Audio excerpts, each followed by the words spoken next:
Although she was tall and looked strong judging from the muscle on her body, her age and gender seemed to be an issue for the man, so in his opinion, he was kindly advising her to give up or attempt to register somewhere else. Alyssia's face turned from excitement to serious in a second as she spoke in a slightly colder and serious tone of voice. "Sir, I would still like to register, and I am confident in my skills. I believe that you have no right to deny anyone that comes to register, so please put my name down for the no-rules competition with no age restrictions." The number of female participants were low this year like many other years, and most years they did not have any big achievements when they participated, unless they came from a stronger race or tribe. This year was the same, as most of the people involved had been pushing for the organizers to offer some persuasion to female participants to avoid registering to avoid them being harmed and giving the competition a bad public image. Despite their attempts, some still slipped through and registered in some of the groups during this time, and with those coming with Alyssia, other booths experienced an increase in female participants. Some men and women from the martial halls in Kano registered for the karate competition, along with Lucier, while some chose to enter the mixed weapons or swordsmanship competition. Tristan joined the boxing competition, but strangely enough, Carrot registered for the wrestling competition, which was an unusual choice. The big three powerhouses of the crew were now in separate competitions and would be participating on different days. If Archie and Clifford had chosen to come, then one would have joined the swordsmanship competition and the sumo or wrestling competition, but they had missed the opportunity due to their duties and their lack of interest. As everything was going on, Alyssia continued to purchase the upgrade to expert for her upper body martial arts to make up for the lack of attention she had given that skill, just so that she could collect some of the upper body martial arts to help her better block and parry attacks aimed at her chest and face area and add some counters if needed. When she entered the island, she had already gained much from many people around herself, as they all had many types of unique types of combat. She stood there absorbing the surrounding skills to further complete her various skills, including her staff and scythe blade skills, and waited for the man's response for a while, as she stood overlooking him with her arms crossed over her chest. The man looked at her helplessly. "Fine, but do not say that I did not warn you. This one is not for the faint of heart, and those participating can often be brutal individuals. Are you certain? If you get hurt, do not come crying and complaining to me." It was like he was tired of such situations happening, as previous participants had done the same after having their martial arts path destroyed by a heavy injury. Alyssia nodded her head. "Of course. Sign me up." The man wrote down her information and handed her the details, her identity card, and where she would be staying and seated. "Thanks for your participation. Good luck, and try not to get hurt. Farewell." With a slight wave of her hand, she turned around and left the man behind. As she was disappearing from his sight, he looked at her with eyes filled with regret. Another flower is going to be ruined. If Alyssia had heard his words, then she would have responded with a kick to his face to punish him for looking down on her, but the future events would soon prove the man's thinking to be very wrong. Alyssia continued to explore the island and visit various places to gather more skills from those living or visiting Karate Island, and later found herself near a garbage dump full of metal and scraps. Several people were tinkering with what they found, and among them was a red-haired young man who was surrounded by many others, including a blonde masked man. Found them. She quietly crept up on them without them noticing, and then began to close her eyes, accessing the system. Killer was in possession on many skills, including blade-based skills focused towards spinning blades, so that was something that had interested Alyssia, but what caught her eye was Kid's skills. He possessed high martial arts mastery, engineering knowledge, and his own insights towards electromagnetic forces that he had learned from using his magnet devil fruit, including some additional ideas that he had for attacks, including some mech-based constructs and a railgun type of attack. After taking a short look through what she had gained from them, she left them alone and headed toward the stadium to enter and begin staying within to wait her turn to participate. She sat within a specially prepared small hotel room and rested her body while drinking a glass of cola. Tomorrow will be fun. The first day was the boxing competition, which was a long series of confrontations between contestants that are picked to fight at random until 2 remain. Many fights take place on each of the many fighting platforms in the center, while the audience can choose to watch their favorite fighters. Just as the lights began to hit the fighting arena, There were several posts set up in the corners of each ring along with some ropes between them to create a boxing ring. Additional lights shone upon an elevated platform where several people sat with several documents before them and a sea snail, which seemed to be used to spread their voice to the audience watching and those watching the broadcast. And was sat in one of those seats and was dressed in her diva costume. She turned and nodded towards the people by her side. She then began to speak as her voice spread out across the room. Hello everyone. Welcome to this year's Karate Island Championship. This year is no different from previous years, and hopefully we will see some old faces and some of the previous champions, but please remember to support the newcomers too, okay? I am the guest announcer, and I will be with you all throughout this, so sit back, relax, and enjoy the show. Her voice sounded very joyful and pleasant, which caused the crowd to instantly take a liking to her, but many among the crowd began to recognize her voice or appearance. Oh my, it really is, and such a lovely voice. Does this mean that A's and her bodyguard are with them too? Who is that? If you do not know them, then you must not be a true fan. Oomph. And we love you. And cheerfully laughed and waved towards those watching and continued. Like every year, we will be having many battles taking place on each stage. After one is over, another will begin after until everyone has fought once. Those people who won their match will be put to the next round and battle again with another person. This will continue until there are 2 participants left. Today is the boxing competition, and following there will be others until we reach the final day where the final matches of each competition will take place. You can place bets on your favorite participants and bet on how far they will be able to last, or if they can win, and earn yourself some extra berries while you are watching. She struck a cute pose while sticking her tongue out. Now for the rules. All must wear boxing gloves and only attack with a closed fist. No attacking below the belt and no kicking, elbowing, kneeing, headbutting, grappling, pushing, biting, or foul play. When your opponent falls down, step back and wait for the countdown. No hitting while they are down. The man by her side smiled. Thank you for coming, and do you have any favorites from the contestants that have signed up? And put on a dumb look and tilted her head. I do not know, but I believe that this year will be very exciting. The man shrugged helplessly. I guess so. All right, bring out the fighters. Many people ranging from different ages began to enter the ring, but there was a severe lack of female participants among them. Alyssia stood in the lower stands close to the rings where many other people who would take part in the following days waited for their turn and watched the other competitions. She balanced a small rubber ball on her feet and kicked it up in the air. As it fell down, it was hit back up by one of her feet, knee, heel, or tail, depending on where it landed. This continued within the small space where she watched the competition from as she kept doing kick-ups with the rubber ball. Even on a time when she should be relaxing, she was doing some form of training. Many battles began to take place, and as they continued without any breaks, the fighters began to tire at a quicker pace as they exchanged punches without rest or water breaks. Anne's voice sounded more high-pitched as she excitedly commented, "Look, there's a good one. Such a long reach and quick punches." Hey everyone, Quantum Audiobook here. Sorry for interrupting, but if you're enjoying this content, please consider subscribing to the channel. Also, feel free to share your thoughts on this novel in the comments, and don't forget to like the video.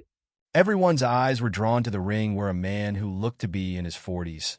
He was extremely tall with white hair and beard and a black mustache. His legs and arms had a very long reach and allowed him to tower over many others in the ring, making him difficult to land a critical attack to his head.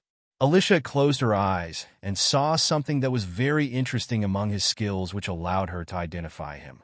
Purchase the yoga skill with the remaining points.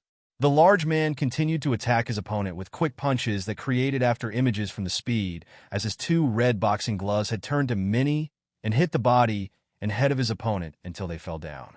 Almost like Luffy's Gatling punches, his long reach and quick punches were able to create a similar effect, and his height allowed him to exploit the rules a little since his opponents had a difficult time reaching his upper body.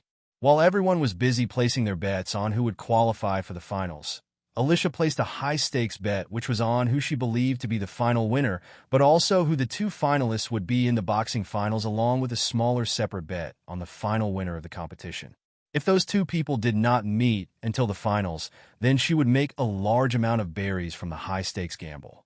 And nudged the man by her side and asked in a surprised voice, "Who was that?" The man smiled in response and replied smugly, "His name is Jerry. He was close to winning the championship last time, but has come back this year to win," and looked at the tall man as he left the stage to allow other boxers on to fight their battle. It seems that he is one of the favorites this year," the man smugly replied. "Of course. Everyone, Jerry has won. Offer your support. Woo Jerry. Awesome punches. He has gotten faster. Undefeated this time. Go flicker jabs," and rolled her eyes as she watched their display, but remained silent because she did not wish to gain the hate of the crowd for speaking against their favorite. Many people participated, and some were among Alyssia's crew who were under Tristan. A lot of them even made it through to the next round. Suddenly, everyone's eyes turned to Tristan, who stepped onto the stage. A female? So young. Animal person? Wow, she looks so cute. Such a cute bushy tail. The man lifted his document and looked at the information. "It seems that you are all interested in that participant. She is called Tristan, 16 years old, and is a squirrel-type animal-human race. Her likes are boxing and medicine. It seems that she is a doctor. She may be able to help those injured." However, in some people's ears, it sounded like the man was mocking her and saying to focus on her job as a doctor and treat the injured rather than fighting on stage. Although it was subtle, some were able to understand his thoughts. Among them, and was one of them, and she stood up and began to cheer without a care for the others. Go Tristan! Against everyone's expectations, Tristan moved at a very fast speed around the ring and was untouchable as she continued to dodge. She made the best use of the mink tribe's agility and natural reflexes and senses to avoid any harm, then ended the fight with a single punch. The added experience and training she had endured over the years made the battle look too easy for her, even against experienced boxers who had participated in many competitions. She slipped past her opponent's punch and got close to him. She sent an uppercut towards his chin and sent him flying back onto the ring's floor. 1, 4, 5, 8, 9, 10. Winner Tristan. She bowed slightly and left the ring to await her next battle. Who would have thought? One punch. Go Squirrel Lady. Many who had thought she would lose in the first battle remained quiet, as they had just been proven wrong by her display. Very quickly the stage became more lively as the battles continued and the next rounds began. One after another, people were eliminated, and there were very few people remaining among the boxing participants. In one ring was Jerry and a member of the crew under Tristan. He was one of the talents from Kano that were assigned to Tristan's group because his style was most suited to boxing and punching techniques. They continued to both clash as fists hit each other, and just as Jerry threw out another punch, the opponent broke through and got closer to his body to attack. But as the fist of Jerry was about to continue forward, it was brought back, and another punch landed on his opponent's face, followed by several flickering jabs. Although he was a skilled boxer, he was not above using feigned moves and kicks with his boxing outside of the ring, and since the rules had nothing against a feigned move, he was able to trick his opponent and follow up with a 1-2 punch, which then continued into a series of flickering jabs. Achieving a knockout, he raised his red gloves towards the sky as the crowd cheered his name. Meanwhile, on another ring, Tristan was moving quickly and made use of her experiences in many battles in the ring to work on her technique a little, as she slowly broke down her opponent after countering their attacks. Her movements were too quick, and even close up to opponent, she was able to react quickly and avoid being hit as she dodged and weaved around the ring. A punch came towards her. She dodged and lunged inwards to deliver a quick body shot before getting back out of range of her opponent's punches once again. Try staying. Go Squirrel Lady. Come on, do it for the ladies. Just as Jerry's battle was coming to an end, she got close and did a series of rapid gut punches which knocked the air out of the man opposite her. Panic filled his eyes as he reached towards her body to pull her towards him and trap her in his arms to give himself a chance to get the people in charge to halt the fight for a moment. But as his arms were going around her, he suddenly had an ominous premonition. A fist flew upwards and struck upwards towards his ribs, and then the next punch hit the side of his head, knocking him to the floor. 1, 9, 10. Knockout. Tristan and Jerry will go on to the finals. The male announcer stood up and began to announce to everyone as they both finished their matches. The crowd began to cheer as they all enjoyed the show put on for them and began to pack up their things for the day and head back to their rooms or go somewhere else for some form of entertainment or for something to eat. Meanwhile, on the center of the stage, Jerry passed by Tristan and smiled. "So my opponent is just a small girl. Do not think that I will hold anything back against you in the finals. I will be the champion in the end."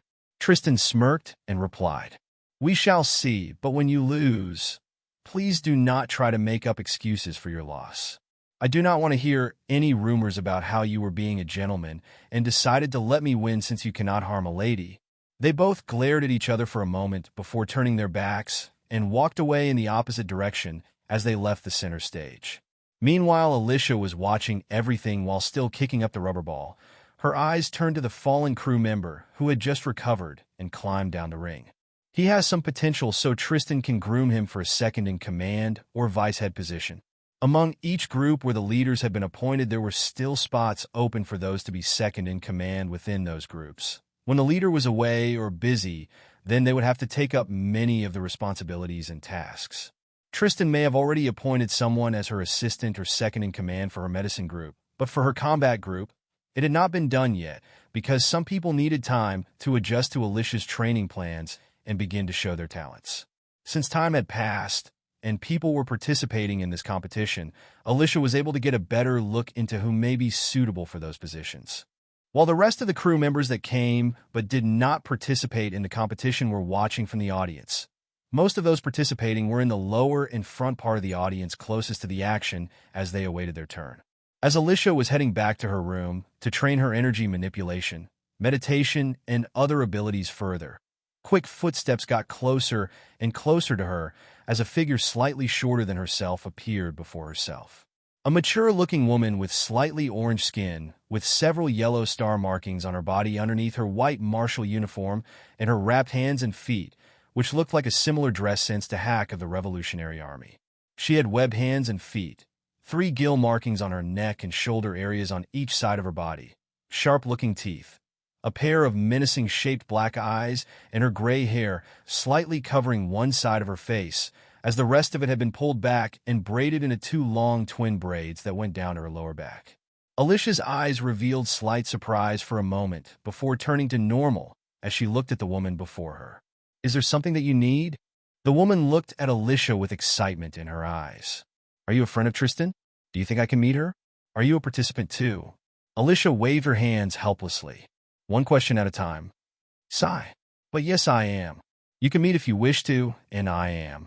I am taking part in the no-rules competition. I am Alyssia Lucine and am 16 years old. How about you?"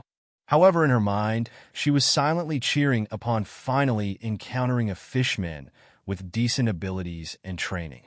Although she had spent many of her points, she was able to gain some back while sitting around and doing nothing during the day.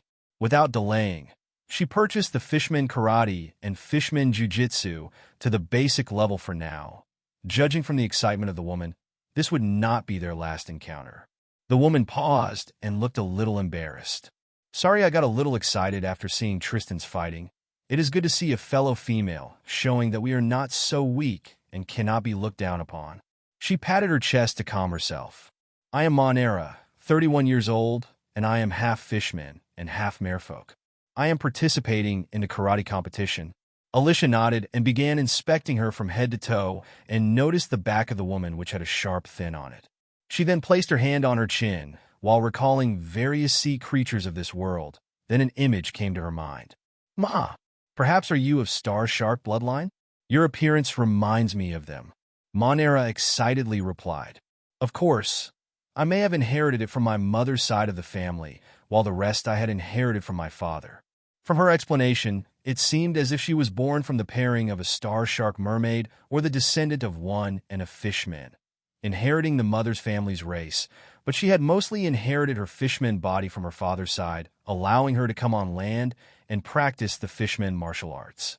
To be able to gain such a high mastery, she must have had a teacher from young, and that person may be a royal guard or someone in the military if Fishman Island, whether it be her father or a relative or family friend. Rather than the devious and sneaky personality of the Star Shark and the Foxy Pirates, She seemed to have picked up her personality more from the merfolk, as she was much more approachable and friendly. However, these were just the thoughts from their first meeting and could not be most accurate analysis of her complete personality. Alyssia put out her hand towards her. "It is nice to meet you." Monera grabbed her hand with her own to shake it, but found herself in a contest of strength. Her eyes turned slightly devious as she began to increase the strength in her hands as she squeezed harder and smiled, revealing her sharp teeth. "So it is like that? Interesting." The contest of strength continued as they each tested each other's limits. It was a face-off between a 31-year-old fishman who had 10 times the strength of a human since birth and double that power in the water, who had trained for many years since a young age, against a 16-year-old mink who was a naturally born fighter from birth with very high abilities as she continued to train hard from a young age. Like two strong steel clamps, they continued to put more strength into their grip and revealed no changes to the smiles on their faces. After a long time, Alyssia was able to find the limitations in Monera's strength and applied more pressure before releasing her grip. "You are strong. I look forward to watching you fight."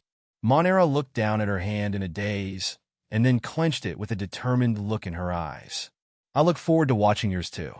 It seems that this competition is going to be more interesting than I first thought. I will see you again. For now, I will go back to train. I cannot have myself losing to someone a little over half my age." Although her strengths were mostly best shown in the water, today Alyssia had shown her that her race's superiority in strength was still lacking compared to someone younger than herself, which made her wish to improve herself more. Although Alyssia was not her opponent for the competition, there may be others out there who could defeat her in combat. Now that she is on land and away from water, the effectiveness of her own martial arts had been reduced too. She left to train herself before her appearance in the competition, but as she left, Alyssia's eyes turned cold. There was never any mention of a star shark fishman in any part of the story that I can recall. This can only mean several things. Either she was a low-key character with high strength, or she died, or was enslaved before or during the original timeline. As she tested Monera's strength, she found that Monera possessed very high strength stats which could allow her to put up a fight against some very strong opponents and even cause problems for her and defeat those with a high bounty of 100 to 200 million berries when around water. While within the water, she would have the advantage and be able to defeat slightly stronger opponents, so long as she has the advantage within the water while they are at a disadvantage. For such a character who is so devoted to increasing their abilities to show up here and not be a part of the people she knew from the original sent warning signs in her head. She walked back to her room and began to clear her mind and focus as she entered her training state of mind. It is simple to solve if there are any problems ahead. I just need to keep a watchful eye on her during the competition, as it may be something that happens here or could happen later. If she was being honest, she hoped to recruit Monera, but they had only met once so far. So, she had to focus on the events surrounding the competition on Karate Island. Her mind became calm and tranquil as Electro came out of her body and began to cover her with a thin layer as it lingered there, and small sparks penetrated deep into her body. The Electro continued to go towards the muscles and tendons in her body and stimulate them with the assistance of her careful control of energy. She had slowly learned how to grasp this technique a while ago and could now do it all over her body, but it required a calm mind and deep concentration. The amount of pain or irritation that surged throughout her body could easily cause her to break her concentration and suffer an injury, so she continued to slowly get used to it a little at a time as she strengthened her body. She had other ideas for other techniques to increase her combat power for a short time using a similar method, but there were limitations to the amount of Electro within her body that would not allow her to coat her entire body and use such an ability without draining her completely. Even then, the amount of time spent in that state would be short. Using such a draining technique was not worth it when it could only be active for up to 3 seconds at most, unless it was during a crucial moment of combat where victory would be decided in an instant. Even then, it would be risky to use to achieve a victory if others are around to take advantage of the weakened and tired state she would be in afterwards. All she could do for now was train in this way to improve her energy control, but also enhance her body's stats and tolerance to electrical attacks. Each time she used this method, her strength and endurance were increasing slowly, along with her electrical resistance as her body was slowly getting used to the electro flowing inside of and tempering her body. The next day of the competition came around quickly, and many returned to their seats within the stadium. When the seats were being filled and the time had come, the announcer gave a nod as he began to speak. Hello, everyone, and welcome to Day 2 of our Karate Islands Championship competition. I will now let and tell you all what you are watching today, and smiled and waved at the crowds of people. Now that the two finalists of the boxing competition have been decided yesterday, we will move on to the sumo competition. The rules are simple. Only pushing and slapping is allowed to be used while grappling throws are too. The aim is to push or throw your opponent out from the small circular ring. Now, let's SUMO. One knockout will grant you 1 point, and the first to win 5 points will be declared the winner and move on to the next round. The announcer added, any foul play will make you lose 2 points, so please follow the rules. Repeat offenders will be disqualified. Many people began to take up their places as many large and chubby men entered the circular rings to compete among each other. One after another, people were eliminated as the audience cheered for their favorites and placed bets on who they believed would win. Within the crowd, Alyssia watched as she continued to kick up her rubber ball without taking her attention away from the action.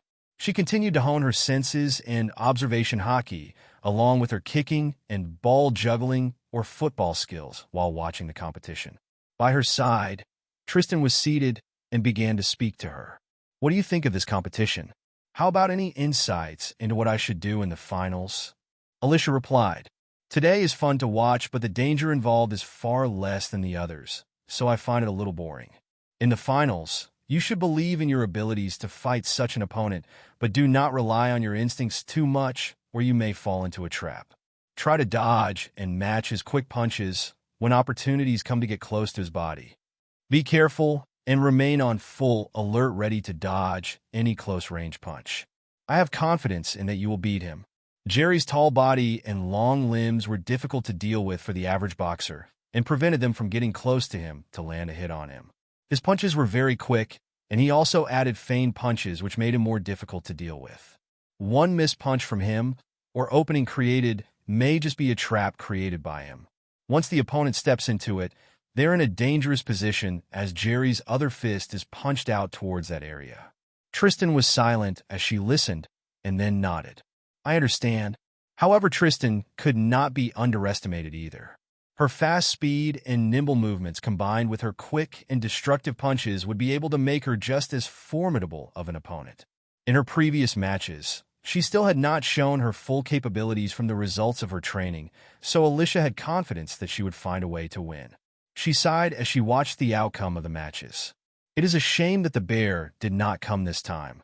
Maybe he could have livened it up a little. Tristan shook her head. He has too much brute strength and not too much control over it. I can imagine many getting injured by him. Compared to Alyssia, Tristan, and Carrot, Clifford and Archie did not know how to best control their strength and always fought with most of their power. The three of them had reached a high enough level to be able to gauge their opponents and match their strength and properly control themselves in battle, but Archie and Clifford had much less control over themselves. Those that faced them usually suffered a heavy injury outside of sparring, resulting in either broken bones or sword wounds. It was partly because of their lack of experience, but also the result of them joining Alyssia, Tristan, Carrot, and Nika at a later date, leaving them some distance apart in terms of skill. Meanwhile, somewhere backstage, there was a meeting between several cloaked figures as they met up in secret. A document was passed that contained many details on the participants to the people that approached the single cloaked figure. After looking at the information, a bag full of coins was thrown to the person who handed over the documents. When they left, the others returned to their room together after taking some detours around to see if they had been followed or not. They entered the room and looked over the information, but the taller man had remained silent as the others began to speak among themselves. There are some interesting people participating this year. Stop looking at that group. Yeah, we are supposed to focus on the karate championship. Sorry. Wait, there is a fishman among the competitors this year. But it is a girl. They could not be that much of a problem, right? You must not know then. Do not underestimate a fishman, even if it is a woman. Yeah, they possess 10 times the power of a normal human. They're already far ahead of us from a young age. The tall man looked down at the documents in silence. First, we observe the results of the first round, but if she shows very high strength and skill, I want one of you to sacrifice yourselves. If one fails, the next will have to try to achieve where they failed. A sinister look appeared in his eyes as he said, "Show no mercy and use any trick up your sleeves to stop any strong opponents from getting to the finals." The men among the group nodded and then returned to their rooms to prepare for the next day. In the shadows, some participants were playing dirty and trying to exploit the system and rules of the competition. They had illegally bought the information on the participants and drew up a plan to allow their boss to enter the finals without meeting a strong opponent who could defeat him. The most sinister part was that they were prepared to use whatever means they could to remove those in the way at the cost of being disqualified or receiving some deductions from their points scored during a match. Using dirty methods to heavily wound or kill someone within the ring just to stop them from advancing was what they were prepared to do, and some of Alyssia's crew members would be caught up in it along with the female fishmen named Monera, who Alyssia had met previously. Much like some of Alyssia's thoughts about danger being around the corner, events began to play out in a way that put some people's lives in danger. A character like Monera was never shown to exist and did not fight against the new fishmen pirates in the future timeline, which is a strange thing itself. Someone with her strength would not simply sit back and leave everything to pirates, and would even join the battle, but since she did not appear, it could mean that she was unable to because of an injury or death. A star shark fishman was a memorable type that would be noticed since the amount of strong shark-type fishmen or merfolk were slightly lower compared to the other types, with some rare exceptions like Hody Jones, Jinbi, Arlong, Charlie, and some others. Not only do they have stronger potential and strength if trained seriously, but they also have a powerful bite and a sharp fin on their backs that is capable of cutting through tough defenses. These advantages she had made her a target. The next day came as the sumo competition ended and two finalists had to wait until the final day to do battle with each other. When the time came, everyone made their way to the stadium and got seated to watch the show. The announcer spoke to the crowd. "Welcome all to Day 3 of the Karate Island competition. So far we have seen some interesting fights in the boxing and sumo competitions, but today we have another one for you all, and that is the karate competition." He then looked to Anne to let her know that he was done speaking, and began to speak as her voice was spread around the stadium. In the karate competition, the rules are simple. No weapons are allowed. No eye gouging or targeted attacks to the throat or other fatal areas. We hope that the participants can control their strength and not break any bones during the battle. Removing your opponent from the ring, knocking them down for 10 seconds, and getting them to submit are the best ways to win. Due to various regulations, they had to forbid some types of targeted attacks and grappling body locks that, if used excessively, could cause broken bones and serious injury to the participants. What they wanted was to show the world various talents and produce a champion at the end of it, not birth a ruthless individual that could not follow simple rules and possibly become a criminal. However, their own rules could still be exploited in various ways, as they already have been, which means that while some participants may be held back by the rules, others may not be and will exploit this to their advantage. Each of the fighters made their way towards the square rings where they all began to fight. The first round was taking place, and several of the lower members of Alyssia's crew began to achieve a victory one after another, with the exception of one or two of them, who had bad enough luck to meet a strong opponent right away. It was Liosher's turn to enter the battle, and after a couple of short exchanges, he was able to overpower his opponent with his physical strength alone. Several rapid chops to the opponent overwhelmed them completely and knocked them to the ground unconscious. Alyssia in the crowd saw his display and nodded in approval.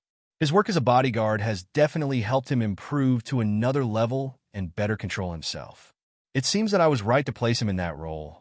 Holding back was not something Liosher was capable of months ago, but with him dealing with ordinary and weak people often during his protection duties, he had to learn control and how to subdue others without causing fatal injuries to them while protecting Isa and Anne from harm. And jumped up from her seat. "Look, that is my bodyguard. Go, big guy." The announcer turned to her and said, "Is he the famous bodyguard that you have been talking about before?" And nodded excitedly. "Yes, his name is Liosher, and he is really tough. I cannot possibly imagine what would have happened without him around. He has prevented many accidents and threats to my life. He is really reliable." The announcer looked towards Lucier, who was stepping down from the ring, and then spoke. "Then maybe he will become a crowd favorite if he shows us some more of his strength and progresses to the later stages." Within the crowd, Alyssia had just placed her bets and continued to kick a rubber ball up into the air continuously, but this time there were three which were being kept up at once as she continued to look at the center of the stadium where everyone was fighting. She was watching as Monera entered the fighting space and began to display her strength. Each of her moves were simple and had a good overall control of her strength as she threw out a straight punch which clashed against the opponent's fist. The opponent was sent flying back outside the ring after a short exchange and seemed to display a pained look on their face.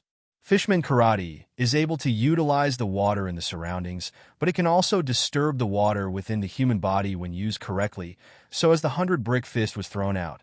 She won easily in a contest of strength and technique against her opponent. She smiled and waved to the crowd, revealing her sharp teeth before stepping down from the stage. As everything was going on, Alyssia's focus was on several suspicious-looking people who had a rugged and criminal vibe about them. They seemed like mercenaries or gang members from the underworld because of the various scars on their bodies and the bloody aura surrounding them. Certain professions carry themselves in certain ways and are often identifiable from some of these traits, habits, and their overall atmosphere, and these people carried quite a sinister vibe about them. They kept talking among themselves and occasionally looked towards Lucier, Monera, and several other promising participants, which made her feel uneasy. She turned to Carrot, who had fallen asleep in her seat at some point during the competition, and nudged her. "Over there, can you pick up anything with those ears of yours?" "Anything will do," Carrot replied after letting out a small yawn and stretching her body. "I can try." She closes her eyes and began to concentrate and filter out the many noises in the stadium to focus her hearing in one area, and then began to repeat what she heard. Potential threats: injure or eliminate, sacrifice for the team's success, no mercy, Lucier, Monera, Borman, Tiger-style Tony. Alyssia heard everything she said and then revealed a look of anger. "It seems that they plan on cheating to make it to the finals and even win. Is it just for the title and reputation gained from winning, or is there something else involved?" She was lost in thought, and then a possibility of a motive came to mind. Is it the bets? Match fixing? To think that would happen here too. In many sports where betting is involved, there are those that wish to rig the sport to get a huge payoff. Some would miss opportunities to win or resort to dirty tactics to ensure others do not get a chance to perform to the best of their abilities. In a competition like this, the rules can be exploited and a heavy injury could be dealt to a participant at the cost of elimination, or in a point-based competition, their points deducted. Those that are injured will be unable to fight on and will be forced to drop out before the next round starts or fight on with their injuries. If that group had come with this motive, then they were prepared to sacrifice for the greater goal and harm and kill others to achieve it, which would mean that this may not just be them that were involved, but also some part of the criminal underworld or those involved with the betting system. If they succeed, they will win big along with many others, but if they lose and cause those behind them to lose out, then they would probably suffer for their failure. However, Alyssia did not care for the consequences of their failure, as she turned to Carrot. "Go tell Lucier, Monera, Borman, Tiger-style Tony, and anyone else from our crew to be careful when fighting those people. Watch out for sneak attacks, hidden weapons, fatal attacks, or anything that may seem like a trap. Even if they try to distract them or try to make them drop their guard, do not allow them to." Carrot revealed a playful smile and then left. "Yay, we get to disrupt their plans." Alyssia watched her leave and then sighed. Of course, things will not be so simple, and they will only become more desperate later. Exposing myself to the public was going to happen eventually during my turn in the competition, but it seems that I may have to act earlier. This is not exactly the way I wish to appear, though. I can either ignore it or attract the hate of whoever is behind this along with their minions. However, the advantages outweigh the disadvantages in a way. Gaining the gratitude and respect of some martial artists with decent potential was beneficial for her, and they also owed her a favor after telling them this information, allowing future chances of interaction and opportunities to work together or recruit them. Among them, the person that most interested her was Monera, who had high combat power and was of a part of the fishmen, which was very. The White Storm's image had been built so far surrounding humans without any body differences like the other tribes with the exception of Isa, and the mercenary group was made up from humans. Although she did not wish to overly promote diversity within her group, she did not wish to push for the exclusion of other racial groups. Big Mom's dream of uniting the races may sound like a good dream to Alyssia, but the way Big Mom tried to achieve it was ineffective because she herself was not a big believer in equality. All she wanted was a large tea party surrounded by all the races. She continued to exploit her children for political gain, and even said rude things about their appearances and differences, even going as far as to call her own daughter's third eye creepy. To accept a fishman into the White Storm was just a small step in changing the image a little and help gain some additional support and cooperation from other racial groups. When Alyssia and the others appear on stage and their names spread around the world, they will be connected to the White Storm, further gaining them the image she wished for. The White Storm would not discriminate between race or status and would continue to recruit people from all walks of life and cooperate with those that would lead them to become more successful and earn more berries as it grew larger. The way she wished to create change was more subtle, and it also provided people with paying jobs and did not take from others or destroy anything to achieve this. Although it may take a longer time to achieve a positive change, it was better than becoming a wanted terrorist, revolutionary, or pirate for taking more forceful actions. As the next round came along, Anne's voice spread around the stadium. Wow! Lucier has defeated another. Oh look, Borman has knocked someone down again and is pummeling them. Tony is so fierce. Monera's fists are powerful. Belt has such a sharp kick, almost like a spear. Soon after, a matchup came between Borman as he tackled a man to the floor who belonged to the group of men who were plotting against him. As he raised his arms to begin punching the opponent under him, the man underneath grabbed at the dirt on the tournament stage and threw it towards the eyes of Borman. Just as he thought that he had created an opportunity for himself, he began to thrust his thumbs towards Borman's eyes as he imagined blinding him. A fist struck downward onto his face, as many fists followed until he lay motionless, and as the dust and dirt cleared from the area, the man in his late 20s stood up and walked down the stage while muttering to himself. That was close. If I did not receive a warning then, I may have not noticed his action so soon. During the instant that the man under him had grabbed towards the dirt on the ground, he became alarmed and closed his eyes before it was thrown, which protected his eyes. Since he had the man held down, he was able to predict best where to punch first and then followed with several punches until he won. Another win for Borman. The announcer smiled as he turned to Anne. What do you think of what his opponent did? Anne pouted.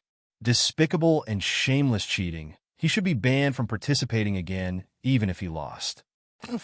The announcer sighed. If only it were that easy. Keeping track of everyone who had participated and broken the rules was too much work, and there were always those that changed their appearance or names to enter again many years later, so some often got away with what they did and suffered no consequences. However, this did not stop there, as similar incidents began to happen in the later rounds as the remaining people within the group got through the rounds and came across their targets. Lucier was facing off against one of them and continued to avoid each attack calmly, and countered with some targeted chops and finger spear strikes to the joints in their arms and shoulder. Just as he countered and looked to be gaining an advantage, the man dropped down as if he had slipped and aimed a punch towards Lucier. The punch was full of power and aimed towards Lucier's private parts, making it an illegal move and could cause great damage to that part of the body, leaving Lucier in pain and unable to continue fighting without being hindered. As the punch was coming closer, Lucier shifted his body slightly and met the punch with a strike of his knee, knocking the man off balance slightly. Lucier did not miss this opportunity and spun around rapidly as his body turned into a blur, almost like a tornado, as he rotated faster until he got closer to the man. As he passed by, the man seemed to have been grabbed by a hand within the tornado and was pulled within the rotation. He was flung around the ring as Lucier moved around until he was released and fell out of the ring with some large scrapes and bruises on his body. As he landed, his vision blurred as he saw the tornado dissipate, revealing Lucier's figure before blacking out.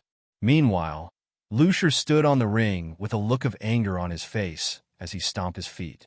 So glad that I was warned. That would have been very bad. My family line would have been cut off just like that. I may have gone a little overboard with that, but it seems I was still able to restrain myself a bit at the end. Anne's voice passed across the audience. What is wrong with these people? Follow the rules, or do not bother signing up. The next one to try something, you just wait. Oomph. The announcer shook his head and voiced his displeasure. It is not usually this bad, really, and turned her head away in displeasure. Good counter, Lucier. Lucier stepped off the stage with a slightly bashful appearance after receiving a lot of attention. In Tony's match, he was pushing his opponent back with every fierce and aggressive punch without showing any sign of retreating as he pushed his opponent to the edge of the fighting arena. The opponent had already been taking many hits and blocked a couple while evading a little too, but they kept retreating with a look of panic in their eyes. Just as he reached the edge, another punch came his way, which he was lucky enough to sidestep, but as he did so, he stomped towards the side of Tony's leg with all of his strength. He knew that the others had been failing one after another, but he had to make this count, so he used everything to inflict a wound on his opponent.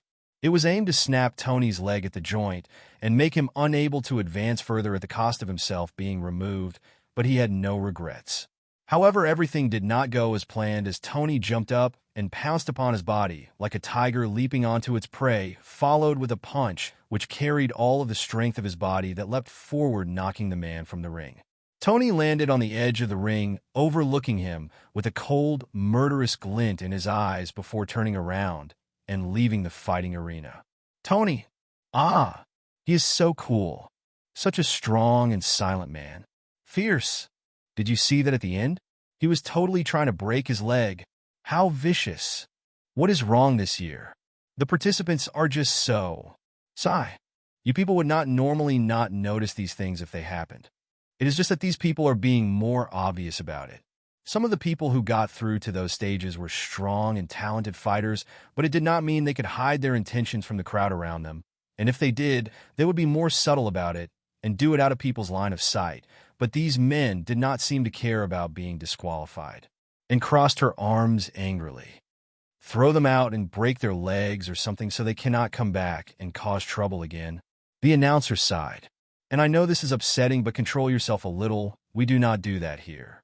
It does seem that we need to look at the rules and guidelines a bit to fix some issues before the next championship.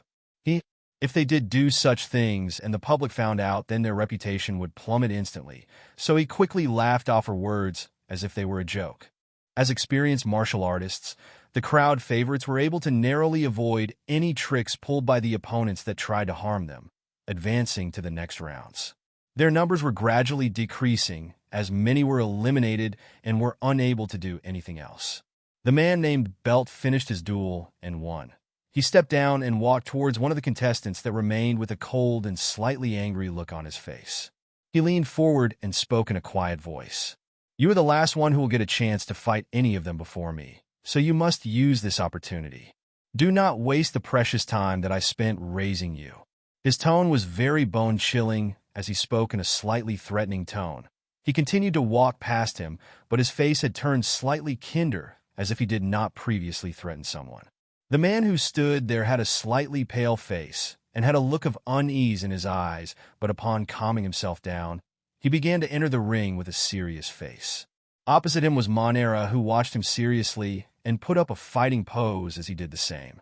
After several exchanges with Monera being at an advantage, she began to gain ground, pushing him back towards the edge of the ring. Just as she was about to win, the man let down his guard and took the punch to his chest, but his arms captured and wrapped around her arm before he fell from the arena. He endured the pain of his body and twisted his body like a serpent, and his face arrived before her own.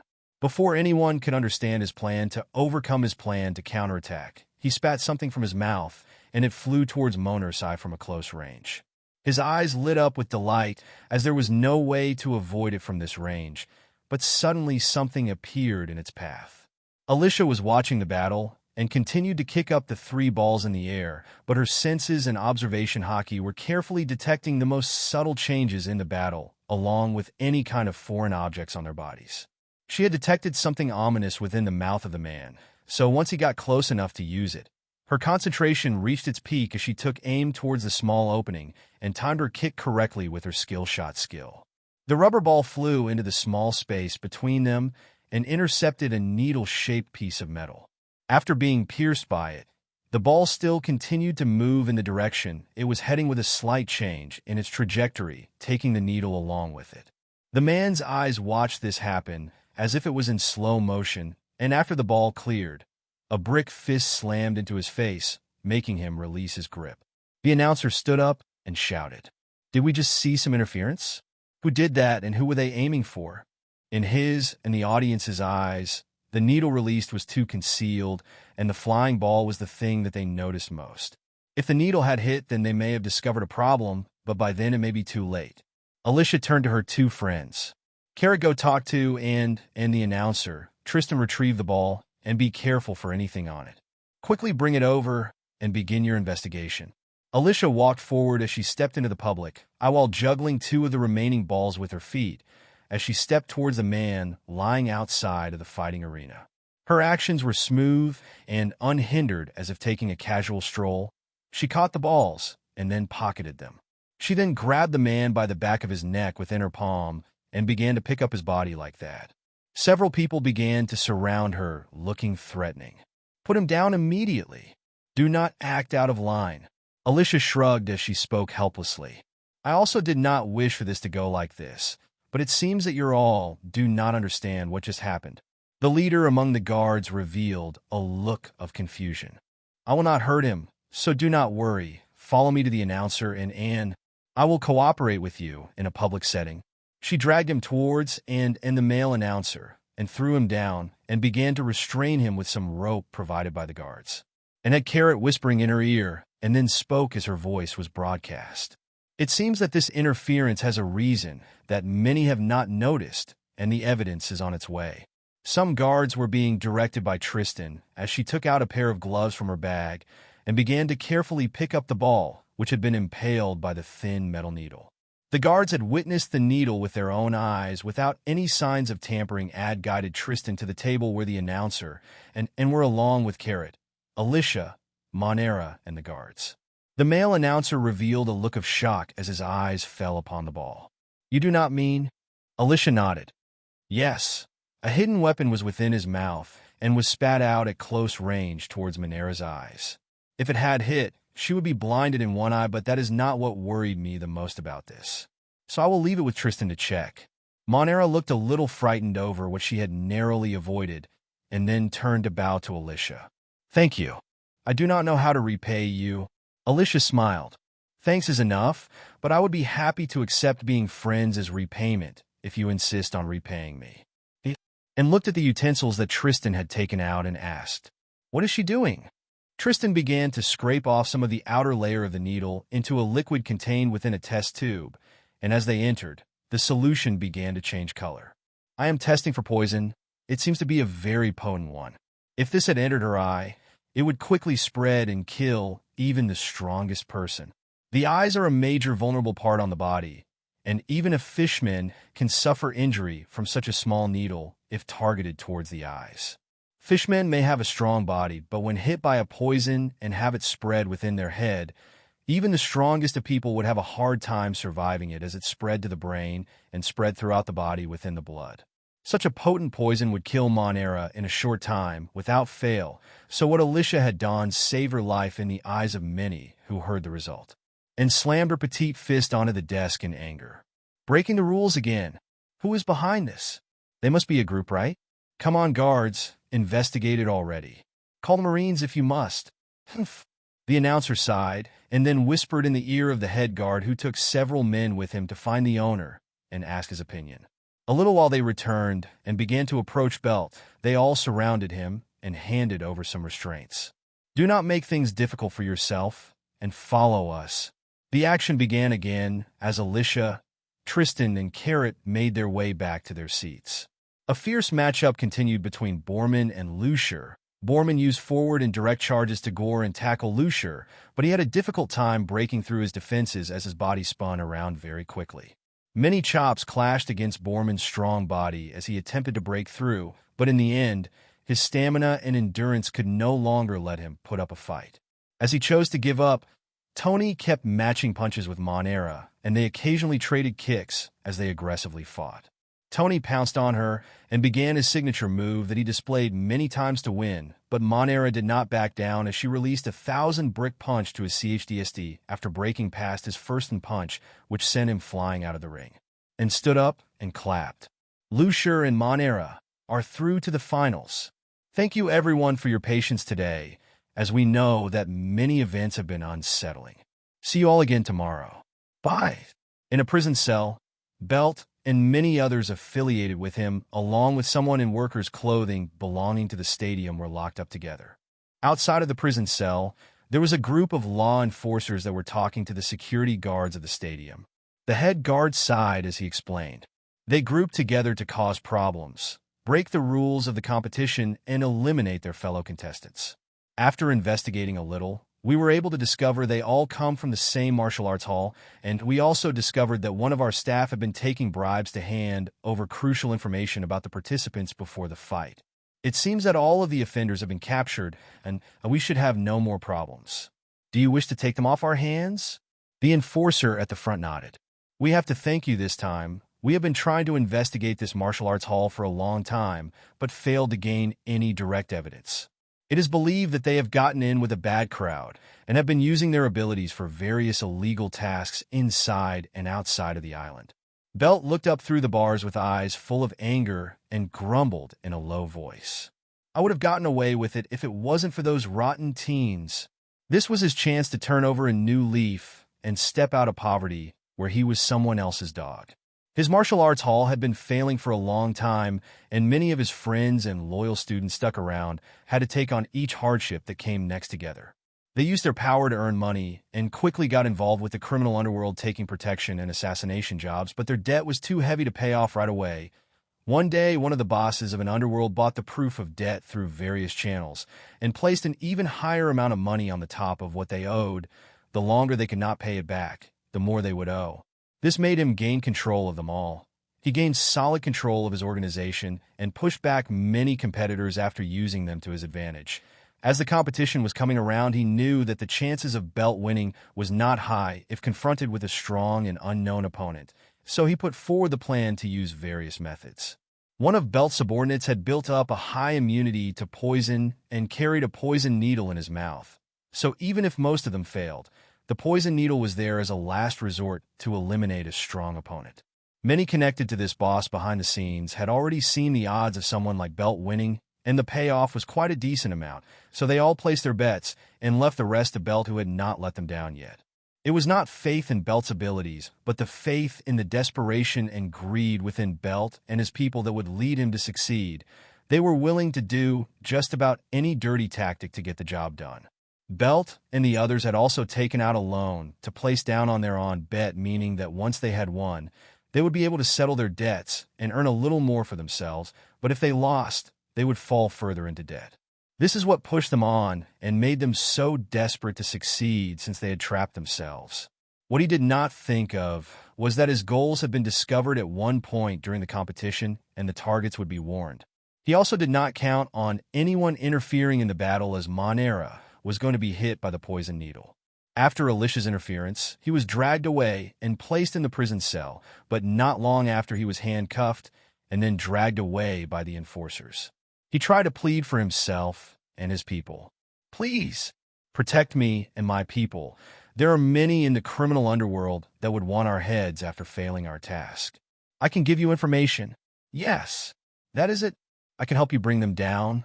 The group of enforcers continued to drag him forward as he pleaded, but after some time walking and some shortcuts towards the law enforcement building, several of the enforcers were hit from behind, knocking them out cold. About half of the enforcers had knocked the others out in an instant without any warning, and then stepped towards Belt, putting on a pair of gloves along with the others. One of them came close to Belt's ear and spoke. Death to traitors. With a quick thrust, a dagger entered Belt's body, granting him a quick death, and the same happened for his men. After killing them, the enforcers removed their bloody gloves and quickly disposed of them, then proceeded to hit each other and lay on the ground awaiting the first person to wake up.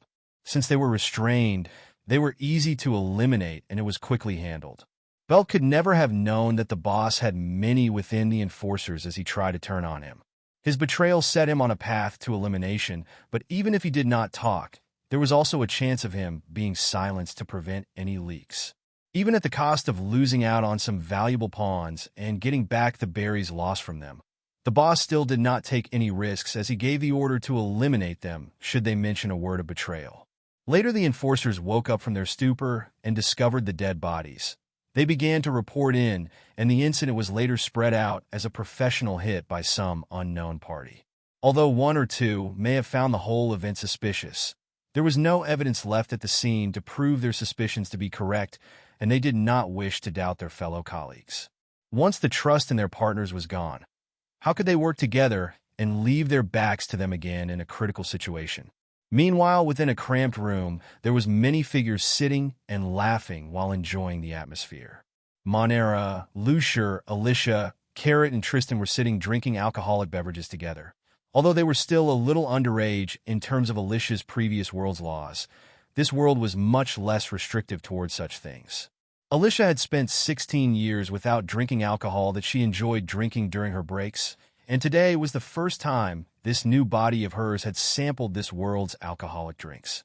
After ordering many drinks to the room, the atmosphere began to become very lively as the three drunken minks were huddled up together, drunkenly rubbing their cheeks together.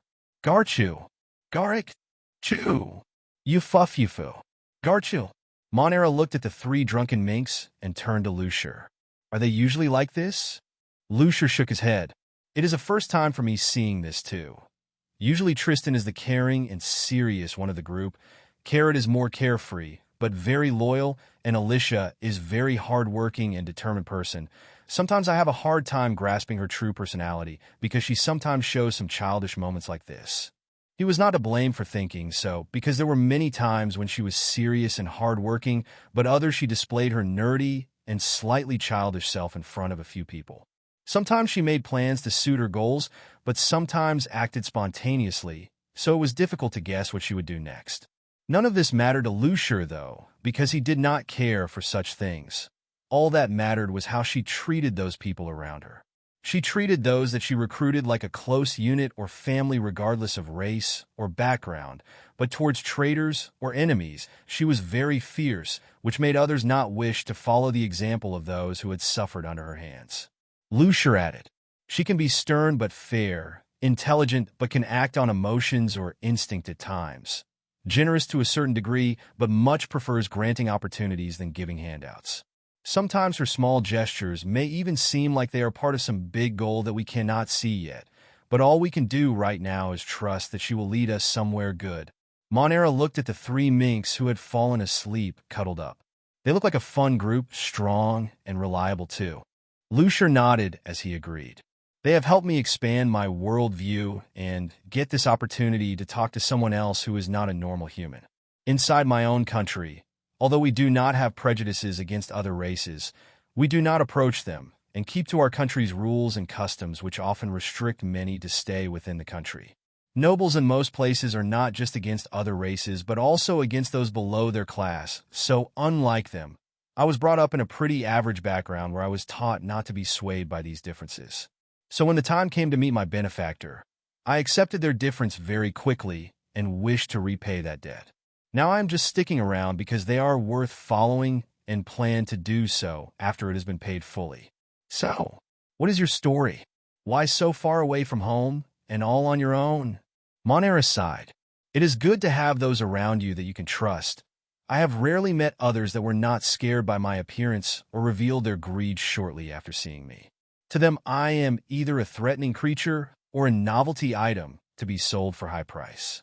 My story is actually a simply one with a hint of tragedy and struggle, but it was not all bad. Lucier listened quietly, and Monera continued. I am a cross between a mermaid and fishman and was brought up in Fishman Island. My mother was a supporter of the late Queen and her vision of Fishman Island's people connecting with the outside world. Even after her death to a human, my mother was one of the few that kept up her spirits and continued the activities that the merfolk carried out during the time she was alive. She continued to take on the dangers of rescuing shipwrecked people at sea, even with the lack of support from others who had already been consumed by hate. For some time later, I would also be consumed by this hatred. Monera paused for a moment before continuing. My mother never came back one day, and that made me very angry for some time, and often got into fights with my fellow fishmen or humans that arrived on the island. It took the efforts of my father to set me straight, and he enrolled me into the Fishman Karate Dojo at a young age to learn some discipline and self-control. After I grew up to an age where I could fend for myself, he left in search of my mother and did not return. His friends from the Royal Army are his friends, so they would occasionally check on me and guide me in my training. Eventually, I reached a point where I no longer could sit and wait around, so I left for my own journey. I was hoping to find clues about my parents, but my main purpose was to find out why my mother believed in the humans so much. Honestly, until now, I had only experienced negative things where the humans are involved until today, and meeting the minks had been interesting. Lucier listened until the end, and then shook his head. You have a difficult task ahead of you. Finding such information would be hard to do, and even if you do, it will not be good news, as you can imagine. You should already know that by now, right? Monera was silent for a while and nodded. I know, but I cannot help but still hope on the smallest chance that they are safe somewhere. Lucier looked at the sleeping minks on the floor and then walked over to place a blanket on them. Let us return to our rooms for now. I will see you in the finals, but I will not go easy on you no matter what. Monera looked into his eyes that showed his seriousness and determination to win. Me neither. I will see you there. As they both left the room, one of the minks sat up with a slightly groggy look as she pinched the space between her brows. Alyssia looked towards the door that was closed, revealing a complicated look in her eyes.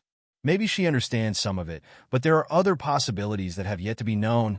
While her mother may have been killed by humans as she tried rescuing them from drowning, she may also have been captured and sold into slavery. Even if there were connections to the underworld to track down sold slaves, the chances of finding her mother or both of her parents was very low.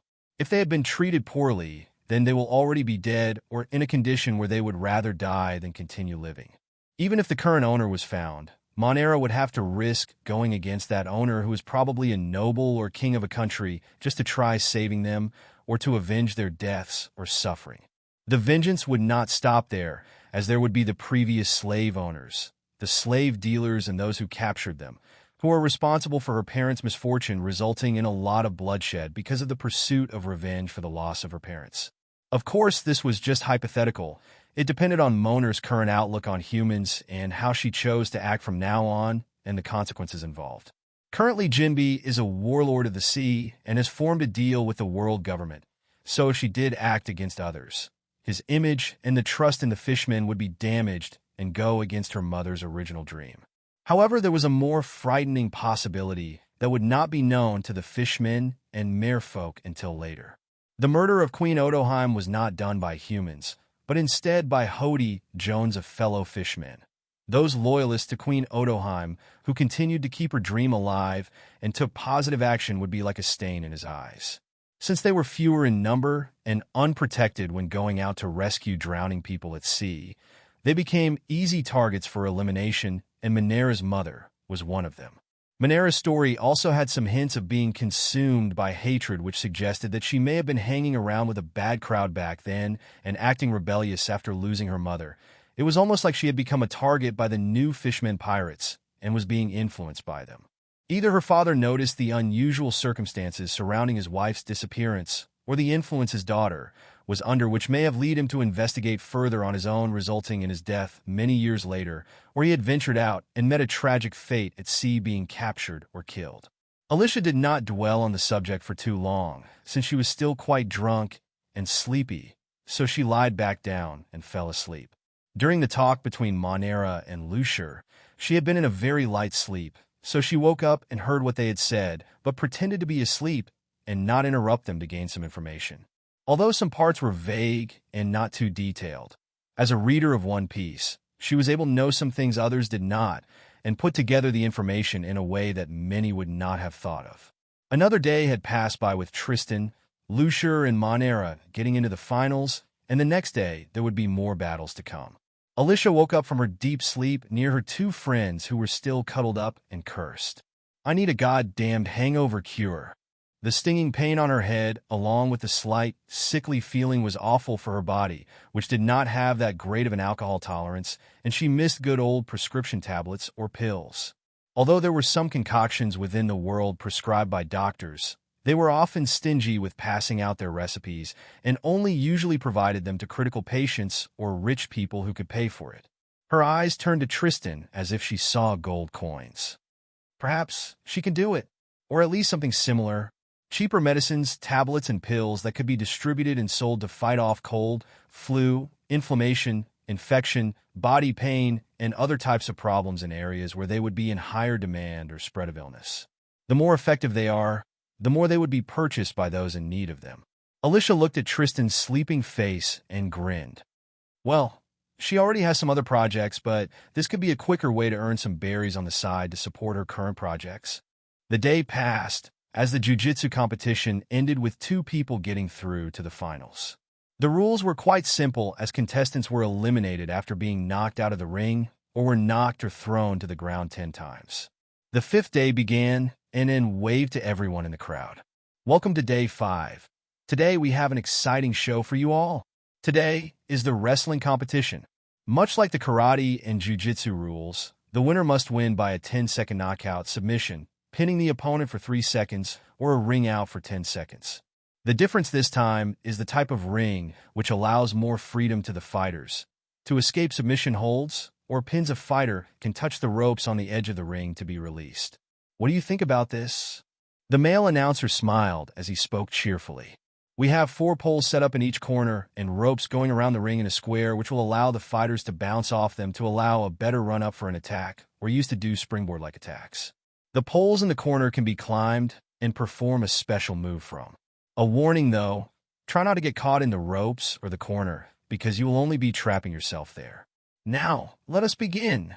Many people began to enter, and the battles began to take place, with many people winning by submissions or knockouts, but some managed to turn the match around with their quick flexes as they turned a disadvantaged situation into a 3-second pin.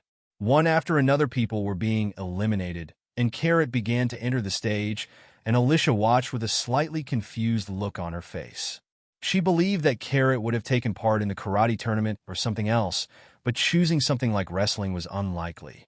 After a short, quick exchange of punches, Carrot quickly gained the advantage, but what surprised people most was what she did next.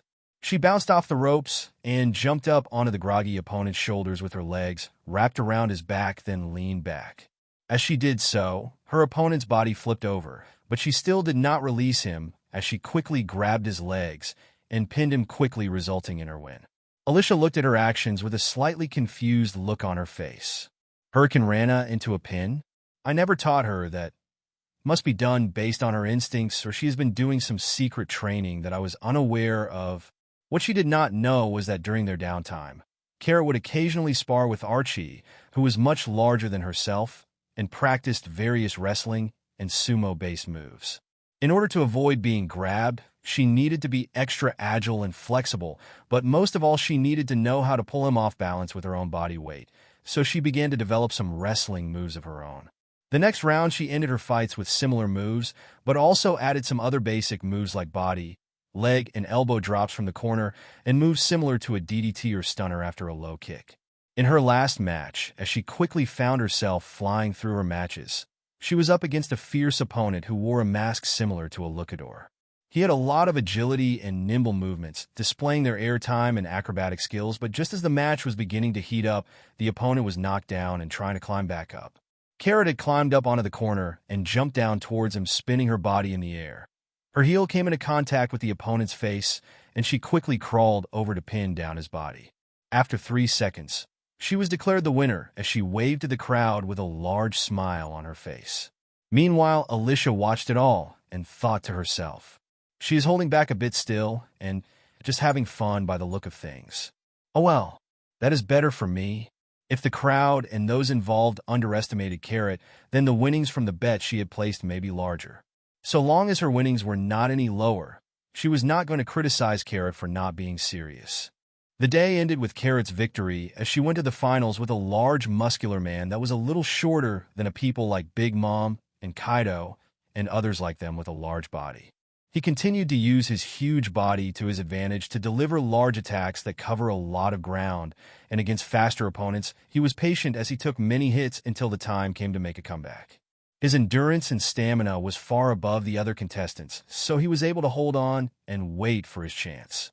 One mistake led to his opponents being captured in his large hands and brought down with a body-crushing blow to the ground many times or forced to submit in a bear hug. He looked like a primitive beastly man with many scars on his tanned and muscular body and his wild-looking messy hair and beard.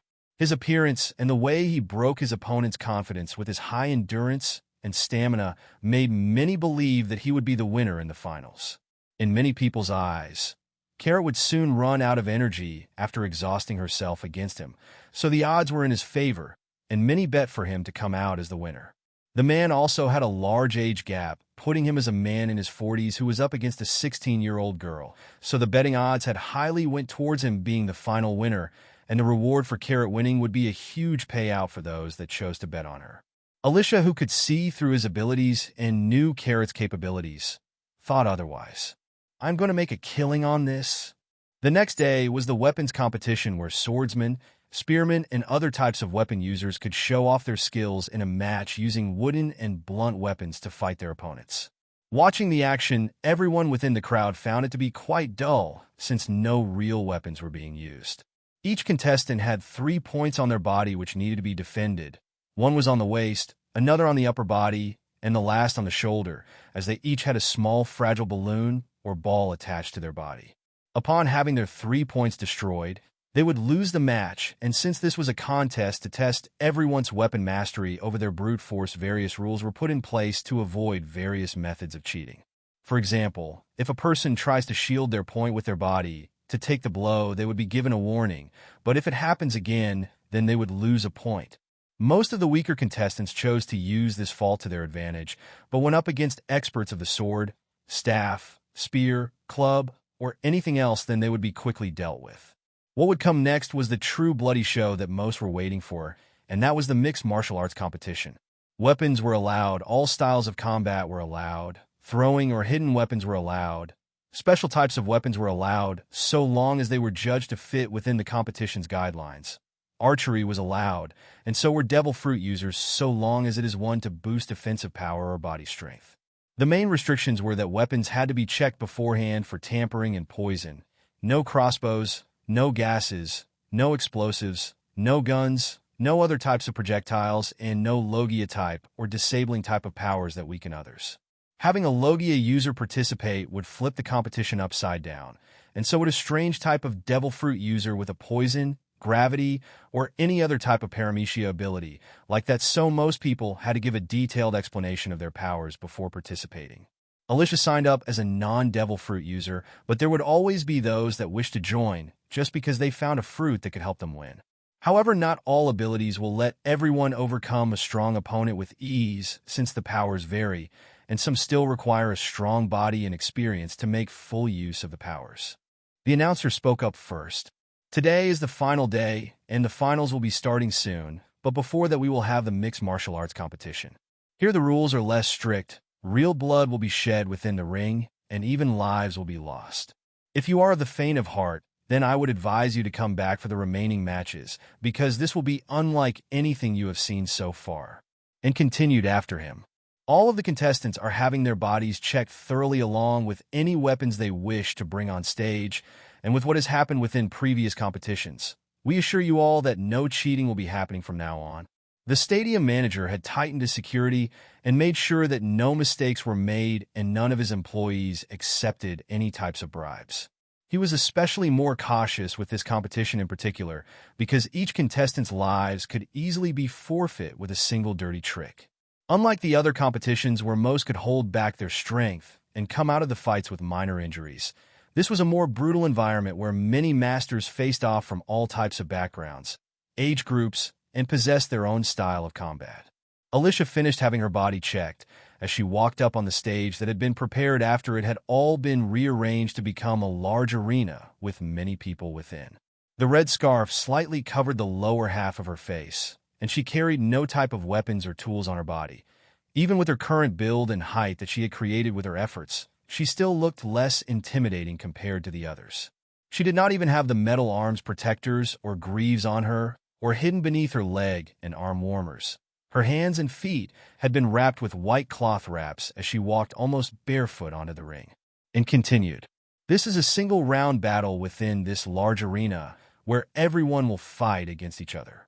It is a test of each person's abilities, but also their ability to survive until the end and come out as the final winner. Now it is about time that we put metal against flesh. Or swords against fists? That is not right. Well, anyways, let the battle begin when the last contestant steps onto the ring. Those who fall from the arena or are knocked unconscious will be eliminated, but please try to remove anyone lying in the middle of the ring as soon as possible to avoid them getting in the way of the battles going on. Please remember that this is your last chance to back out now." She took a breath and then put on a stern tone. "Heavy injury and death is a big possibility, and we cannot guarantee your safety. If you are not confident in yourself, then I suggest you give up and do not let your pride get in the way and cause you harm." Only one of two people who had slightly smaller builds exited the arena after her warning after sizing up everyone in the rings, but much to the crowd's expectations, Alyssia remained. Wow, she actually stayed? But this contestant is so young. Do you think? I do not know. Perhaps we are wrong to think so. This year there have been many upsets, so we cannot be so quick to judge, but I cannot help but worry for the young ones. Aish! Poor girl. Meanwhile, the match quickly begun as the final contestant stepped onto the stage when suddenly the crowd began to go wild. Hey, it's Killer. Among the many people that were within the up-and-coming strong people within Karate Island, Killer of the Future Kid Pirates was quite well known for his spinning blades and his combat abilities. Alyssia looked across the ring towards him and looked at the weapons in his hands, which he had gripped tightly. The razor-sharp blades which could rotate at a high speed and could even tear an Aikido once he had begun to get more experience within the new world for 2 years during the time skip. He was able to put up a decent fight against Zoro during their duel when he was dual welding size and did not have his original weapons in his possession, which quickly displayed a small part of his future capabilities and potential. Zoro may have been missing a sword and was interrupted during the battle, which made him suffer a wound, but he quickly gained the victory in the end after capturing one of the sides that was stabbed into his body. Had they been both able to each use their full capabilities and weapons, then the battle may have lasted slightly longer and let Alyssia gain a better understanding of him. As she looked at him, she then shook her head as she calmly closed her eyes and ordered the system to continue collecting all of the skills she could get with her current mastery of what she had. Among them were also many of Killer's skills who she had already found days before, so although she had the original to give her tips, she had still somewhat studied his style of combat through the system. Silence descended onto the ring as the crowd went quiet with anticipation. Many participants within the ring with many varying body types were crowded and eyeing those around them as targets, but also putting up their guard against others. But among many of them, many had set their sights upon the sole female within the arena who stood at the edge of the arena with her heels slightly touching the very edge of it. Alyssia had become prey in the eyes of many, but she just remained calm and collected as they were preparing themselves. TSK. Typical. Begin. In the arena where more than 50 participants were stood, chaos descended as one person attacked someone and began to knock them from the ring, but the next second, they were hit from behind by someone else. Many began to circle Alyssia together and began to get closer very quickly when one had decided to attack first since they were confident that they could handle her, and the other's attack should he be betrayed. However, events did not go how he had thought. Just as he thrust his staff forward to knock her out of the ring, Alyssia had moved quickly and out of his expectations. His thrust had just passed through her body as she jumped up and lightly stepped onto it with one foot. His body was slightly tilted forward because of the power put behind the thrust, but even more so after her weight was added as she stepped onto it, but it did not end there as she did not remain there for long. With a quick skip as her foot pushed off the extended staff, she quickly passed over the staff user's head, but before the man could regain his balance and pull back his spear, he turned his head to look behind himself where he got the view of a foot coming down towards him. The flat of her foot landed on his face as he was kicked from the ring. She kicked off from that and twisted and bent her body in the air to avoid the sharp spear that came towards her next. A drop kick was sent towards the face of the spearman before he could react, and he took on the force created from both feet being thrown across the air into him. Meanwhile, Alyssia twisted her body once again and narrowly avoided a sword slash. From a slightly crouching position, she readjusted herself and then jumped up to the side to attack the swordsman as her foot was kicked towards his wrist. She quickly disarmed him and caused heavy damage to his wrist, making him panic without his weapon. To a swordsman, the sword was his life, and without it he was in a vulnerable position where he had to choose between retrieving it back or fighting without it along with his damaged wrist. But before he could decide anything, two things happened. The first was a large club came downward Alyssia's body, but the other was the following movement from her too, as she rotated and kicked the swordsman in the chest with her other foot and pushed him flying backward while she bent her body and touched the floor with her fingertips, tucking her head inwards as her body avoided the large club that struck down along with the impact that came from it. As the large club slammed down and was narrowly avoided, it closely passed by where Alyssia had previously been if she had not bent her body inwardly and touched down with her hands. Each of her movements were very precise, efficient, and quick enough to catch her opponents off guard, giving her the advantage right away.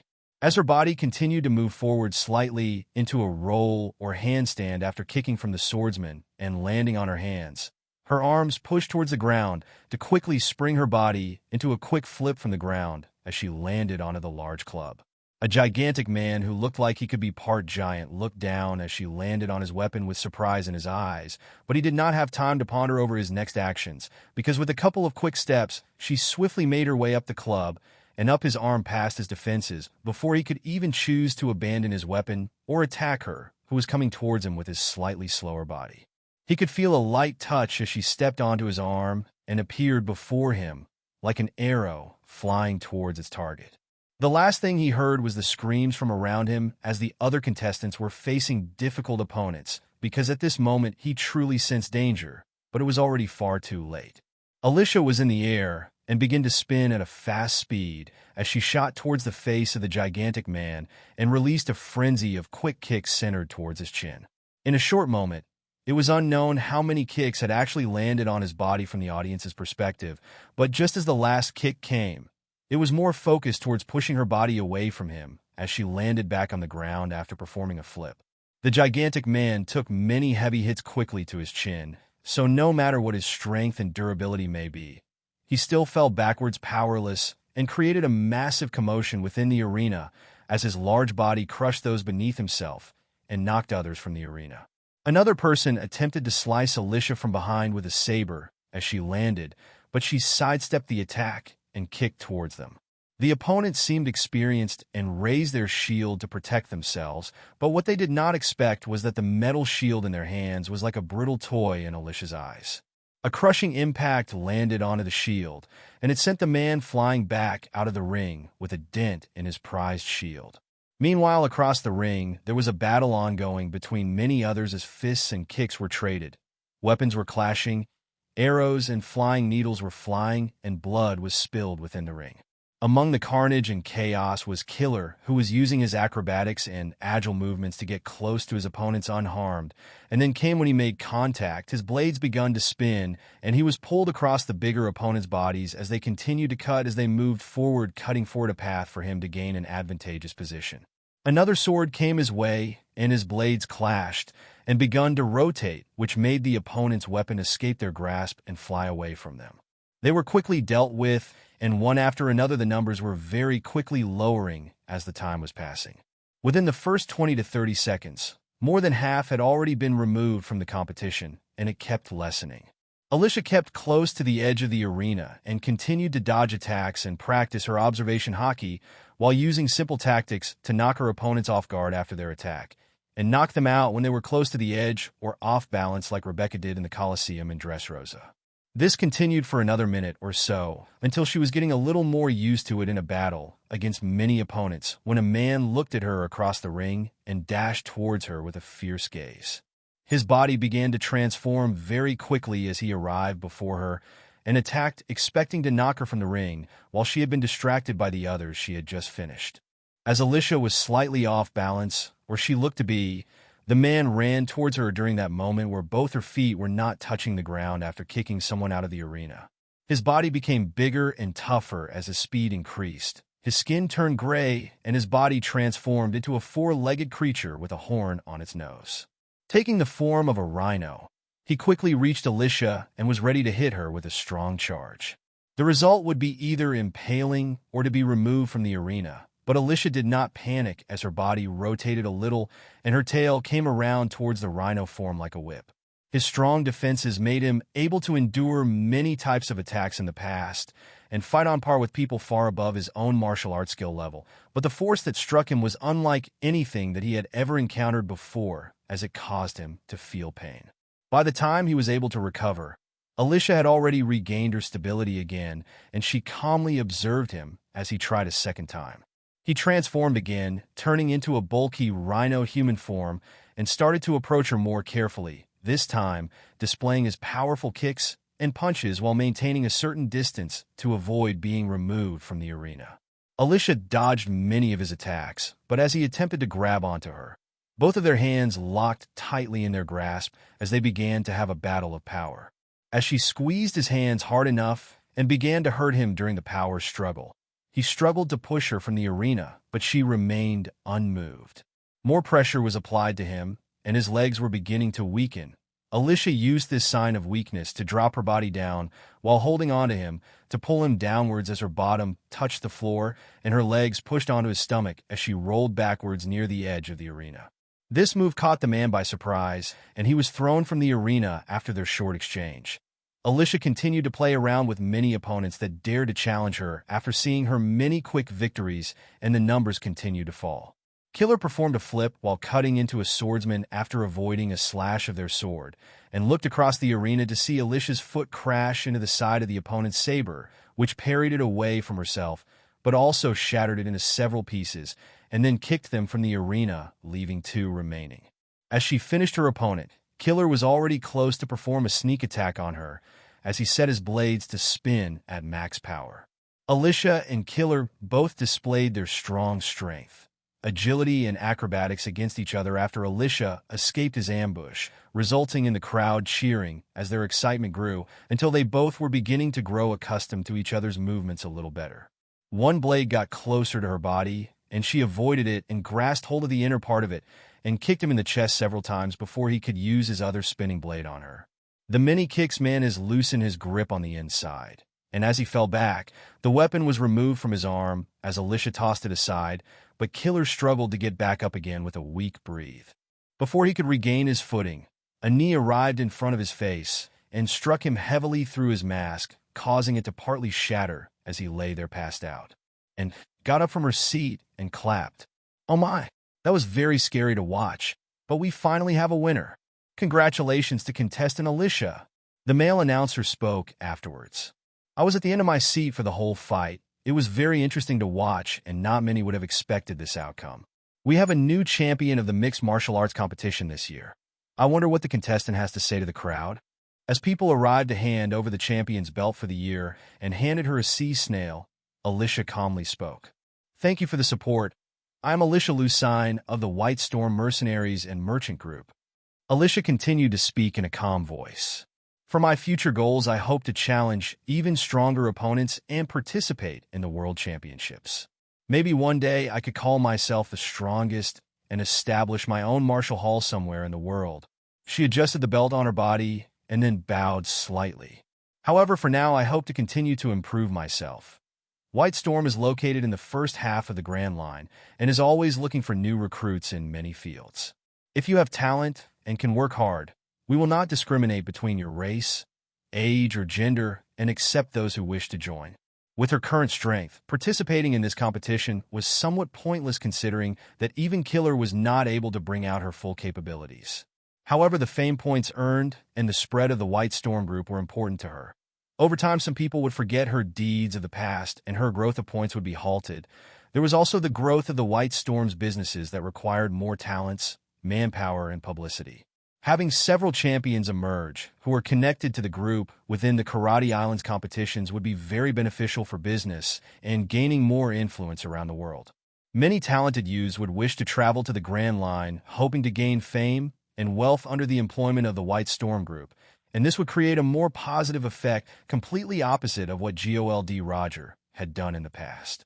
Musicians, artists, martial artists, swordsmen, actors, performers, or skilled builders or craftsmen would venture out of their homelands and expand their knowledge, skills, and worldview while settling within the various places she had provided for them.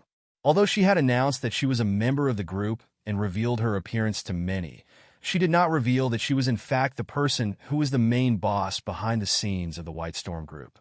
This way, the group would be known as a group operated by a human that accepted other races, gender, and ages, but was not a group run by someone of another race who was pushing for equality. The two circumstances would have very different response from the public depending on who was trying to promote such worldviews. Other races are often seen as inferior, and even minks and fishmen can be seen as mindless and stupid beasts, so she had to be careful, which is why she spoke as a member of the group and a mixed martial arts champion and not the boss.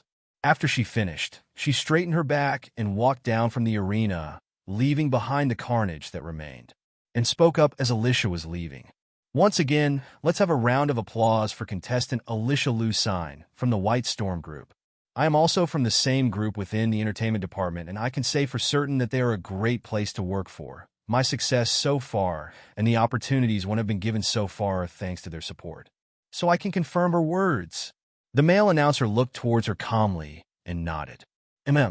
Well, that is the end of the mixed martial arts competition. For now, we will have a short break to clean up the arena and tend to the wounded.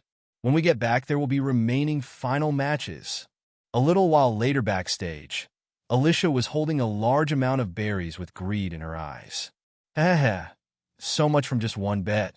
Promoting business, spreading fame, and gaining experience within the world was always a good thing, but in her eyes, making a large amount of berries from her actions and the bets was also something that she was happy about.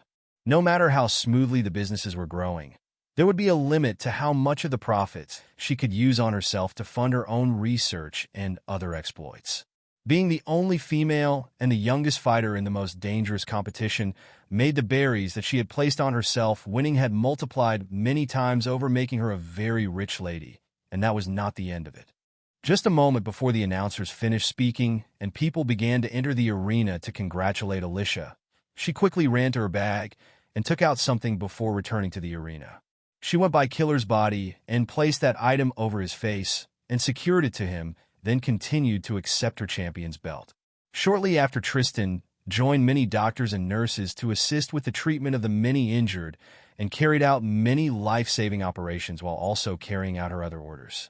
She collected many blood and tissue samples of many living or dying strong-bodied fighters and stored them away. After completing her task, she left to prepare for her own battle that was coming while taking a bag full of samples with her that Alyssia had requested. Meanwhile, within the recovery room, Killer lay on his bed with several people surrounding him who looked very worried and angry. Kid, Wire, and Heat looked down at the mask on Killer's face and showed a look of irritation. Kid walked towards and removed the cute-looking simply drawn cat mask from Killer's face. How dare she mock my friend like this? While the top of the mask had pointed cat ears, it was just a simple flat mask with a cat emoji design on it that looked like =degree smiley face. When Kid removed the mask, Killer's broken mask underneath came into view along with Killer's face that could be seen through the broken parts. Alyssia's knee strike had smashed his mask while knocking him out, but the mask continued to fall apart and reveal a large part of his face. Knowing that Killer was sensitive about his laugh and face, she put the paper mask over him while he was being removed from the arena. Kid looked at his friend with a look of conflict in his eyes. He was torn between going to get revenge for the insult and for harming his friend, but he was also slightly grateful that Killer had been protected. However, his impulsive and hot-headed nature directed him towards the idea of taking revenge. Good, Alyssia Lucine. I will remember it. As he was losing his temper, many metal objects nearby began to tremble as if being put under his influence. Just as he was about to walk away, a strong hand grabbed onto his arm. Captain, it is fine. Kid turned back and shouted, "But she has insulted you. I cannot accept this." Killer coughed as he sat himself up. "Captain, really there's nothing to worry about. It was a fair fight, and I will be back on my feet soon enough. I was not set on winning anyways." Killer had joined to gain more experience fighting many enemies at once before they planned to set out onto the seas, so when he felt that he had gained enough, he was ready to step out of the arena and leave the championship to another. He had gained from many of his battles one after another, but Alyssia was in a league of her own according to his observations. She caught his interest as she played with many opponents and wished to fight her. Unfortunately, he could not even put a single scratch on her, and lost hold of one of his weapons after receiving several kicks, and could not follow up with an attack with his other weapon in time. Since he was the most rational and the more tactical among the group, he knew what would happen should he lose, so as soon as he woke up and heard the commotion from Kid, he held him back. Kid grit his teeth and looked towards Killer. "Fine, rest up and recover quickly." Killer lay back down comfortably. "I will get stronger so that I will not lose next time." Him losing to a 16-year-old girl let him realize that there were many talents out in the world in all shapes and sizes. If there are many like her in the world who have already established their place and power, then he and Kid need to be better prepared before they start their journey. One day he believed that he would meet her and gain the chance to have his revenge match. The problem was that he had greatly underestimated her capabilities, and as he continued chasing her, the gap would only continue to grow much wider. After the cleanup during the break, the audience began to return to their seats at the appointed time, but this time the whole stadium was filled with more people than earlier. Alyssia sat and watched from her seat, but nearby several figures appeared not too far away. Kid, Wire, and Heat assisted Killer into his seat to watch the remaining show together. Killer turned to Alyssia and nodded slightly in her direction to greet her. She responded with the same action before turning to face the arena again. Killer had his mask replaced with a spare one that looked slightly old or made with slightly cheaper materials than his other one. Meanwhile, Kid watched both of their movements and then sent a deathly glare towards Alyssia, but she continued to ignore him even if she could sense him through observation hockey. In her mind, she was happily cheering. Good. Keep remembering me, keep growing stronger and more famous. Keep feeding me precious points daily. 2 members of the 11 worst generation would grow up to be able to contend against the 4 emperors or some of their direct subordinates at least. As they grew and gained more fame in the world, they would be providing Alyssia with a daily supply of points, and it would continue to grow. Kid would cause many problems in the world during his journey through the Grand Line, but Alyssia could potentially stop his journey if she chose to do so and save many lives in the process.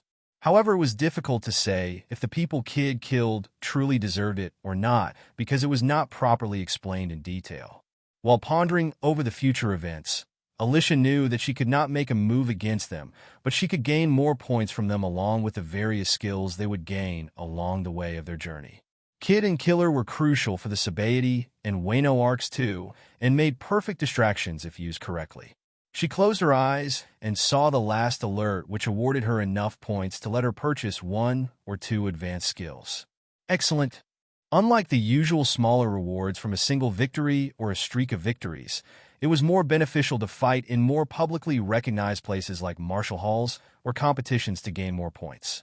The Karate Island competition may be less famous than the World Martial Arts Championship that is known throughout the world and recognized by many, but it is still a legitimate competition that could be said to be just underneath Dressrosa's Coliseum matches and some other places for its fame and worldly recognition. The rewards would not end there, since her win would be published in the newspapers and spread far and wide. There were also the additional points gained from how others under herself perform. Since those she taught are counted as students, if they win their matches or are able to at least get a decent position in the competition, then she would be able to leech some points from their achievements after being rewarded by the system. The noisy stadium became quiet as a tall man with boxing gloves entered the boxing ring prepared, followed by Tristan, as they were both dressed appropriately. The referee checked them over quickly along with their gloves before signaling the announcers. The male announcer smiled as he spoke towards the crowd of people. Thank you everyone for your patience. Now we will move on to the boxing finals. Here, contestant Tristan will be facing off against Jerry. As you all know, Jerry is the crowd favorite as he is widely known for his abilities, but recently Tristan has proven her skills for all to see. Although there may be a significant difference in height and weight, I expect that each have their own advantages and disadvantages. And snorted. Do not speak too soon. You should remember the previous competition. This is not me questioning Jerry's abilities, but instead reminding you not to underestimate those who may not look too threatening at first glance. The male announcer raised his hands defensively. Fine, I get it. I still favor Jerry, though no matter what. The fight had begun, and Tristan began to circle around him quickly with her fast footwork. Each step that she took let her avoid the many punches that Jerry sent towards her.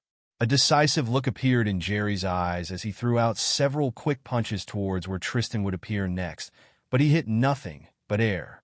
Tristan used this opportunity to stop circling him and get closer. She rushed in and aimed a punch towards Jerry's stomach after jumping up into the air. Jerry bent his body, using his flexibility to the best of his abilities, and threw out another punch which was about to connect until Tristan expertly controlled her body in the air to narrowly avoid it. Just as he was ready to throw out another, Tristan appeared before him and landed a single strong punch on his stomach. In that split second of danger, Tristan felt as if she had tapped fully into her instincts and was able to avoid the punch before it came. She then remembered her training with Alyssia as she stated. Minks have heightened senses already which work well with our beast instinct, but that is just things like sight, smell, touch, taste, and hearing. There is in fact another type which can be used if your will is strong enough and you are able to use it to sense things around you. Come, I will teach you the method to train. For a very long time Tristan had suffered at the hands of Alyssia, who had beat her with a wooden pole while she had been blindfolded. At first she had thought that Alyssia was simply playing with her, but after seeing Alyssia accomplish it, she kept trying and failing. That is until the moment when she avoided the punch from Jerry, as if she sensed how his body was moving as it bent, and the positioning of his arms before he threw out the punch. Taking a heavy blow to the stomach, Jerry bent forward slightly as Tristan landed and positioned her body under him. As he bent over, she jumped up, delivering a flying uppercut to his face without a shred of mercy. Jerry fell back and lay on the ground as the countdown began. 1, 6, 7, 8. Just as the time was running out, Jerry climbed back to his feet clumsily and looked towards Tristan with a fierce look in his eyes. Around one of his eyes, there were signs of bruising and swelling beginning to form, while he looked like he was struggling to remove his groggy state. A fierce exchange of punches were traded as Tristan dodged many of them, but as the fight progressed, she stopped in place and began to meet his barrage of punches with her own. Fist met fist during their exchange, as Jerry made use of his flicker jabs and Tristan matched his flicker jab with her own Thunder King fist. Jerry had a much longer reach and usually had the advantage over his opponents in terms of power and strategy, but with each exchange, he found himself closer and closer to being at a disadvantage. Tristan could easily match the speed and unpredictably of his punches with her own, but she was able to disperse the force of each punch and push back with her own as she adjusted to his technique. A look of worry appeared in his eyes as he exerted more force into his next flicker jabs, and then he could feel a large amount of pain as his knuckles crashed into a more powerful force and knocked him off balance. A figure appeared before his eyes before he could adjust himself again. A single punch was thrust forward into his face with more than enough force to cause him to lose the match. However, it was already too late, and he could not avoid it. His body fell to the ground and lay there motionless. For 7, 9, 10, knockout. Tristan wins. A small smile appeared on Tristan's face as she was handed the boxing champion's belt, and stood up and began to clap her hands together. It seems that we have 2 female champions this year. As a fellow female, I cannot help but feel proud. The male announcer rolled his eyes and coughed. Indeed. Congratulations to Tristan. Is there anything you wish to say to the crowd? Do you have any goal after this? Tristan accepted the sea snail and spoke. Well. Tristan spoke in an innocent tone of voice. I am glad to be able to win. I am Tristan and am also from the White Storm group. Though I cannot exactly say that winning this was a dream of mine, since it is just a secondary pursuit of mine. Boxing is more like a hobby, I guess. Suddenly, many people spat out their drinks and began to cough uncontrollably after hearing what she had said. Many eyes were cast upon her body, filled with numerous emotions like jealousy, rage, bewilderment, and some looked towards Jerry, who lay there with eyes full of pity and sorrow. A young 16-year-old girl had defeated a 43-year-old man who was destined to win the championship and claimed that she only took up boxing as a hobby.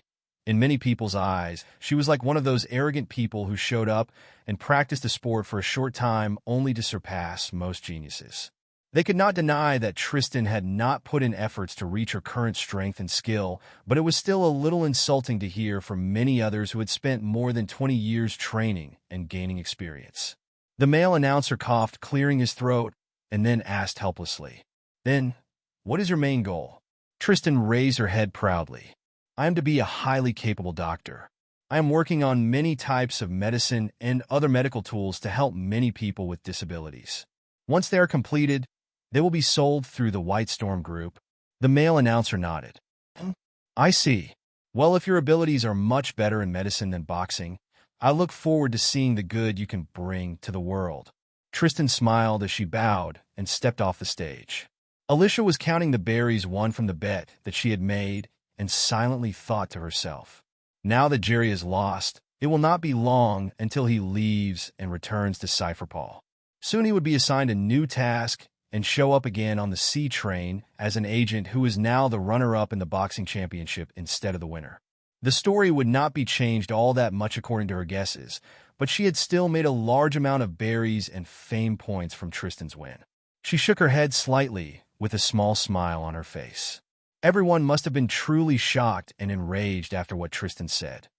Though what she said was completely true, although Tristan was one of the big three of the crew, her main pursuit was medicine, and it took up a lot of her time, which sometimes made her unable to focus solely on training, unlike Carrot. Carrot had surpassed her a little as they grew up together and reached their current stage because she had more free time to train and focus on other things to improve her fighting prowess. Meanwhile, Alyssia possessed her monstrous talents provided by the system, along with the talent's bonus effects upon reaching a certain mastery. Even when she was busy with research, she still set aside time to train her body, rest, and keep herself fed, which kept her far ahead of the others in terms of pure physical strength and combat abilities. However, for people like Jerry and many others who possessed talent but also had put in a lot of hard work, Tristan's innocent words may have come off as mocking or insulting to the efforts that they had put in. In the end, it was just the result of many years of training and guidance from Alyssia, along with the mink's natural fighting abilities and instincts that had gotten Tristan this far to claim the boxing champion position. Two female champions had emerged in the same year of the Karate Islands Martial Arts Championship, and both had emerged from the White Storm Group. Two of the champions were decided, but there were still 5 more final rounds to begin. Shortly afterwards, the sumo and jiu-jitsu finals started and ended quickly with the crowd cheering, while Alyssia continued to collect her berries from her bets. "If this keeps going, I may end up bankrupting them." However, they must have made more than enough with the ticket sales, so nothing to worry about. A large amount of points were gained from her own wins, but also from Tristan's and the others from the crew that achieved decent rankings in each competition, which allowed her to further invest in several advanced skills, but with a little more time, she could even purchase an upgrade to expert mastery. With every passing day, she was also receiving a large amount of points, so the growth of her skills and the amount of skills purchased continued to increase. Her wealth continued to pile up. Her strength was already at a high level to cause many changes in the world. Her influence was growing through the growth of the White Storm. Wealth, fame, and power were within her grasp, but unlike most people in the One Piece world, she had very different world views than most that had been developed by a more civilized world. Gradually, she was adapting and feeling more secure in her own body as each step was taken successfully. Most would try to gain power, wealth, and fame to further their goals in the world and bring down someone else to put themselves into the place at the top and then continue to cause terror to others or suppress them. Alyssia did not wish to become a pirate king, a real king, or the ruler of the world, but instead she just wanted to feel secure and safe.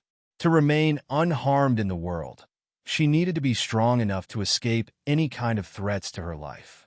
To protect her friends and loved ones, she needed powerful influence or trusted followers. To allow her children to grow up happy, healthy, and strong enough to protect themselves from danger. To stop many deaths or harm caused in the future that she knew would happen, she had to prepare for the storms to come and be able to counter whatever may happen. Certain events of the future would have to benefit her in some way to strengthen the foundation she was building up from scratch. The exploration crew she had formed, Creation Union, White Storm, and various collections of skills or knowledge from different parts of the world would be what would make her reach her goal. Alyssia sat back in her seat, calming her restless mind. Around 3 years remain until Jack attacks, so I hope that Mom and Dad are doing well. Although she did not know who would be severely harmed or killed during the attack, she knew that her parents would get caught up in the middle of it in some way. Her focus turned to the arena as the male announcer spoke.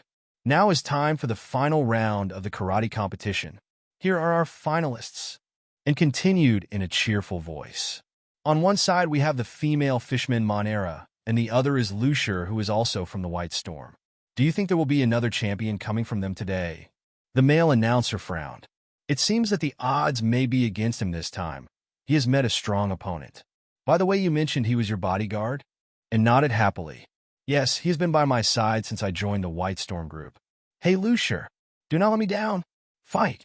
Lucier looked over and blushed while waving foolishly towards her.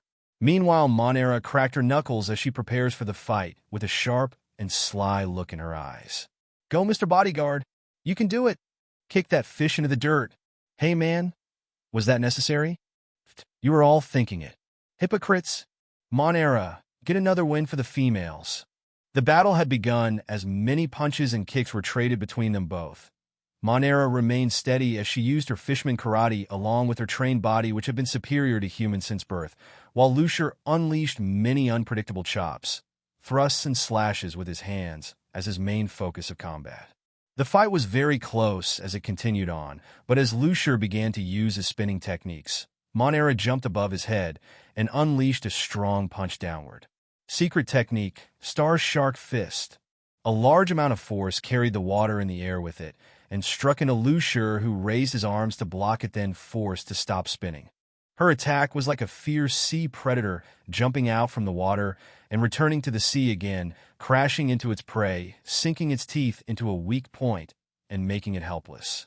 The force caused Lucier to stop spinning and be forced on the defense as he tried to push her back, but it was too much for him to overcome.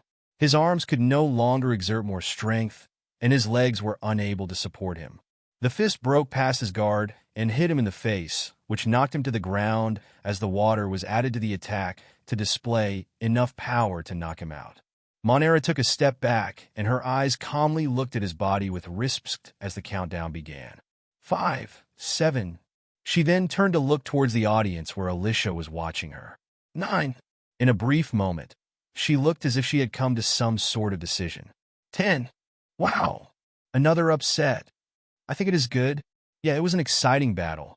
I approve. Poor Lucier. The male announcer spoke up. We have a winner for the karate competition. Congratulations, Monera. And sounded slightly disappointed. It is a shame that Lucier lost in the end, but it was an exciting battle. Is there anything that Miss Monera wishes to say? Or do you have any goals for the future?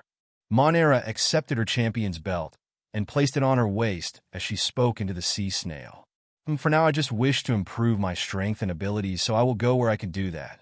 I wish to ask those of the White Storm if they would be willing to accept me, and looked shocked at her sudden declaration.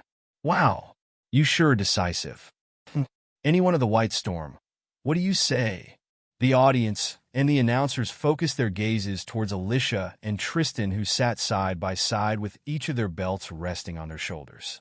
Alyssia nodded calmly and raised her thumb up into the air to indicate her approval.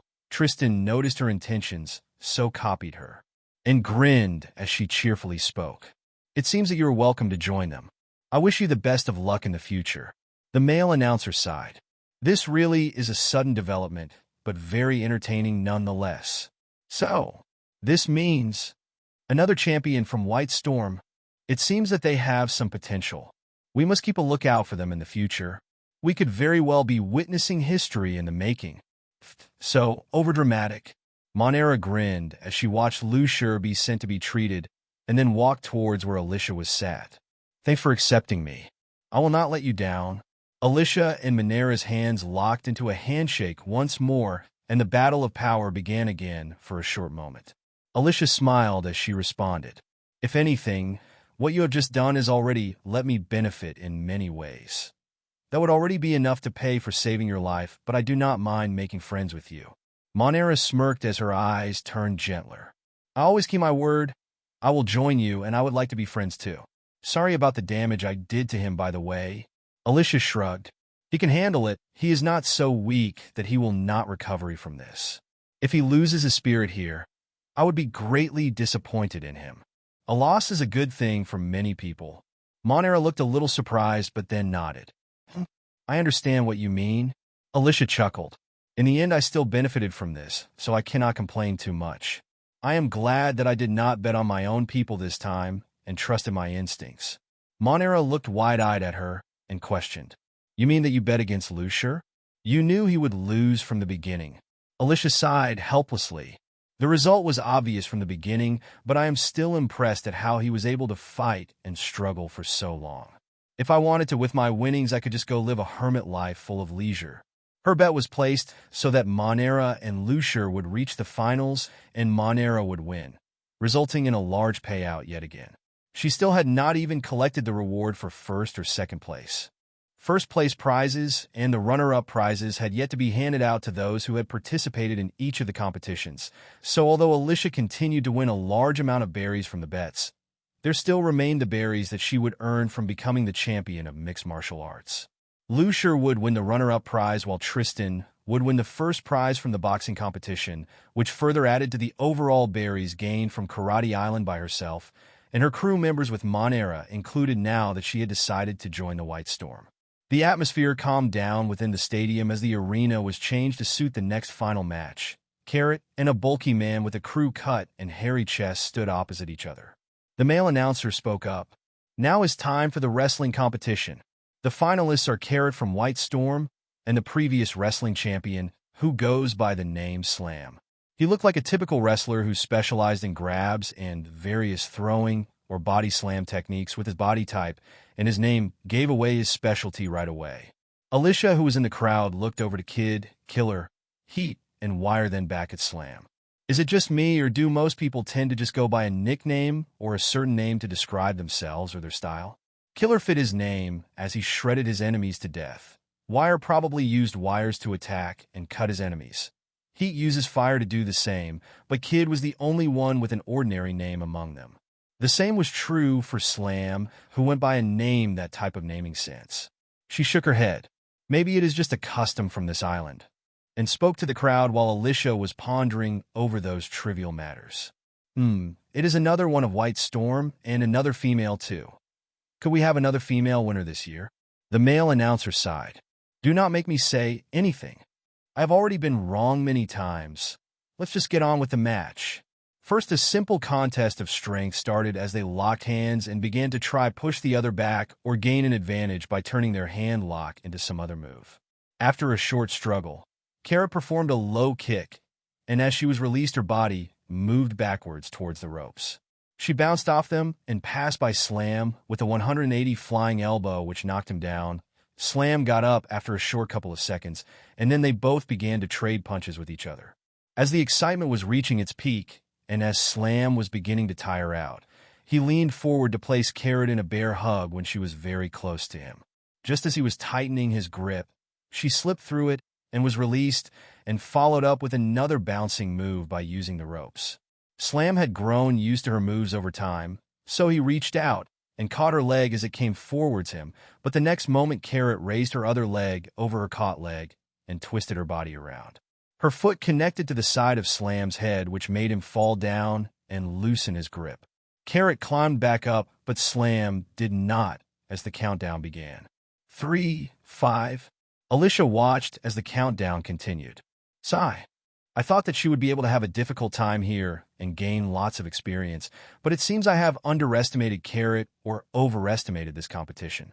Well, the Enzwajiri kick at the end was quite beautiful to look at. 8, 9, 10. Either Carrot was becoming too strong, or the participants in the competition were not suited to fight against her, who was far too quick and flexible. Slam could not catch her and hold on tight enough to perform any of his special moves, while Carrot was not only strong, but able to adapt during each battle to pull out a win from nowhere. Even if the matchup may have looked close to everyone in the crowd, Alyssia could tell that Carrot had not shown her full power and withheld some of her abilities to match her opponent. The male announcer coughed with a face full of shame. It seems that there is another champion from the White Storm, and continued after he finished speaking. Congratulations, Carrot. Is there anything you would like to say? Carrot smiled, revealing her cuteness as she replied. I am happy to win, and I had a lot of fun playing here. Playing? She must be joking, right? So I just ignore it. The people from White Storm are abnormal. Mommy, she is so cute. Can I have one? Of course, I will arrange it. Many people in the crowd voiced their own opinions, while some others' conversations took a strange direction. A naive child among the crowd that seemed to be of noble birth asked their mother for Carrot or a creature similar to her.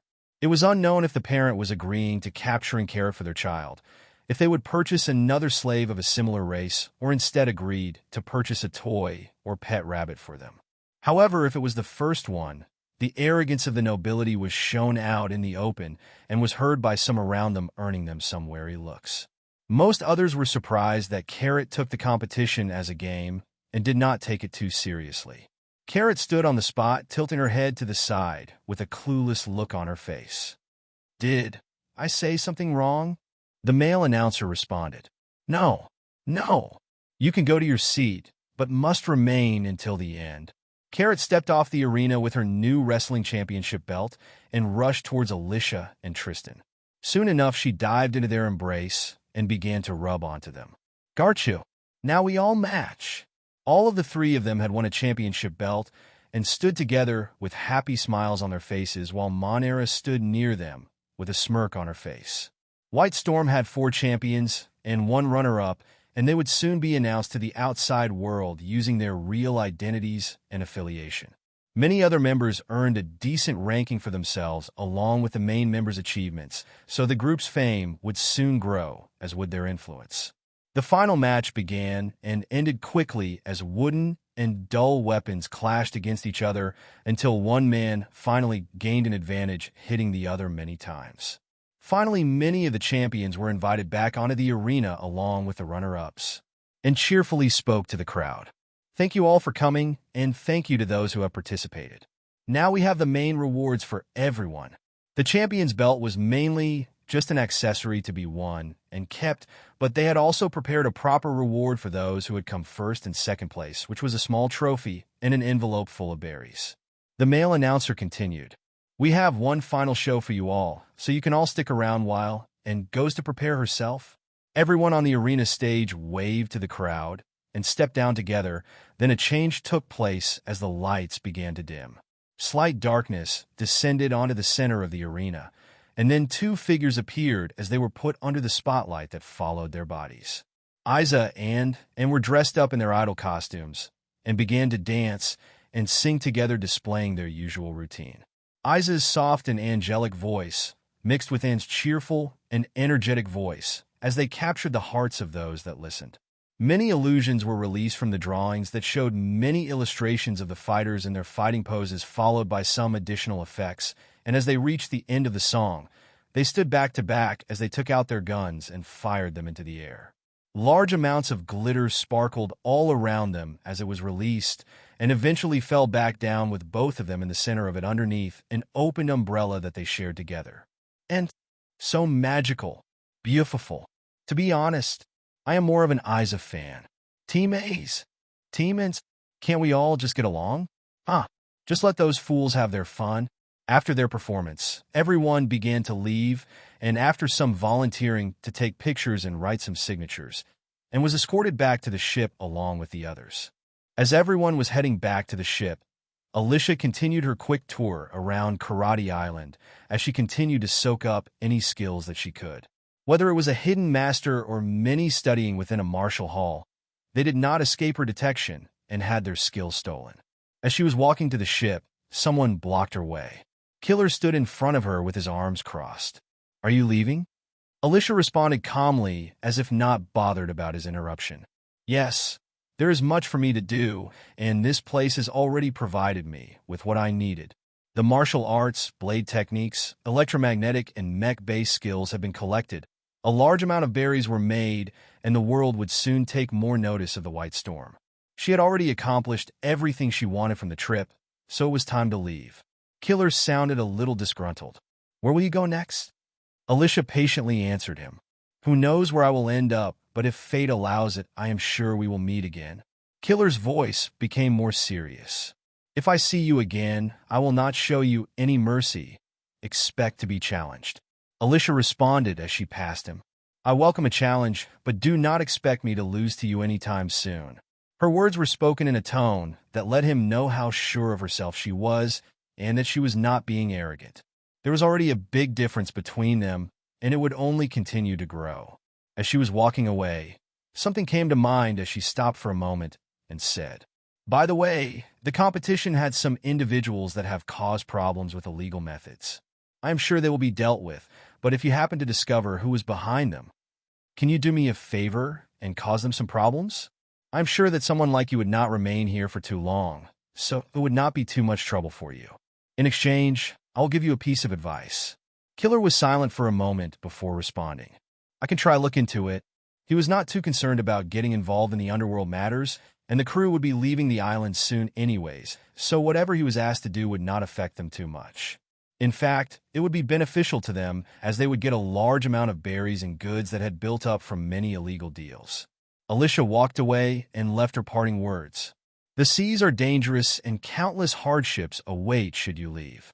Your friend is loyal and cares for his friends, which is good, but that temper of his will bring much misfortune and bad reputation to you all. Maybe one day that quick temper may put you all in grave danger and suffering.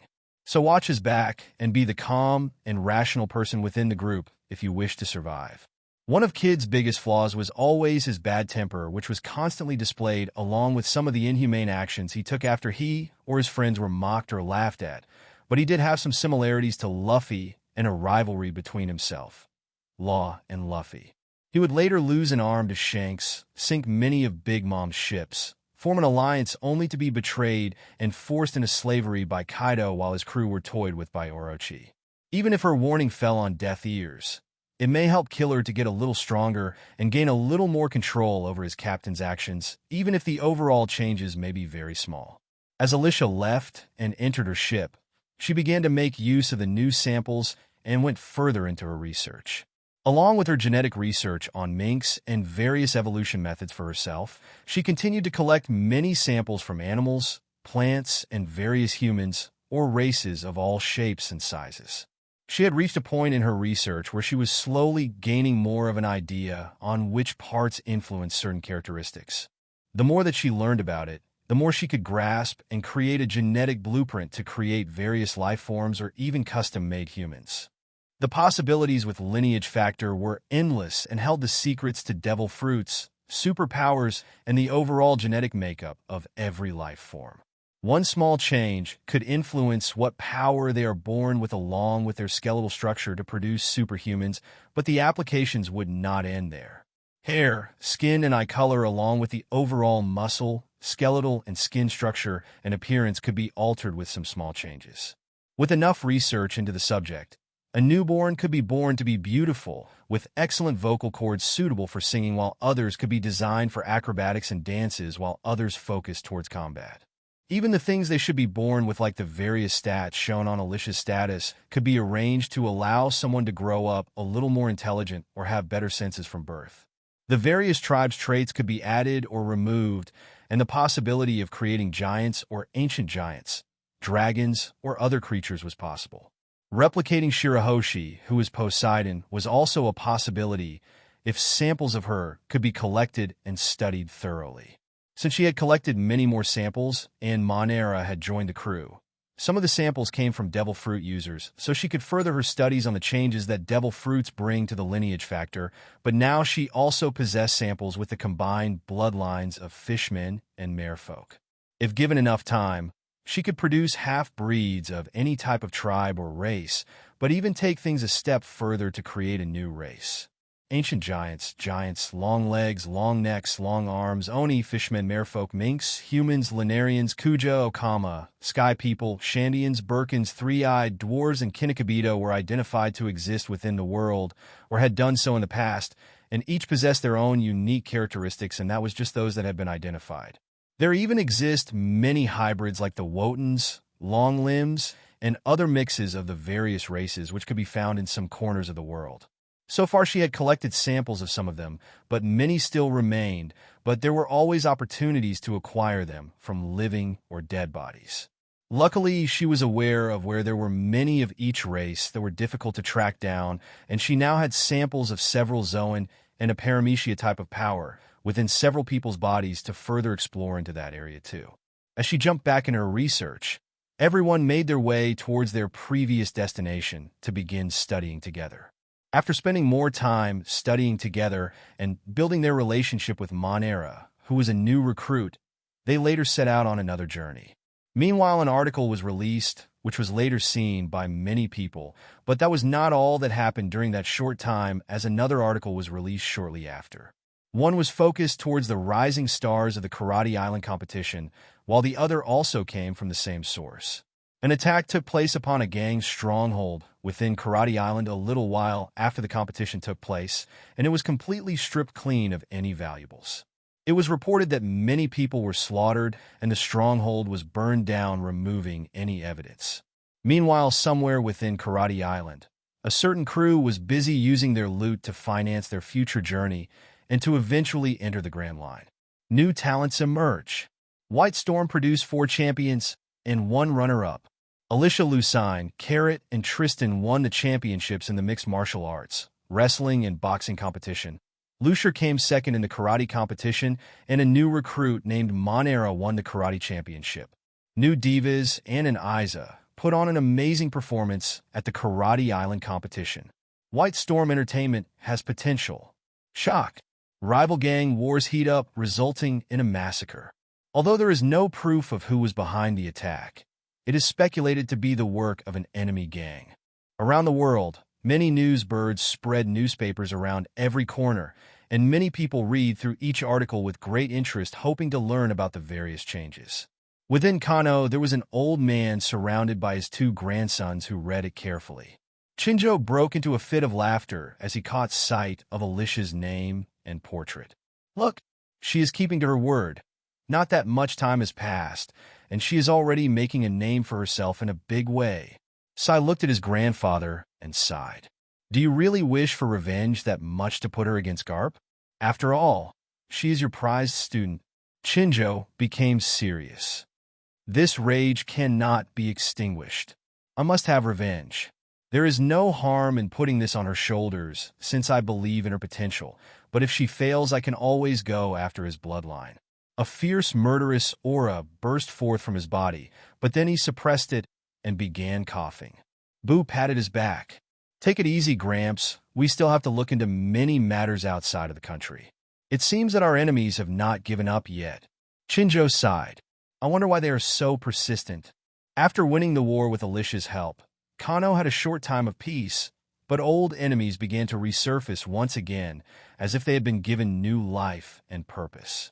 It was as if someone had given or sold them something that would let them believe they could be successful the next attempt or the time after so long, as they kept receiving what they needed to wage war. Although the Shinjo family had not yet investigated who was behind the arms trade and the continued wars between many countries, they had begun to suffer once again because of it, and would later find themselves traveling to Dressrosa to its source years later. One big victory only helped to halt the war for a small amount of time and give them all a small break, and everything returned to how it was supposed to be, with a couple of small differences in the details. In an unknown island, a large figure cut the head from another who was kneeling down, and many others were burned, crushed, poisoned, or electrocuted. Judge caught the falling newspaper and began to read. Then he suddenly became serious. It seems that she has quite a lot of potential. This kind of potential in a 16-year-old kid is worth watching. If I knew it sooner, I may have studied her so I could create an even more powerful warrior. He then shook his head. No, modified humans are superior, and it will be difficult for her to surpass them even with that talent. He then turned to his children. I want you all to increase your training intensity from now on, although I am happy with your progress so far. I know my creations cannot be so lacking in potential and ability. Reiju bowed her head and hid the displeasure in her eyes, but replied obediently. Yes, father.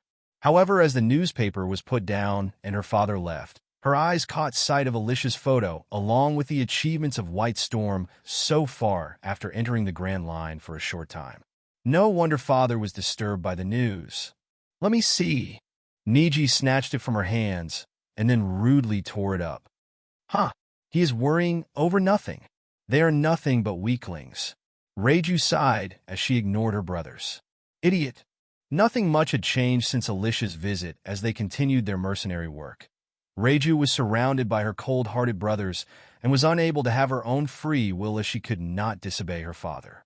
Her father was slowly looking into establishing an alliance despite Alyssia's warning, but the news article let Judge see that the person who gave him some advice was now growing in power quickly, and that made him feel a little threatened and uneasy. As a king and a soldier, he naturally had his suspicions towards her, and he was watching many other forces that existed within the world carefully. If one emerged that could threaten Germa 66, he would show no mercy if they became an enemy and destroy them before they had a chance to grow. Instead of taking action, he believed in the children he created with his own scientific research and their true potential, so decided to strengthen the training they would have to undergo. As a result, Germa would grow stronger and would not have to fear her even if she had great potential and a promising future. However, unlike her father, Reiju quite enjoyed the fact that the newspaper article had made her father unnerved, but she also enjoyed seeing someone she met making an impact on the world. On Big Mom's territory, a lion mink was reading the newspaper and broke into a cold sweat as he felt a presence behind him. Big Mom looked down at him and spoke. Mama, hey, what did you say that kid's name was again? Pecoms began to stutter out of fear. Ma.M. Mama, I think it was Alyssia, silently in his heart. He was apologetic towards his fellow mink, but when Big Mom is like this, she is ruthless and unwilling to drop the subject. Pecoms began to put on a serious look. Mama, you can't be possibly thinking of replacing me with another mink or adding another to your collection.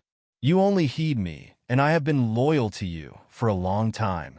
Big Mom thought seriously as she remembered that she already had a mink imprisoned within one of the books in her bookcase, and she already had Pecoms who could use hockey, so she quickly grew bored and lost interest. As she walked away, Pecoms wiped the sweat from his brow. So scary, this is the most I can do for you. Please stop causing me further worry. Meanwhile, Big Mom returned to her room and looked towards her daughter, putting with a look of disgust before concealing her true thoughts. This one is not too far from reaching a marriageable age, so she can soon be used to form an alliance or gain something within a couple of years. So useless. She has not yet awakened her ability yet. Her mind went back to the image of Alyssia in the newspaper article. If that girl can show further potential and ability, she may be worth marrying into the family. Which one of my sons is unmarried and at an acceptable age? Although Alyssia had escaped her plots for the time being, it did not mean that she would not set her sights on her in the future, and Big Mom was already considering the future marriage for Pudding. Certain events could not be stopped so easily, and if Judge continued to ignore Alyssia's warning or not take it so seriously, then events would begin to unfold like the original. In the land of Wano, Kaido read the article while drinking. It seems like this girl has potential and dreams to stand at the very top. But first she must get past me. I await your challenge. Do not let me be bored if you do come, As someone who is undefeated in single combat, Kaido always welcomed a challenge and enjoyed a good fight. To him, the news was not so important since Alyssia may even die very soon before reaching her full potential, if she was unlucky, but if she survived and wished to reach the peak of the world, he would someday clash against her and let him satisfy his love of combat. Not many could truly challenge him in the world, and Whitebeard is now old and sick. His relationship with Big Mom is usually on and off at times. Then there was Shanks, who became the fourth emperor, but he rarely got a chance to meet him in person as he was stuck on Wano most of the time. He remembered Odin and Toki's warning from many years ago, and he was aware that a new age was coming soon, When a new era opened up, there would be much war and bloodshed, so he put his efforts into preparing for that time and watched the emerging talents. Around the world, the news was spread as it made a very small impact, but in some places, various people grew interested in Alyssia Lucine, Carrot, Tristan, Lucier, and Monera, along with the White Storm group that they belonged to. Those that had some suspicions about her identity and her involvement with the incident months before saw the news article, but the only proof of her matching, it would be her name to match up with the AL on her wanted poster. However, after a thorough investigation on the case and the problem with the attack on one of the New World princess, many odd coincidences began to be found, resulting in suspicion falling on Virgo's head from Garp, Sengoku, and Tsuru. Tsuru had been the main person chasing Doflamingo for years, but he had always been one step ahead, as if he had been informed ahead of time, so naturally she suspected a spy within. Once the incident was investigated and some parts of the truth were found out, they put their heads together to talk about the bounty. With no further news of Alyssia and her whereabouts, they were unable to investigate her in great detail to find out if she was truly as Virgo had said, so they kept the bounty up, but it remained frozen as it was, and the dead or alive was changed to alive. As for their plans for Virgo, they kept him where he was to wait for a time when he would slip up in the future, since he had been careful enough to avoid suspicion. Doflamingo possessed too much power to contend with his status as the king of Dressrosa, warlord, and ex-celestial dragon. They had to properly prepare reasonable cause to catch him, and if their hunch was correct about Virgo, then arresting him so soon would only put one person behind bars, and that was only if they found evidence to do so. They hoped to keep him close and use him to bring down Doflamingo should he be no longer needed and trusted to cooperate with the Marines and world government. The Marines are not the absolute good in the world, as they have their own views on the word justice, and in the end it still requires the support of the public and the berries to keep it up and running. Sengoku read the newspaper and his brows furrowed. Alyssia Lucine. Hey Garp, my instincts are telling me that we may have found that person Virgo reported. Garp looked at the picture of Alyssia lifting her championship belt up and then read the rest of it. Alyssia Lucine, 16. Already a champion of mixed martial arts and a member of the White Storm. It seems that she has potential. Tsuru sighed. Be serious. That is not the main thing you should be focusing on. If AL is truly Alyssia Lucine, then we will need to investigate further into White Storm to find out if they are clean or not. AL may be Alyssia Lucine, but that connection alone will not give us enough cause to arrest her, and we even have proof that the incident involving AL or Ghost acted in self-defense. Even her current display has shown that she is a person pursuing martial arts. In Virgo's report, it did say that she caused harm to his subordinates, but I think differently from reading some other reports and seeing her now. Sengoku sighed. I see what you were getting at. The first incident in G5 could just be said to be a sparring session between martial artists or warriors with equal risks of injury and even death, but still nobody died within G5 before she left. This would partly show her personality and matches with the image and news published. The part that those who died were innocents is solely reliant on Virgo's report and with what we have found out. The report cannot be trusted completely. If I was surrounded by 3 or more ships while I myself had one, even if I was a merciful person, I would not hesitate to kill when there is a heavy risk to those on my ship. Garp laughed. Yes. She had to act decisively to protect her crew. Hey, can we just recruit her? Tsuru said in a concerned tone of voice. I am afraid that will be difficult. The past Mink group had already caught the eye of the world government, and if this Alyssia Lucine is a Mink too, they may try to connect her to Nox. Oftentimes there are racial groups, bloodlines, or tribes that are automatically declared as evil or having bad intentions. If Alyssia and those others were confirmed to be of the Mink tribe and one tiny bad deed was found about them, they would be hunted down by the world because of guilt by association. Whether it was the noble's desire to own a mink or the connection to Pedro of the Nox pirates who had been searching for the poneglyphs, one reason was enough to go after someone from the Mink tribe. Luckily, the Minks had not been showing off their electro all that much and had been focusing on their physical abilities, so others had not been able to confirm that they were Minks except several close people on the crew and those that had died before witnessing it. If she showed enough potential and ability to build up her own influence, then she may even be considered for a place in the Warlords if a place opened up. However, there was still a need to look into her further. Sengoku lay back in thought, and then spoke. Investigate the White Storm, their boss, their goals, and any dealings they may have or other affiliated groups. Do not dig too deeply to cause any problems or raise suspicions. Just do enough to put us at ease, then we can forget about this matter. Although the investigation should not have went any further, Sengoku had to rid himself of any slight suspicions that he had before clearing her name. The slower they moved, the more the White Storm may suffer from harassment from various bounty hunter groups hoping to draw her out of hiding, so he ordered it to be done right away. Although not many were able to make the same deductions as he and others had, there would always be those that would take even the smallest chance after comparing the blurry image with a L on it to the image of Alyssia along with her name. Little did they know that this action of theirs had saved Alyssia a lot of trouble in the future. Shortly afterwards, the various businesses were investigated in private along with the creation union within Baltimore, which revealed a positive image of Alyssia to Sengoku, Garp, and Tsuru. Not just creation's goals let them feel at ease, but also Alyssia's actions against a potential terrorist group let them see her in a positive light. Then there was the various times that those within White Storm had cooperated with the Marines when they encountered threats to their lives or plots against them, while some even occasionally handed in bounties. So those at the very top of the Marines quickly saw that White Storm was very cooperative and had a positive effect to its surroundings. Since Alfred had kept his involvement with the black market dealings separate and more hidden, various things that would be suspicious went unnoticed, and his past was investigated, which revealed his origin and his previous trading jobs until he later gave it up for unknown reasons.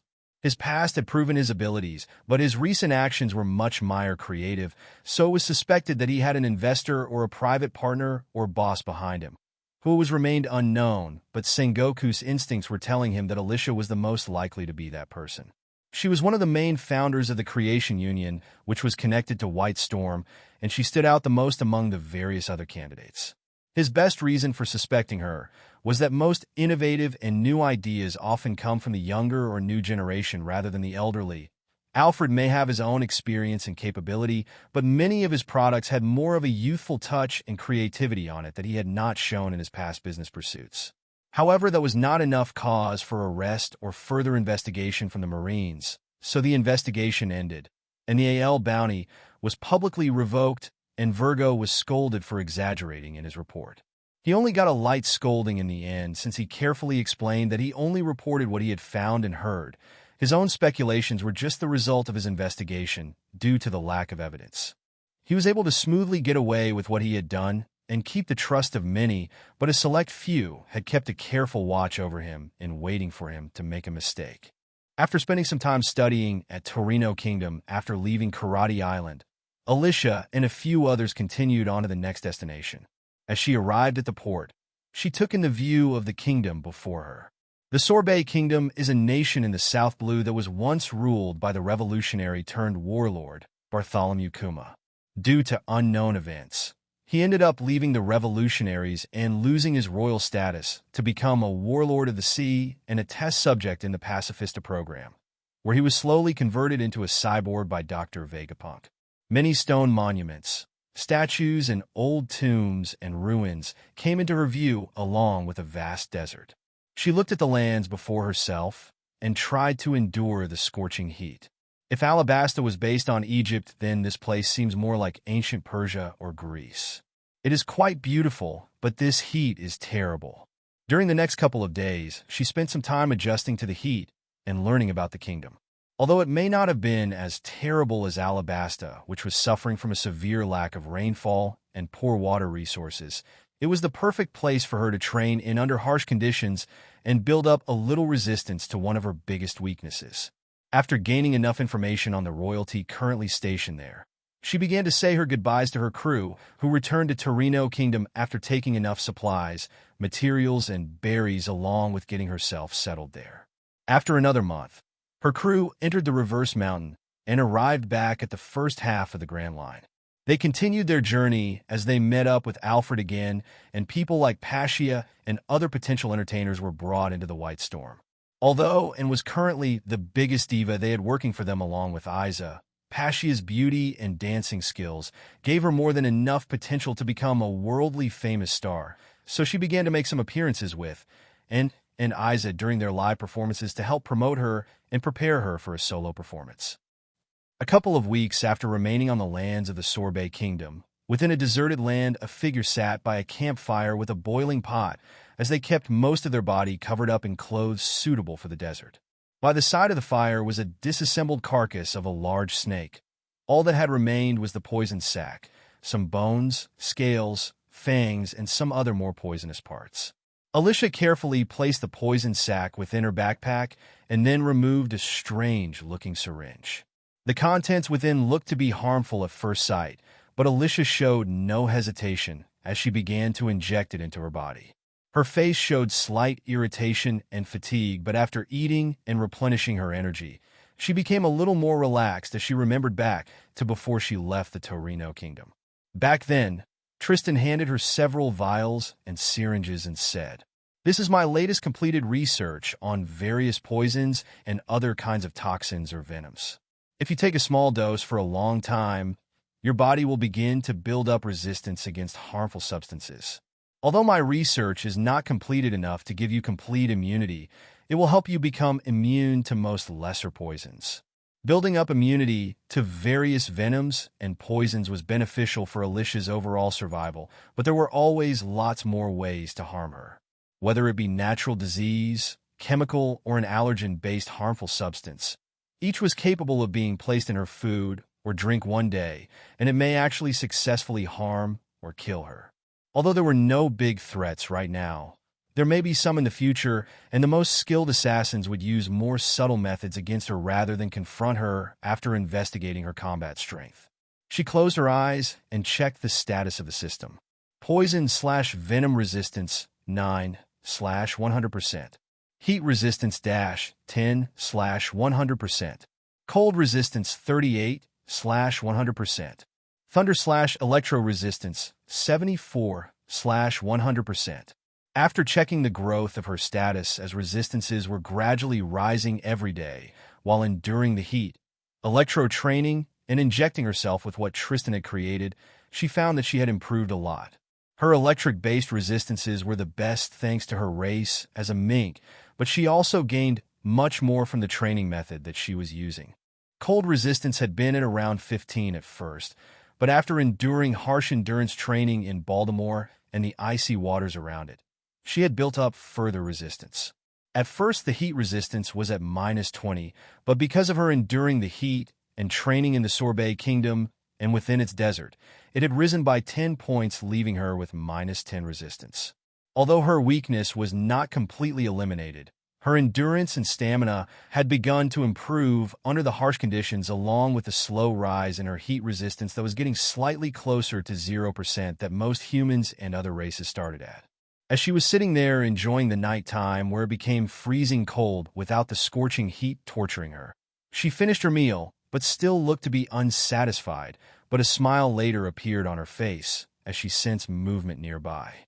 She could subtly sense a large life form within her range as she remained in place and kept her eyes closed until she began to throw several stones nearby. As they landed with a thud, a large creature appeared from underground as it shook the sand off its body. Large pincers, a long pointed and deadly tail, and a large armored body appeared before her eyes as the sand fell from its body. It tried to grab onto something above it, but found nothing but air as its pincers snapped shut, and shortly after Alyssia stood up and took out the two halves of her scythe blade in each hand as she activated the electro on her body. Electro began to take form on part of her lower body, and she quickly disappeared with one step as she appeared on top of it. A small part of the electro was channeled and moved to the scythe blades as they cut its body within a short moment. The large and sturdy armored body seemed to have been cut through effortlessly, but the large scorpion still had amazing vitality and a hard enough carapace to survive even if it had been stunned from the electro attack that came with the cuts into its body. Although her blade skills did not reach the level of a master, she had improved a great deal fighting many desert bandits and those that had ill intentions. Even if she could not yet cut through steel, the armored scorpion was a goal she had set for herself. She had encountered this one several times, but it would always flee after realizing it was outmatched, so it was difficult to wound or kill for most, and even herself if she was solely focused on her weapon skills. The scorpion began to realize that it had fallen into a trap and met the wrong opponent, but just as it wished to flee, the scythe blades were both thrust deep into the wounds on its body, along with a large release of electro. However, it was different from a normal show of her power, as the electro began to take form around the scythe blades in a serpentine shape and wrapped around it. As the scythe blades entered wound, the serpent-like electro shot straight into the body and caused a large amount of damage within. After slowly gaining better control over her conqueror's haki, she had been attempting to manifest her martial arts into a form, but it always took on the form of a serpent and acted according to her understanding of martial arts. A thrust or piercing attack would have more penetrative power. A slice would have more cutting power, and a blunt attack would have more force to break through tough defenses or cause internal injuries, and the addition of the absorbing feature attached to it allowed those attacks to add additional effects and power to those attacks. When electro was used, the attacks became even more destructive, and she had not even added the power of wind to any of her attacks by using a wind blade or bullet attack, which would further increase her cutting and piercing power to another level. However, the more power used, the more control over it was needed, which required a much higher mastery of her conqueror's haki. The attack was much weaker compared to the manifestation of her White Storm leg-style martial arts, but it was more than enough to kill the large armored scorpion quickly. Shortly afterwards, she finished taking it apart and began cooking the edible parts while collecting the poisonous sac, adding it to her presents for Tristan and some additional samples of the various types of creatures she had come across. Her research did not just stop at intelligent life classified as a living and thinking being. Any types of sea, sky, or land creatures, bugs, or plant life did not escape her desire to study, so if it was hostile, it would become her food, while the rest of it would be kept for her research. As she later lay on the sand and fell into a deep sleep, she thought, "This is not so bad actually, but I cannot remain here forever. There is still much to do."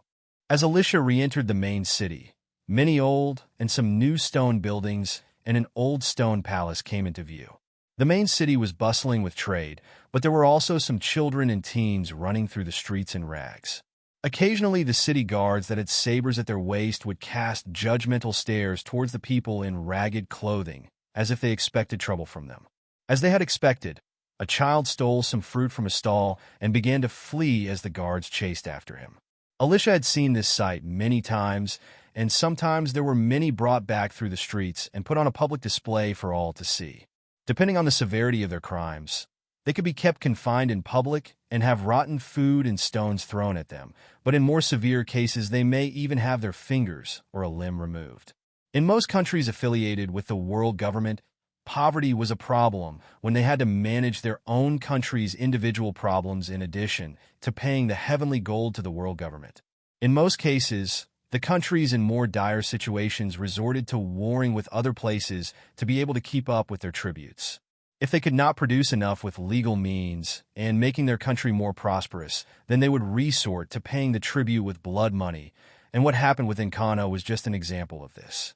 Typical examples of this would be Whitebeard's homeland, which became that way for the same reason, and it could be said that many of the current enemies of the Marines or world government were actually created as a result of the flawed system and the messy things going on behind the scenes. Even Big Mom or Charlotte Linlin had been brought up around one of the schemes that would nurture her to be sold off to the Marines or Cypher Pole to become a shield for the Celestial Dragons, and it would have been successful if Mother Caramel had not disappeared beforehand, since she was the only person who could control her as a child. Oftentimes, the nobles and royalty sold their own citizens into slavery or brokered a deal to gain better status or a seat at revelry with talented or powerful individuals just so that they could have a voice within the world or have higher authority. The more peaceful countries were usually the ones to suffer attacks as a result of the problems caused by the heavenly gold, but some were lucky enough to have enough power to defend themselves or have strong allies. Alyssia looked around the slum areas when she first arrived, and after seeing the situation between the guards and the poor people from the slums, her first thought was, "This kind of makes me think of the Aladdin movie, but with some slight differences." Many people in this land seem to love jewelry and piercings, while at one point I saw a person using an elephant for a mount, so they must have been a noble. If this country was not separated by sea, then they would be able to raise many war elephants and show off their war potential on land and fortress sieges, but sadly that potential has been wasted. Now they can only keep them domesticated and use them for noble mounts and transportation of goods. What a waste! However, this may even be a good thing that things had turned out that way, because in her previous world, various elephant species that had been used this way often ended up becoming extinct, and their tactical use was shown in various movies like 300 how they were used in warfare. However, what caught her eye the most was various displays of riches and influence from those in high status. Gold and silver loop piercings were on their cheek, nose, chin, lips, under their eye or their eyebrow. Many dangling earrings were hanging from their ears, and some of the richer people had a large ring on each finger, a decorated neck accessory, or headdress full of jewels and other body decorations. It did not matter whether it was a man or a woman. Those with such power dressed up like that and had worn makeup on their faces, and a special few had even gone as far as bathing their skin in gold, silver, or bronze-colored paints. The higher nobles that rarely showed up in public had a much more ridiculous display of wealth compared to others, and the more Alyssia witnessed it, the more she saw the vast difference between the poor and the nobility, but it did seem like the biggest problem within the country was a shortage of food to be distributed to the citizens, which shows why Bonnie enjoys food so much, as the country may have been much worse in the past. Even if Kuma and Jeweler Bonnie were portrayed more positively in the original, it did not change the fact that as rulers, they were not perfect and had their flaws. She continued onwards and lined up with many civilians who were allowed entry one after another into the palace. After investigating for some time, she had found out that the royals occasionally held a visitation into the palace for ordinary citizens. This allowed for donations to the royal family and to settle many disputes or ongoing troubles within different parts of the land. People came to update the royals on how their land had been doing on crop production and their tributes to the royals, while others came to seek assistance for some injustice or to settle a conflict between two parties, whether it be a personal grudge or a monetary problem. Some brave enough may even come forward seeking help because of those in power committing crimes and causing harm to many, and use the power of the royals to help investigate it if they were even taken seriously and had proof. Not every royal in the One Piece world may perform their duties to the best of their abilities, but it showed that those in charge were at least trying to learn more about the ongoings of their country. As the line was shortening, the day was passing by quickly, but Alyssia eventually found herself at the front of the line. "You may enter." A guard coldly spoke to her and allowed her entry into the main palace. As she made her way there was a pale-skinned old lady with pink hair, red lipstick on her lips, a single loop piercing under one of her eyes, but compared to most of the nobility and guards around her, she gave off a more unrefined aura and showed her lack of manners and royal etiquette. By her side was a younger version of herself who looked to be in her late teens and had very similar mannerisms as if they had the same age. They would be mistaken as the same person. The queen had the identity as Connie, and the younger girl by her side was named Bonnie. Alyssia bowed to her slightly and spoke. "This traveler has come from a faraway land to greet Queen Mother Connie and pass on an urgent prediction that concerns this country's royal bloodline." Insolence! After she finished speaking some of what she had intended, a person stepped forward and placed a sword near her neck, and many guards followed suit as they surrounded her. Many swords and sabers were held around her neck, and if she made one wrong move, then there would be blood spilled, but Alyssia calmly stood there unfazed. She did not feel threatened by them, and could easily subdue them if they attempted to harm her. The main reasons why she held herself back was because she could sense that they did not intend to attack right away, and she did not wish to cause any problems for the royals or develop any bad relations with them. Connie lazily sat on her throne and showed a look of interest towards Alyssia's indifference. "If what you speak of is a lie, then you will not be able to leave this place alive. Arrange her for a place to stay for now and a time for a meeting between us." She was aware that some issues concerning the royal bloodline should be kept secret because it would cause unrest within the country, so she quickly arranged for a private meeting without consulting her advisors. Her intuition led her believe that what Alyssia had come from afar to inform her about was something involving Kuma, which made her very worried enough to act a little impulsive. Communication between Kuma and the royal family had been slowly becoming less and less over the years, as if he was in a difficult position and did not wish for others to hear about his struggles and let them worry, but that only let those who cared for him worry about him more. Not much time had passed as Alyssia was escorted and put under a careful watch by those loyal to the royal family. The amount of care that people put in showed that they greatly respected their rulers. Unlike the other nobility and people of the country, Kani and Bani had slightly normal and untanned skin compared to others, which showed they rarely left the palace grounds and were under strict protection and were quite restricted in their actions.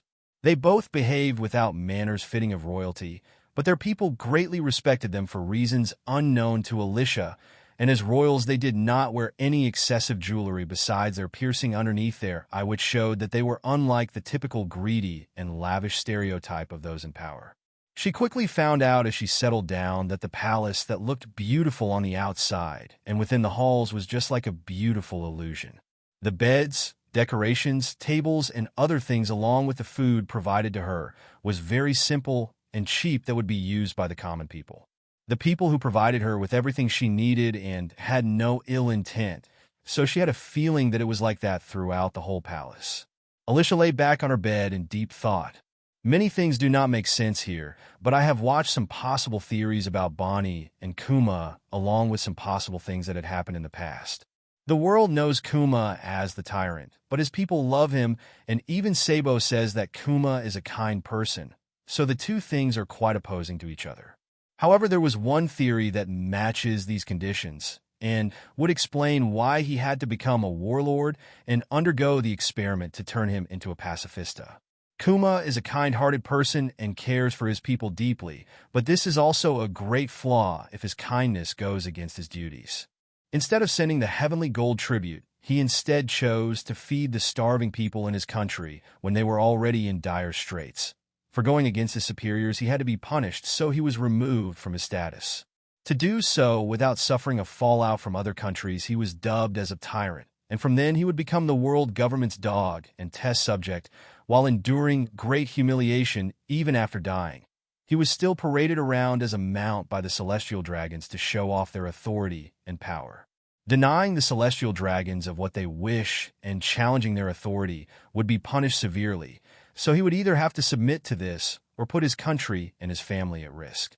After seeing Bani and Kani today, it is difficult to see which would become Jeweler Bani in the future since their age can be altered, but my guess is that it is the younger one, as it was stated that she was in her 20s during the original timeline.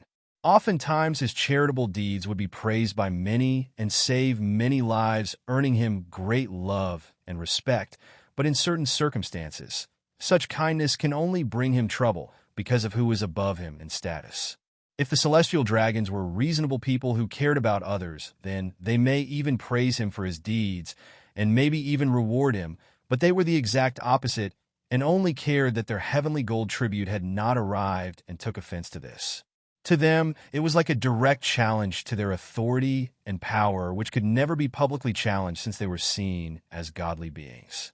Once one person goes against them, others would soon follow, so an example had to be set, resulting in the suffering of the former king of Sorbet. As the example was set, many others would think twice before taking a similar action again, while the remaining royal bloodline were left to pick up the pieces of their broken country that had lost its kind-hearted king. Alyssia was later escorted to a room where Kani and Bani were both eating the meat from a bone, without any care about their appearance, as others entered the room. They quickly finished it, but after doing so, they both revealed a look of disappointment as their gluttonous nature was not satisfied. However, Alyssia looked at them with a look of curiosity. They have switched places after the last time I've seen them. If I did not have the system to notice the slight differences in their stats and skills, I may have been fooled. Kani and Bani were capable of switching roles thanks to the devil fruit ability. One could make themselves older or younger with one touch, but the same could be done upon touching others, which allowed them to alter their ages and switch roles. Without the king and the only remaining people with royal blood being alive, both the queen mother and the princess had to delegate various roles. The queen mother was in power, but without Kuma, she had to sit as the temporary ruler until someone is ready to take over that role. The princess had to learn how to handle various matters through experience, so she took her grandmother's place sometimes to gain experience while avoiding the eyes of any political enemies inside or outside of the country. Most believed that the princess was incompetent and knew nothing about her own country, but unknown to them. She had started early and made many improvements for many people over the years under the disguise of her grandmother. This also explains why she was able to remain alive after being captured by a kainu, because of her importance as a princess, but also how she was able to infiltrate levelly as the queen mother of the Sorbet kingdom in the future. Honestly, Alyssia quite admired Jularabani because of how daring she was and that she was the only female among the worst generation. While she sat opposite them both, Alyssia was able to see a small bit of the details about her devil fruit powers with the help of the system, but some parts were left out due to a lack of information, so she had to make up the rest from what she remembered from the original. Most of the age changes can happen upon contact with her hands, but there are times in which she can change those far away from herself. It would either have special conditions attached to it like touching them ahead of time and not activating it yet, or something similar to an awakening of the fruit's power.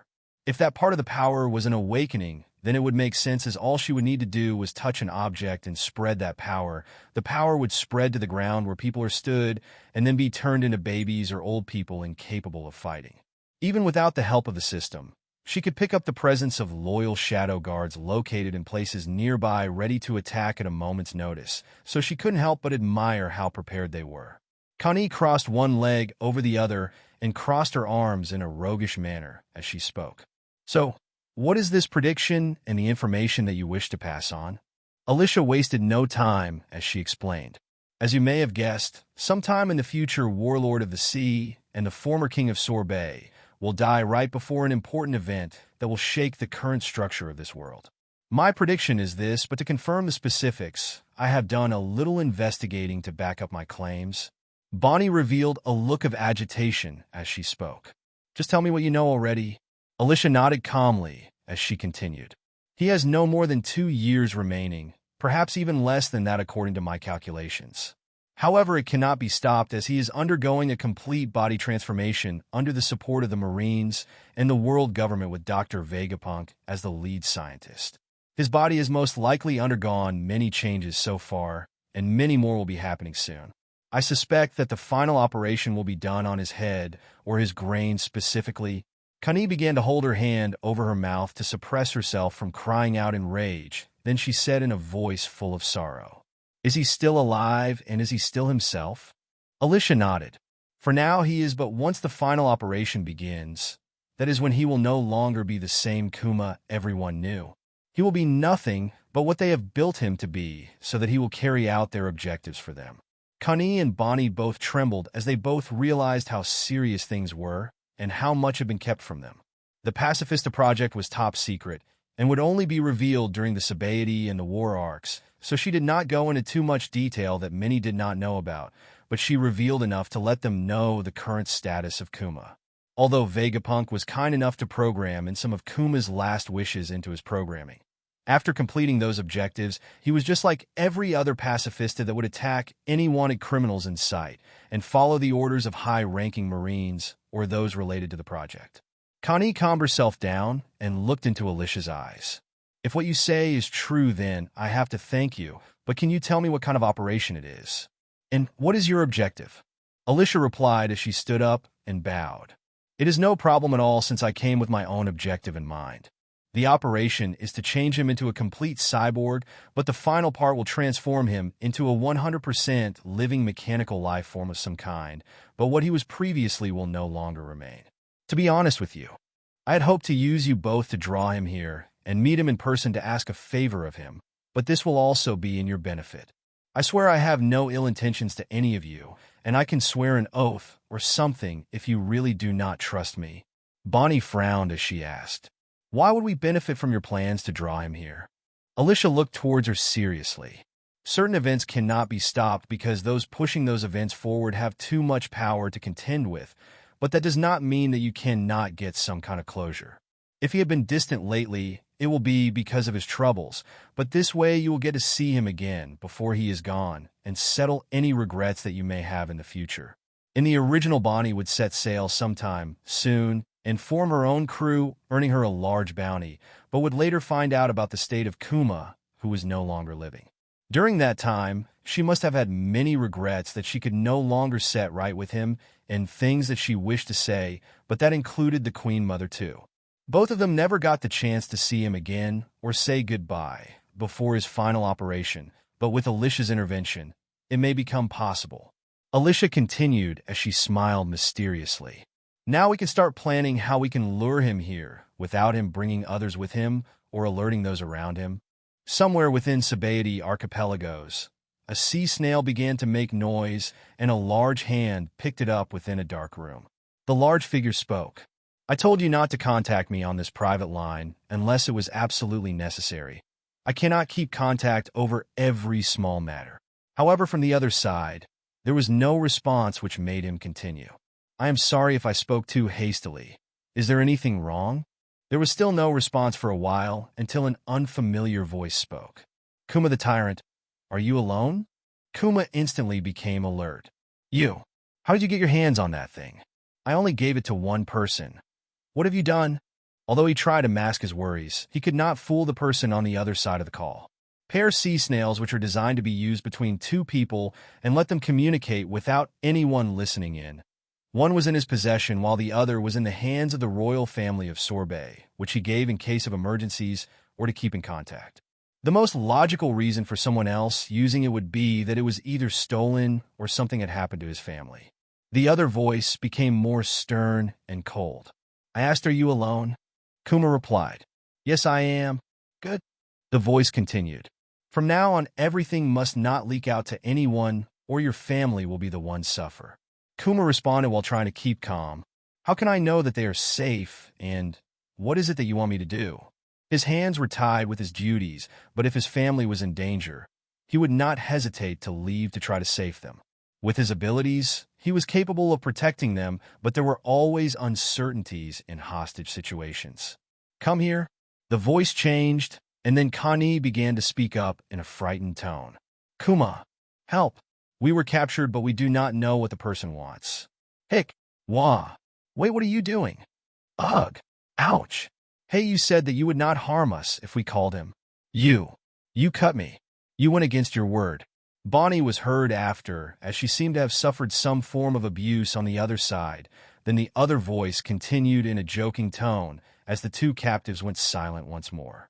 Here are the rules of the game, Mr. Tyrant. 1. You do not tell a soul a word of this, and if you even think of doing so, I will not hesitate to kill both of them. 2. Do not underestimate me just because of your own abilities, thinking you can save them. 3. Do not bring anyone with you, and come alone to the palace without being seen. 4. Do not bring any tracking or monitoring devices with you, and if you happen to have them on your body, find a way to turn them off. Just tell me what you want. His calm face changed to one of anger, but also contained some helplessness as he could not get there right away. His ability could send him through the air and land safely on a designated place, but depending on the distance, it could take anywhere from a couple of hours to a week, or even longer in some cases. That was just one of the powers he possesses with the Paw Devil Fruit, but it was not enough to save his family. The voice laughed mischievously in response. Isn't not knowing what makes the game all the more fun? I will see you soon. Remember to follow the rules I have set, and I will do them no further harm. Gotcha. The call ended, leaving Kuma sitting within the dark room with a look of helplessness and defeat on his face. He hesitated about asking for help from his friends in the Revolutionary Army, but then he stopped himself. Even with dragons or others' abilities, it was unknown if an accident would not happen if the captor was forced into a difficult position and put the hostages in further danger, even going as far as using them as shields or taking them with him in death. The best option he had was to follow the rules, so he walked out of the room and took a small leave of absence. Since he rarely had taken a vacation, he had many vacation days and he had no major tasks to complete, so it was quickly approved. He then raised his hand and then slapped his body and disappeared from the spot where he stood. He was then sent flying through the air in a protective air bubble. Earlier that day, the three females within the palace began to plan how to lure him and came up with a basic kidnapping and ransom plot. However, after they had finished, Alyssia stated, "For this, I hope that all shadow guards be removed from the surroundings and no interference will be done during the time that we contact him." Connie calmly nodded. "Fine, then it can be done." Everything began to proceed according to plan, but Alyssia felt that it was not believable enough, so she had to improvise. As Connie was trying to sound frightened and speaking to Kuma, Alyssia removed something from her bag and then placed something on Bonnie's wrist. A single pair of C-prism stone handcuffs were acquired on the black market in case she happened to encounter and capture a devil fruit user, but she made use of them during the time that the other two were immersed in their play. As the cuffs were put on Bonnie's wrist, she fell down, which made her let out a sound.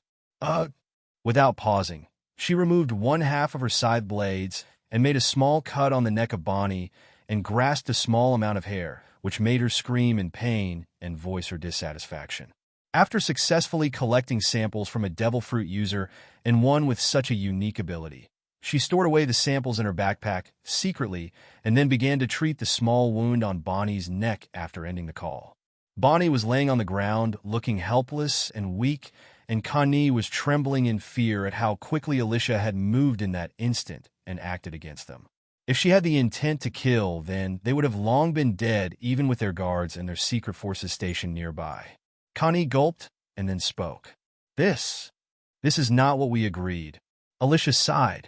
"The reason why I asked for no interference was because some actions had to be taken to make it sound more realistic. He needed to hear real fear and pain coming from you both. I am sorry for harming Bonnie, but do not worry. This tiny wound will heal up very quickly and leave behind no scarring. The wound was so light that it may have drawn a tiny amount of blood, but it would heal within a day, so it could hardly even be compared to a small scratch, but it was enough to make Bonnie cry out in pain as she was suppressed by the sea-stone cuffs." She removed the cuffs from Bonnie and stepped back after confirming that she did not intend to take revenge for her act after she had explained the reason for doing so. Within the quiet room, Connie spoke up as it had been quiet for a while. "So, what do we do now?" Alyssia showed a bored look. "How about AI treat you to some of my own cooking? I promise that it tastes good."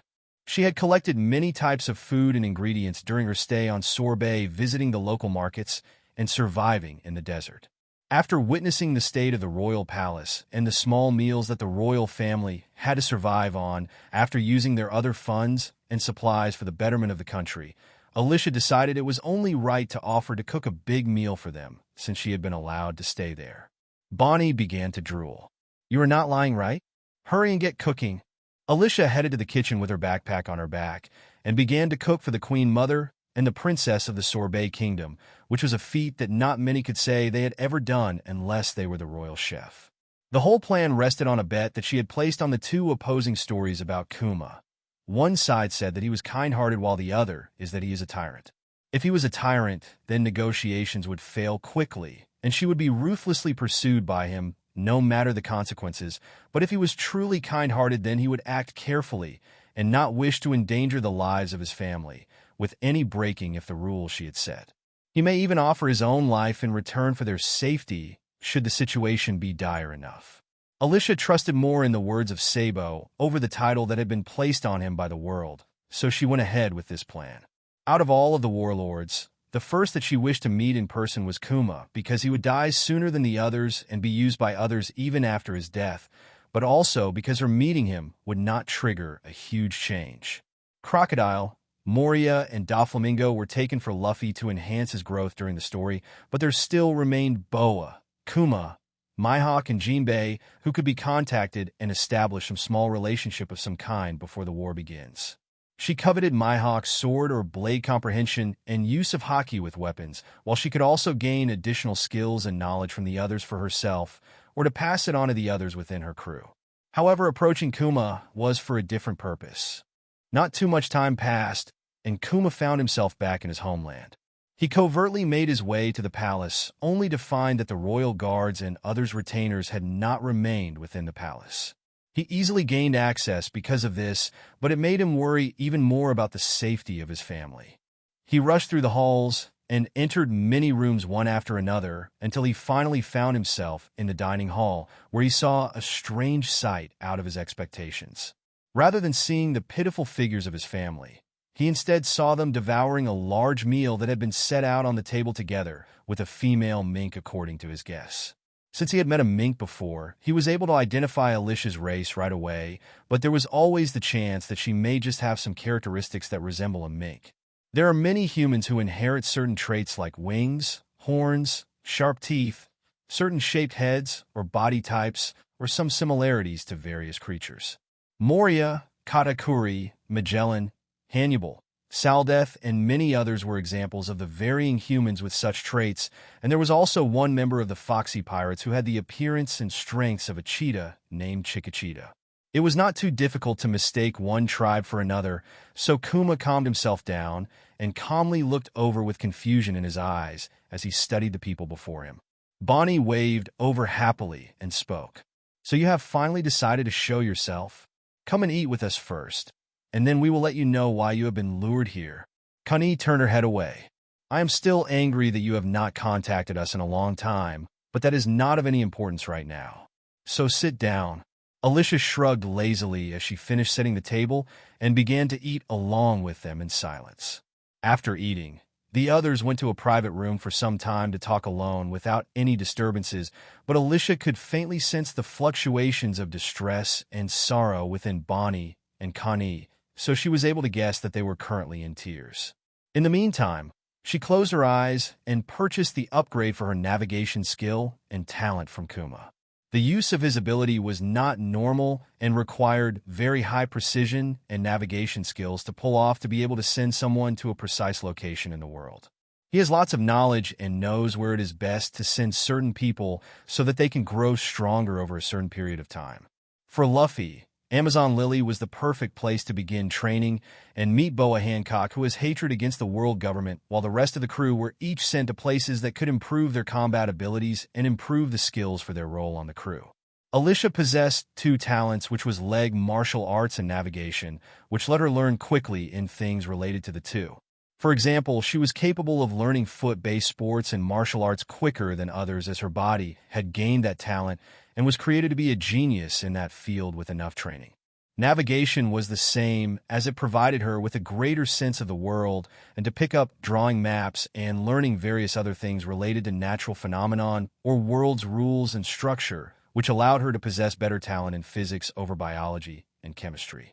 Various talents or skills related to those fields were also within her reach and were easy to learn thanks to each of her two talents. The 6 powers, 7th and 8th Impact Fist, was an example of how she could master those abilities quicker than others so long as her body was strong enough. Special skills like Nami's greater senses towards the changes in weather was something she could learn with ease with her navigation talents, but it also helped her with her understanding and control of various elements and master elemental attacks, or learn how to counter them. Even the Foxfire style could be learned and turned into her own style to suit her leg martial art if she obtained it one day. Although she had not yet picked up any weather sensing abilities, the rest of them had manifested into her Conqueror's Haki ability that let her gain a greater control of various elements and combine them to increase her combat power. Even the Giant Special skill could be performed if her body had enough stats. Breaking through the ice continent with 8 Impact Fist would pale in comparison once all of her martial arts skills were combined into one and then layered with many other things. Her bonus stats from her talents gave her more potential to surpass the strongest beings in the world, but her additional features allowed her to create a style of combat unique to the world that could overpower even special awakened devil fruits. After waiting for some time, Kuma came out with Kani and Bonnie, who now had a pathetic appearance as their light makeup had been ruined as a result of them crying. Kuma looked over at Alyssia and then invited her in. "We have much to discuss." Alyssia calmly nodded and sat down after she had entered the room. "Indeed, we do." Kuma had a long talk with his family, so he learned a little, so the first thing that he asked her was, "What are you? A prophet? An oracle or a predictor of some sort? If so, what is the reason for drawing me out here?" Alyssia remained calm as she explained. An oracle is able to see a vision of future events, but they may not always be completely clear and can be misinterpreted. Another example would be those that are capable of predicting events with fate and probability, but that is just predicting from many possible futures or outcomes, and then gaining the probability of something happening a certain way. As for me, I would fit into the category of a single future possibility. It is a great advantage for me to know of some things, but it is not perfect in any way, because if I make a mistake, then I may create a large ripple in that timeline, and many things will be changed, resulting in the collapse of what is predicted to happen in the future. However, everyone in this world is an opportunist, and I do not mind benefiting a little from some of these events in my own way to prevent a tragic future in my homeland. Which is why I have brought you here, Mr. Tyrant. The first half of the storyline was off limits for her, but she could still act in various ways to benefit from some events, and after the war there is the chance for her to act as she pleases until the 2-year time skip ends and the next arcs begin, resulting in the events on Punk Hazard, Dressrosa, Zoe, Whole Cake Island, and Wano. To keep things as they were, Luffy needed to grow and participate in many events until the end of the war, so that things were still somewhat predictable from what she knew. Alyssia continued, I know of a future where you die, but this future is probably already set in stone by many events beyond our control. I am sure that you know that your time is running out, and that is why I have no issues in telling you these things.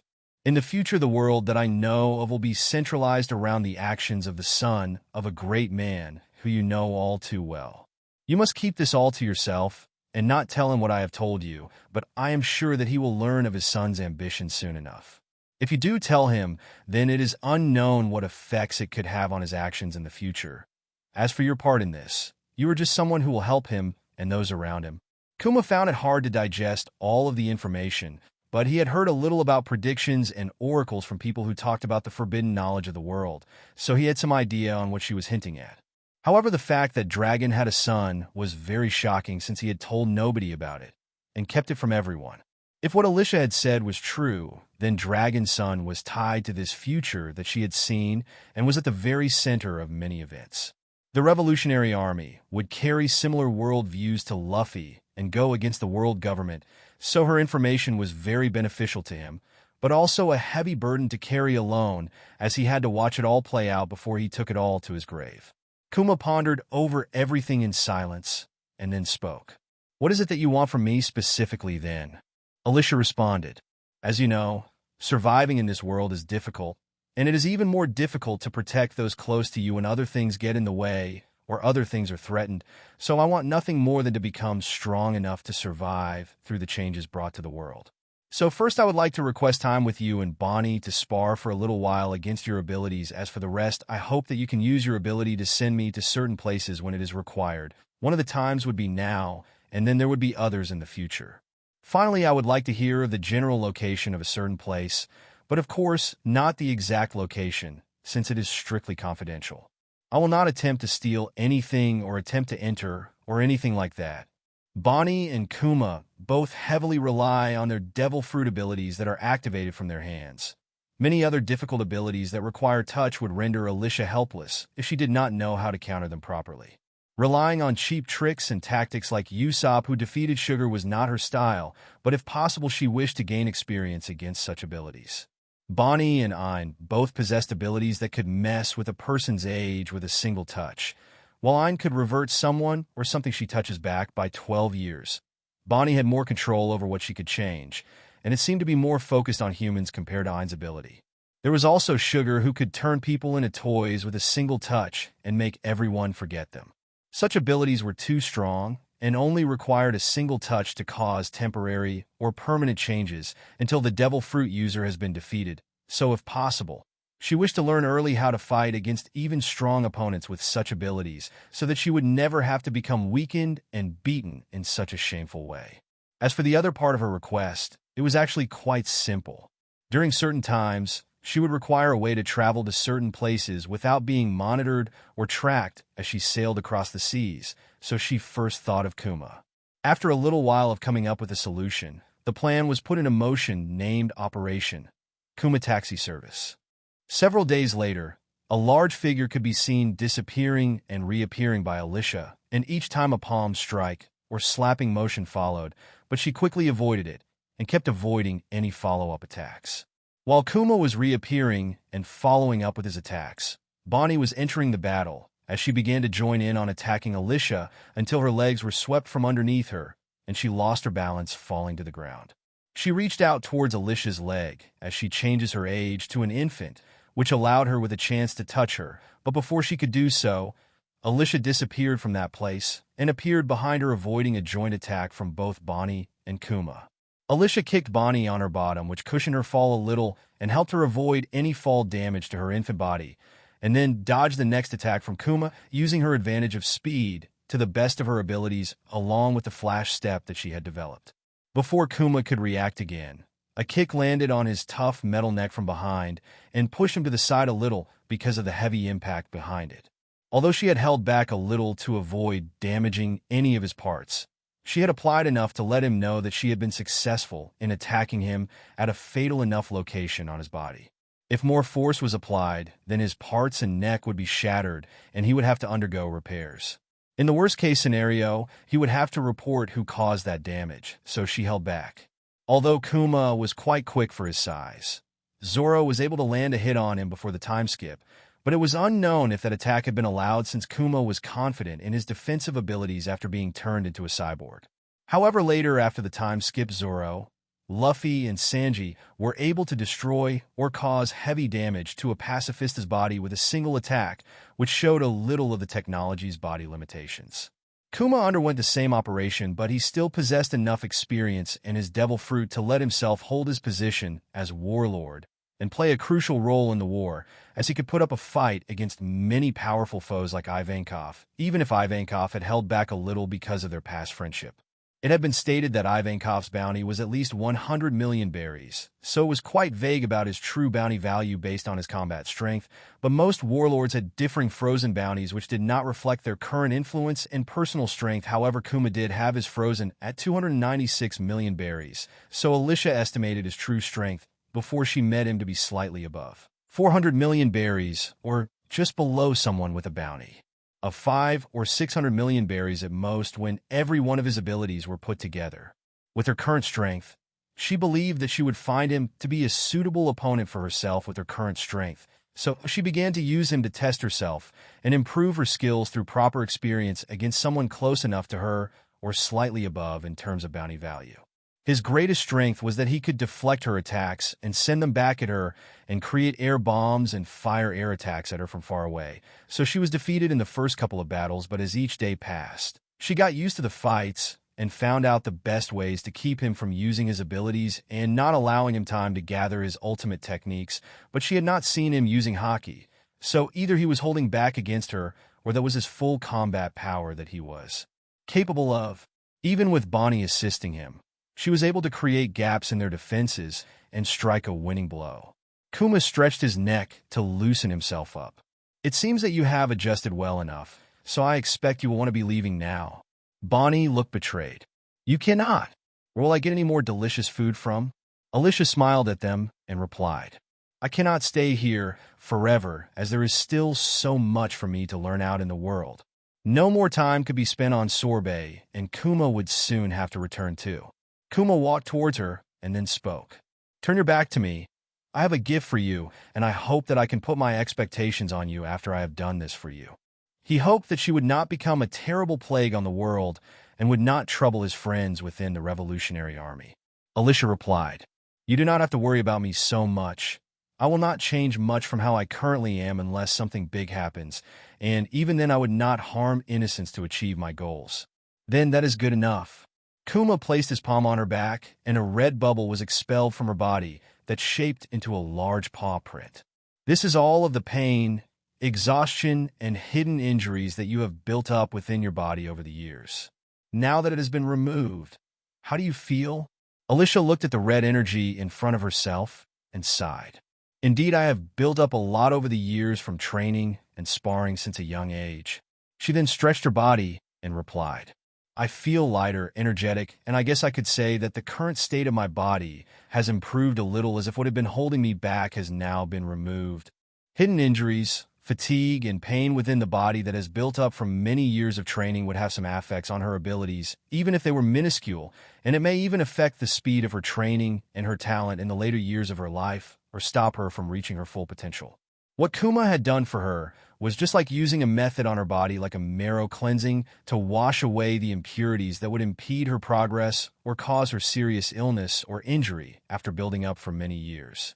Even most of the remaining contents of the medical solution impurities that remained in her body after using it had been expelled, allowing her to keep the resistances she had built up without having the leftover parts remain in the body and be a potential danger later and possibly clog up her veins or mix with something that she eats in the future to become like a deadly poison within her body. Kuma scattered the bubble until it no longer remained and then held out a piece of paper which had been a part of Alyssia's Vivre card which she had given him. "When do you want to leave?" Alyssia frowned. "After I have had something to eat, then I can pack some things to prepare myself." Flying through the air for days without preparation was a crazy act for anyone that had chosen to use this method of transportation. Starving or dying because of a lack of water was just the basic problem that many had to deal with when sent flying by Kuma. In the worst-case scenario, the bubble may even pop and the person inside may fall to their deaths, but Alyssia was far more worried about food and drink, but also keeping herself from boredom, so she prepared a bag full of books, food, drink, and many other things. Just before leaving, Kuma handed her another present. "You mentioned before that you like to study various life forms and the effects that devil fruits have on their body. So I began to wonder the true motive behind you harming Bonnie, before even if the wound was so small. I have a theory that you needed her blood and some other samples from her body to improve your understanding of them. So you used to call to me as additional way to acquire them without others knowing. I do not know how much my own body has been tainted by the experiments done to me, but my own blood, hair, and skin samples should at least be helpful to you in some way if you are truly that capable." He had been around scientists for a long time, so he was able to notice the smaller details in her actions and the true goal behind harming Bonnie after learning a little more about Alyssia. Alyssia broke into a cold sweat as she was seen through, but she was grateful for the gift that was given to her, so she took it without much delay. "Thank you. By the way, have you memorized the various times and locations that I have stated along with some key details I mentioned for other times to send me somewhere?" Kuma nodded and then raised his hand. "Are you prepared to go?" Alyssia waved to Kani and Bonnie before replying. "I am. Farewell, and if you are out somewhere in the world in the future, I hope that we can meet on friendly terms." The next second, Kuma's palm came down and slapped her out of the space where she was stood as she disappeared and flew towards an unknown location. Kuma turned to his family and opened his arms warmly to signal his intention for a final farewell. Both Kani and Bonnie jumped into his embrace and began sobbing once again. Once they had settled down, Kuma suppressed his emotions to not show his restlessness and then kindly smiled to them. "This may be the last time you will see me, so please live on and stay healthy for both my own and your sakes. Goodbye." As he disappeared, Kani and Bonnie burst into tears again, but after a little time, they had suppressed their unstable emotions and began to call back the retainers and loyal guards back into the palace to return the country to its normal daily affairs. The family had been living in seclusion, with nobody near them to avoid anyone picking up on Kuma's arrival and what they were up to within the palace with Alyssia. Little did they know, but fate would begin to work so that Bonnie and Alyssia would meet again in the future. Alyssia had left out one crucial piece of information about Bonnie, and that was that in the future, the Marines would be looking for her and put a bounty on her head after she had escaped them. With the end of Kuma coming closer, those in charge had to prepare for another political hostage to take his place, so Bonnie would be chosen to take his place before his death. However, she would escape from them and turn pirate, becoming one of the worst generation in the future. When captured by a Kainu after the War of the Best, she was not killed by him, who was known to be extremely ruthless to those he viewed as evil existences. Instead, she was captured, but later was able to escape, but the world government was obviously behind what had happened to Bonnie, which forced her into a life on the run. After the truth was exposed about Kuma and what had been done to them, Sorbet would become enraged and possibly hostile. Although Sorbet were not to be feared by such a big power, it was better to solve any future problems by suppressing and controlling them further. Gaining another royal from their direct line as a political hostage and potential candidate for the Marines, or as a warlord, was a way to better control Sorbet and warn them that they had more than enough power to control their princess's life, but also could end it at any time. However, their arrogance would backfire as Bonnie would escape and turn many of her captors and those keeping watch over her into babies and elderly people. She would later travel the Grand Line as jeweler Bonnie and become a complete gluttonous character with excellent potential to challenge strong people in the world. During their time together, Alyssia had given Bonnie a couple of tips and instructions on how to better train her body and passed on some palm, claw or grappling base martial arts and some basics on some techniques that could help better dodge attacks or move quicker that suited her, so she would not fall too far behind the others within the worst generation. Bonnie began to study what had been gifted to her after Alyssia and Kuma left, but she did not know that it would have such a big impact on her future. She had great potential with her current capabilities, but she was lacking a little compared to others in terms of stamina and durability, so she had to make up for that with mastering her own style suited for her devil fruit, and picking up additional skills that suited it too, so that she could contend with those with a much higher bounty than herself like Kid, Luffy, and Law. Alyssia already considered her a potential ally, so she would not be so stingy with what she had passed on to her. As she had expected, Alyssia flew across the sky within the bubble and had to settle with moving as little as possible, so she spent her time reading a little and keeping herself fed, but the rest of the time, she lay back in a deep sleep as she continued to study further into the skills she had collected. Her navigation skill, which had stagnated, had begun to show signs of progressing at a quicker pace after gaining much from Kuma, so she felt that she would soon be approaching the expert grade of mastery, which would get her an additional 2 spirit and 1 intelligence stats on top of her base stats with the help from her talents. Her intuition told her that once she had reached that stage, weather sensing was not too far away from her, and she would not even need to gain that unique skill from Nami in the future, since it would be related to her talent in navigation. Meanwhile, within Baltimore, the ship had arrived back where it belonged, and many things were brought into the underground laboratory to assist with the different research projects. The project to rebuild the ship was put forward while other projects began to be approved that were led by the key members of the Creation Union. Nika continued her weapon research. Ushvin continued to explore other fields of research and began to research ways to implement his knowledge of dial technology. Ayn continued working on her more advanced robotics and weaponry, and Tristan began to work on her own projects to do with mink biology, gaining resistances to various poisons, diseases, and other types of drugs, while also developing some other types of medicines and tools to assist with various disabilities. With the knowledge gained from their trip, Tristan had gained much more than the others, but she still brought back many notes and copies of some books for the others to further their knowledge and assist with their individual research. Monera was also gradually getting used to her environment as she settled in the White Storm group and underwent training.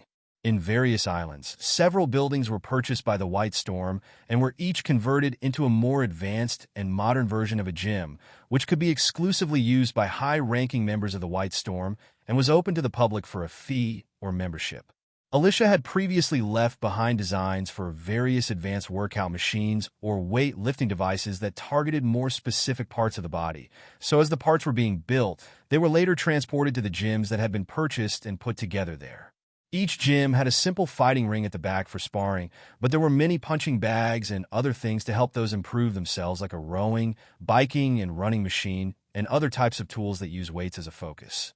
Although she had promised to open a martial hall in the future, a couple of gyms were just a small step towards that direction, and a lot of the berries that she had earned went into funding the opening of them, along with the various scientific projects and the expansion of the White Storm group. A long time was spent flying through the air until Alyssia finally landed in her intended destination. Weatheria, an artificial sky island that Nami was sent to by Kuma during the 2-year time skip, is where she had arrived at. Weatheria is on top of a large bubble, and it is notable for the study of weather conditions as well as tools that can create various weather conditions, such as the wind knot. The island is constantly drifting in the wind, and many of its citizens seem to be tall old men with long beards that are dressed up like stereotypical wizards. Weather balls, knots, and other things grow within the weather garden, and they possess unique technology like the weather balloon ship and unique umbrellas or protective bubbles. If anyone's abilities could be said to be slightly magical, then many would say that Nami had the most magical abilities, but there was also the magical abilities of the tarot cards that Basil Hawkins uses. But what interested Alyssia the most was their technology and navigation knowledge that could make many ideas come to life that may not have been possible before. During the first hour, she spent some time purchasing some basic knowledge of their unique skills that involve their technology and growing of the weather balls and knots. With her current abilities, she could easily slip in and out without being noticed and even steal many things, but she chose to spend most of her early time there. With her navigation talent, weather-based research was something that she should excel at compared to other scientific subjects, so she began to find a secluded place to learn the basics. Since the people on the island were quite naive and had no major problems with their personality, they would have no problems with her staying there and trading things from the outside world for some of their technology. If Nami could be allowed to stay there after stealing from them and trying to run away, then she would not have any major problems, especially since she had already begun to study the basics of their scientific knowledge. Compared to Nami, she would have a much better start with the people of Weatheria. As she lay in a comfortable position, she slowly absorbed the knowledge that she had purchased at the basic grade of mastery that had been further solidified by many others within the island that she had got close to without their knowledge. While taking some breaks to eat and train her body in the secluded place, she continued to study through the beginner and basic grade at a frightening pace thanks to her current knowledge gained from her science and navigation skills and her talent. However, when she was absorbed in her learning, an annoying voice woke her up from her studying state of sleep. Hey, who are you? A tall old man wearing a pointed hat with a fluffy white beard and curled white hair appeared before her eyes. Hey, where did you come from? This is something to get used to, I guess. Alyssia yawned as she stretched her body before standing up. Greetings. I am a researcher of weather and the world and hope to comprehend much about this world. I heard about this place and asked a friend to send me here. I ask that you take me in. I am a quick learner and can assist you during the time I am here. I have also brought some things with me, so that I do not have to freeload from others. I am Alyssia Lucine. Nice to meet you. Although she could not stay for 2 years like Nami, she could spend enough time to use the points she gains during that time to purchase any necessary skills she needed to the expert grade and gain some first-hand experience.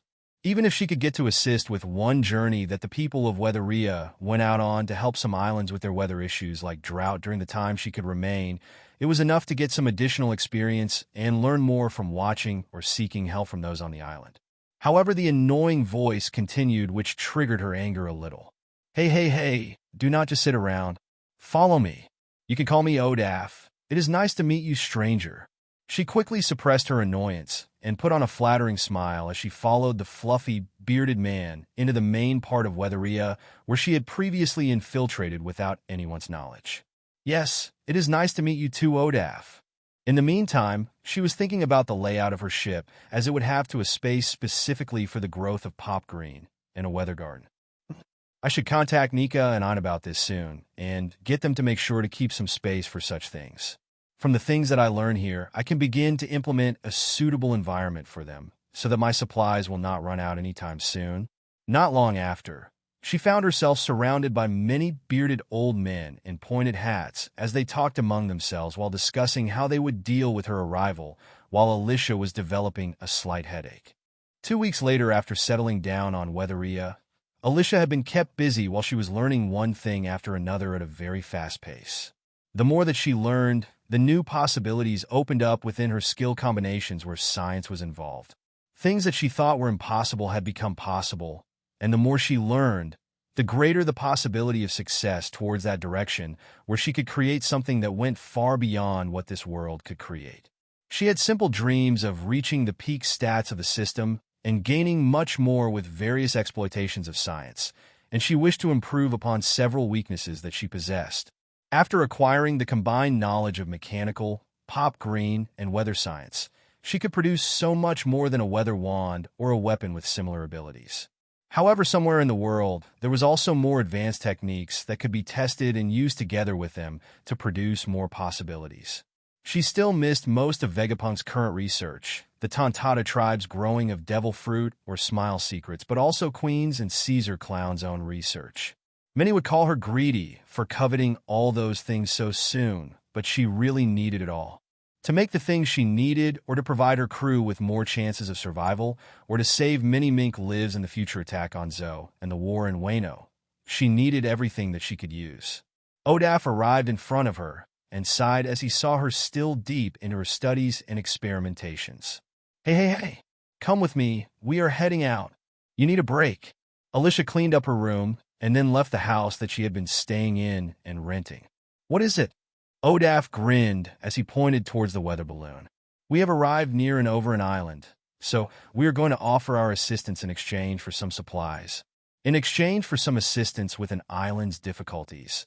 They would usually get enough to last them a long time, but Alyssia had a bad feeling, so she could not say no to them if she was invited along. After descending down, they arrived at the island, but Alyssia was greatly distressed for the old men as they happily walked through the lands. All she could think of was, these old guys are going to suffer. The reason she thought so was that the place looked like a lawless zone that had suffered from a lack of rain, and the land being worn down by constant wars resulting in further desperation and lawlessness within the island. The kind-hearted and naive old men were like sheep walking into the wolf's den. The first thing they encountered was robbers, which she prevented. The second was attempts to scam the old men out of what berries they possessed.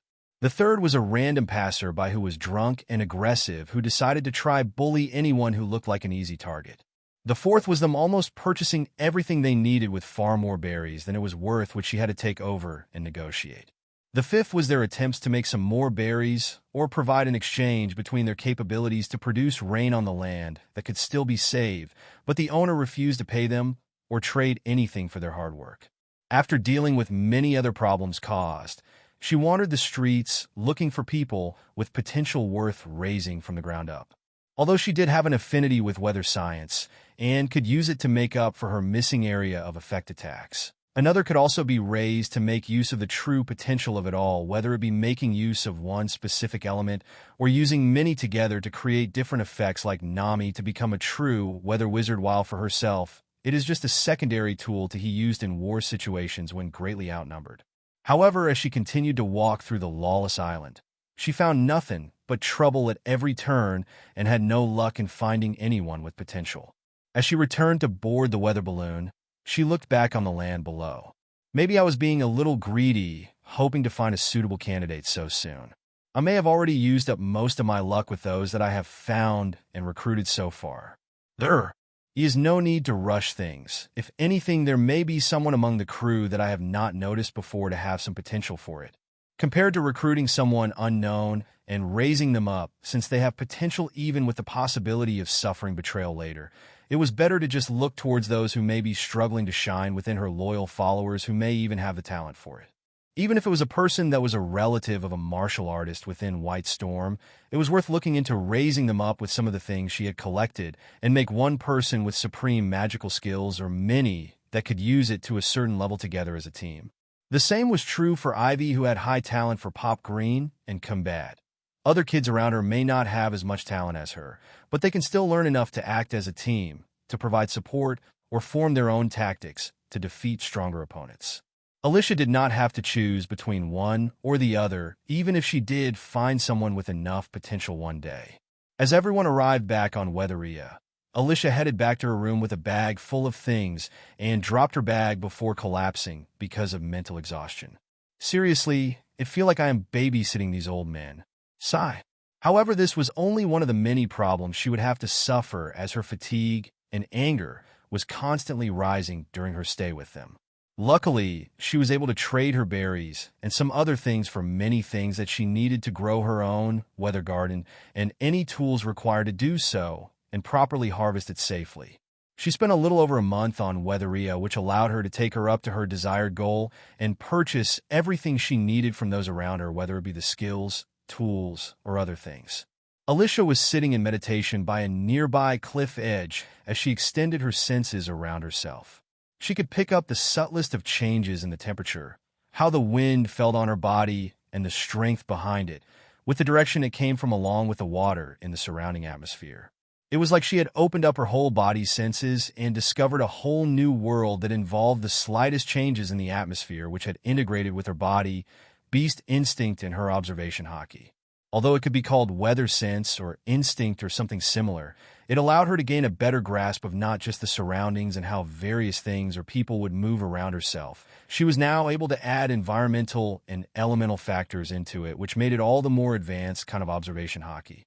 If a change was brought by the weather or the environment, then she would be able to pick up on it before others and prepare ahead of time to gain an advantage and even turn the tides of battle, just like Roger, who was chased by many ships but still won by using the seas and the changes in the weather and seas to his advantage. Alyssia let out a yawn as she began to shift from her seated position and clamber to her feet. Is this what the sages refer to as enlightenment or something? If so, then this is awesome. After entering the expert rank mastery of navigation, her senses had transformed in this direction, and it only seemed to improve along with the growth of her observation hockey, navigation, and her comprehension towards the world, which included her physics and weather science skills. In addition to that, she had gained the additional spirit and intelligence bonus stats as a result of her navigation talent reaching that stage. She stretched her body and looked below the cliff edge and picked up the bag from her back and secured it to herself. I have gained everything that I possibly could from here, so now it is time to depart. It should soon be time to see him again. A smirk appeared on her face as she took one final look towards the home where she had been staying. Farewell, old geezers.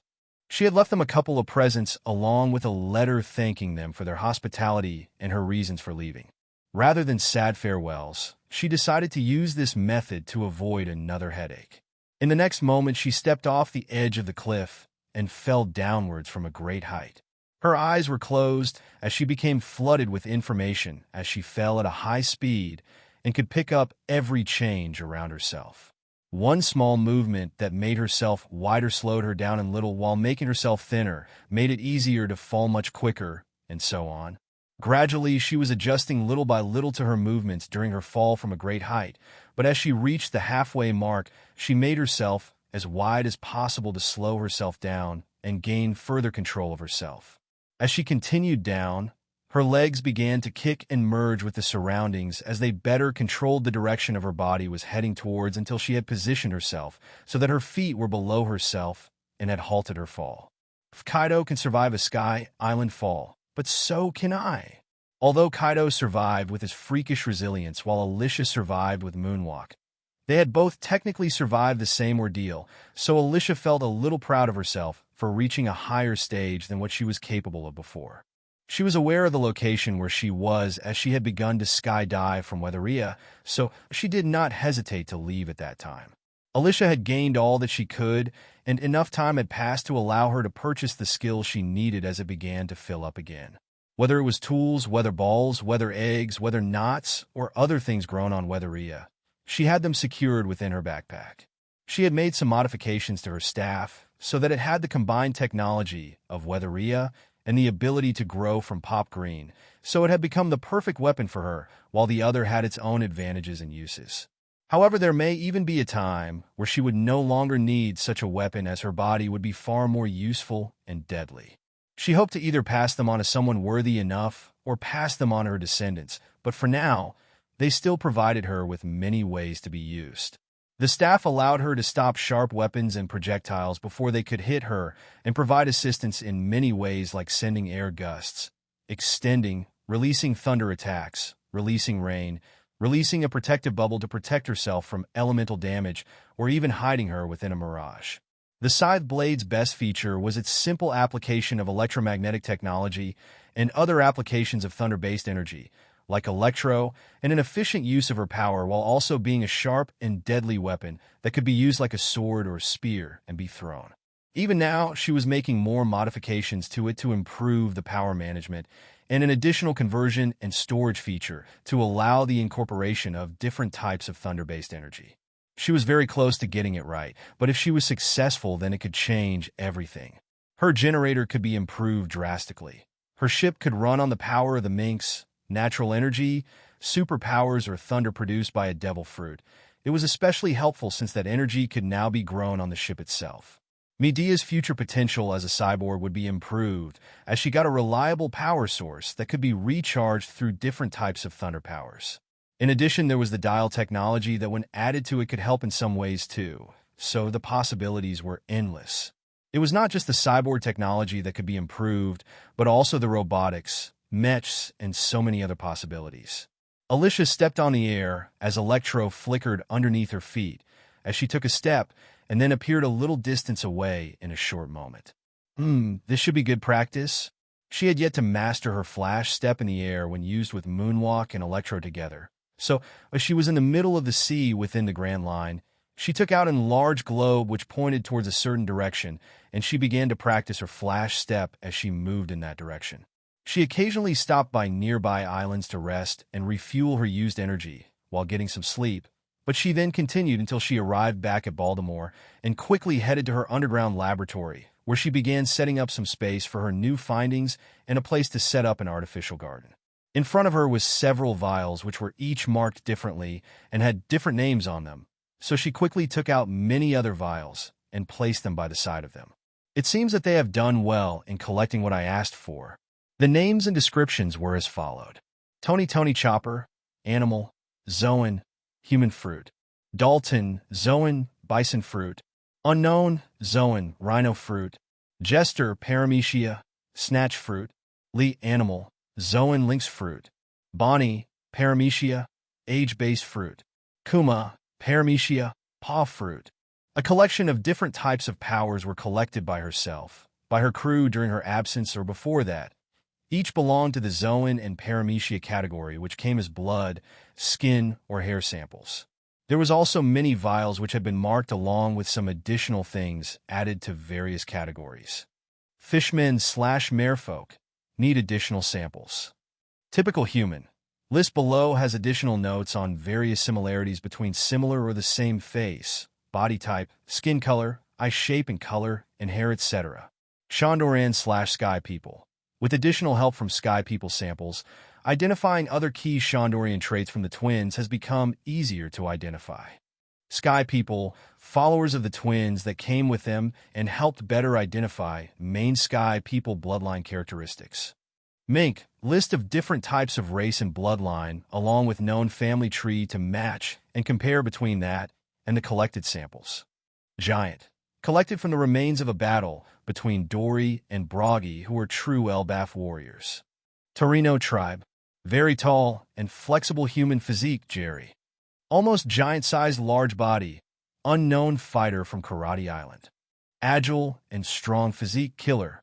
Flexible, beautiful, and slender dancer physique, Passia. Singer physique, and Isa. High intelligence. Faulty or weak physique since birth. A long list continued with many different samples.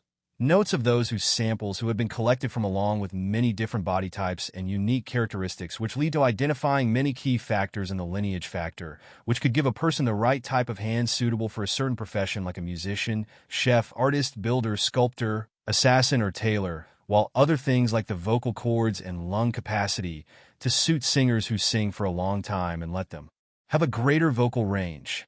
There were additional samples collected from many known people that were known for their high intelligence and achievements in various fields to better study the best lineage factors, to create the best possible high IQ person from an early age who had better learning and problem-solving abilities than most around them.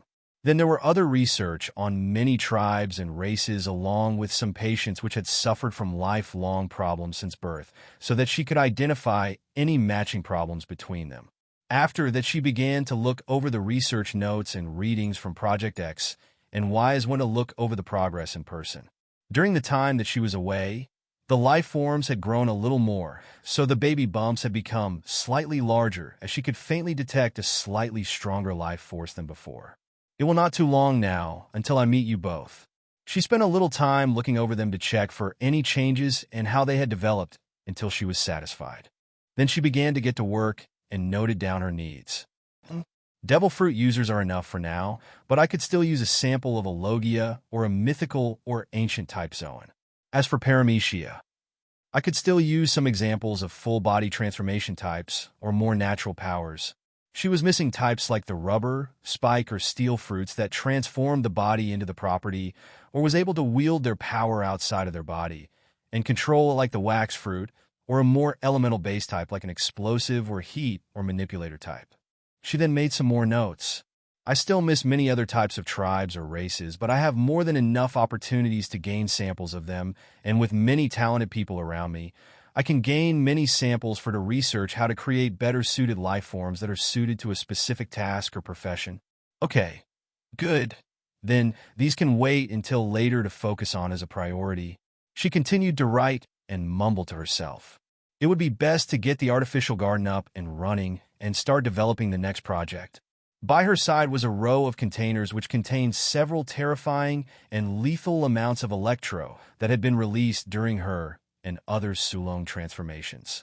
As she placed her hand closer to some of them, a couple faintly reacted to her touch, and a hint of familiarity surfaced in her heart, which let her identify which belonged to herself. She wrote down the names of 3 separate projects that she wished to explore. Project Weather, using growth of weather balls, etc., and storage methods of dials to produce and store heat, cold, and other weather types. These can be sold to various islands suffering from major environmental problems. It could be possible with her knowledge to produce a heating system within Baltimore and other places, but once it was installed, it would require constant maintenance and costs to keep it running on either gas or water-based heating so that no accidents or leaks happen.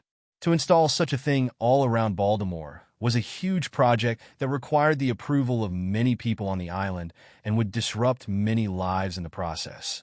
However, the main reason that she was against the idea of doing so was that once their biggest problem was removed, they may no longer need her anymore, and she could no longer gain any more benefits from them.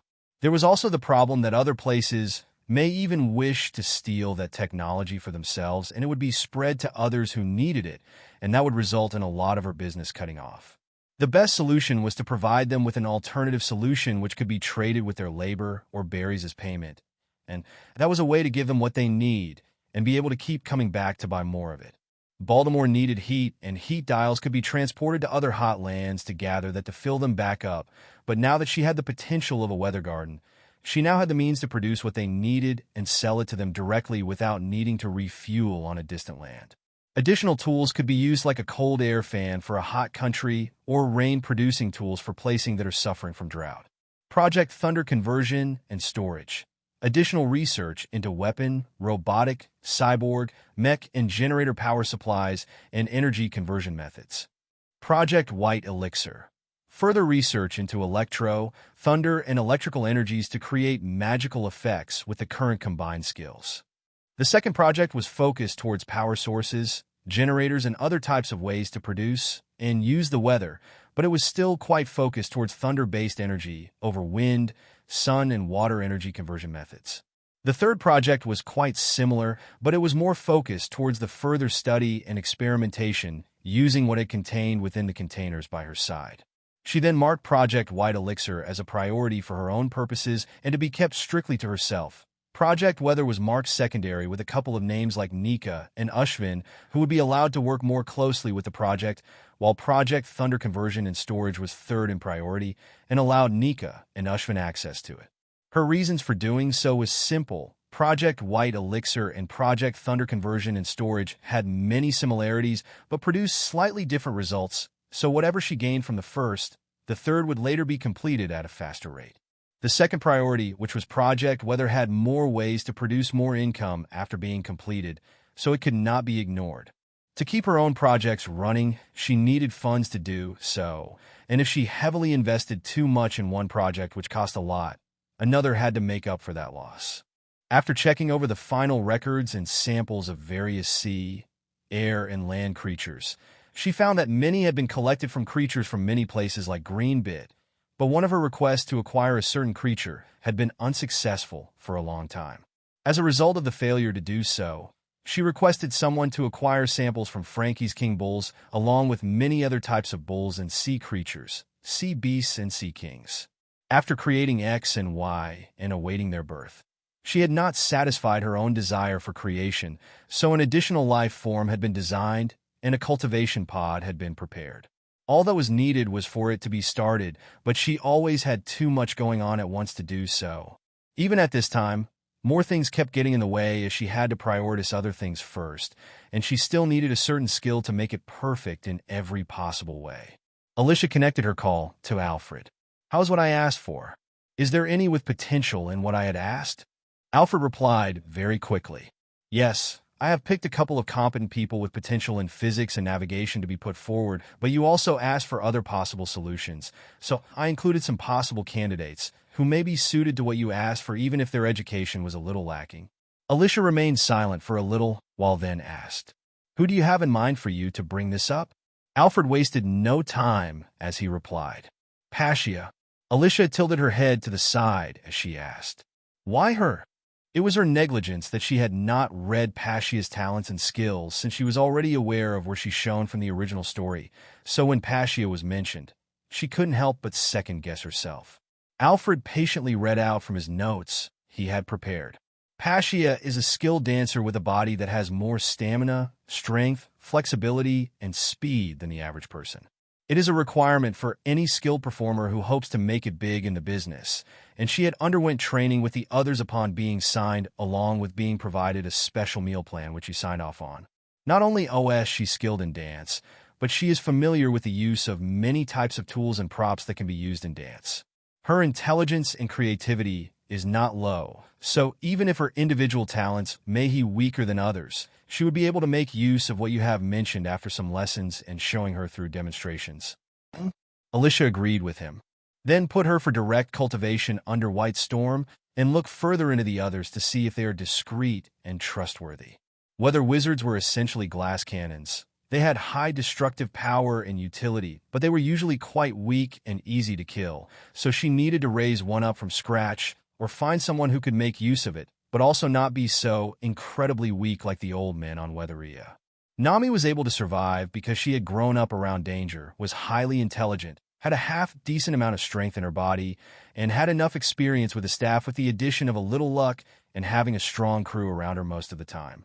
If Passia could be raised and improved quickly in terms of physique, and if she could grasp enough of the abilities, then it was more than enough of what Alyssia required, since she had a good grasp of how to control her body already and make use of different types of stage props and tools. All that was required was to make her a personal weapon if she was able to learn from watching how to use it. After a short moment of silence, she said, Find out what kind of tools she would use and get back to me. Have the supplies delivered, and send her over to me soon. Alfred ended the call afterwards and got to work. Meanwhile, Alyssia was left thinking about what would suit Passia best. Hula hoop? A fan? A cane or umbrella? Scarves or ribbons? A wand? Perhaps a fan or scarf or ribbon may be best to go with her dancing. If so, then certain things may not be fully available to her.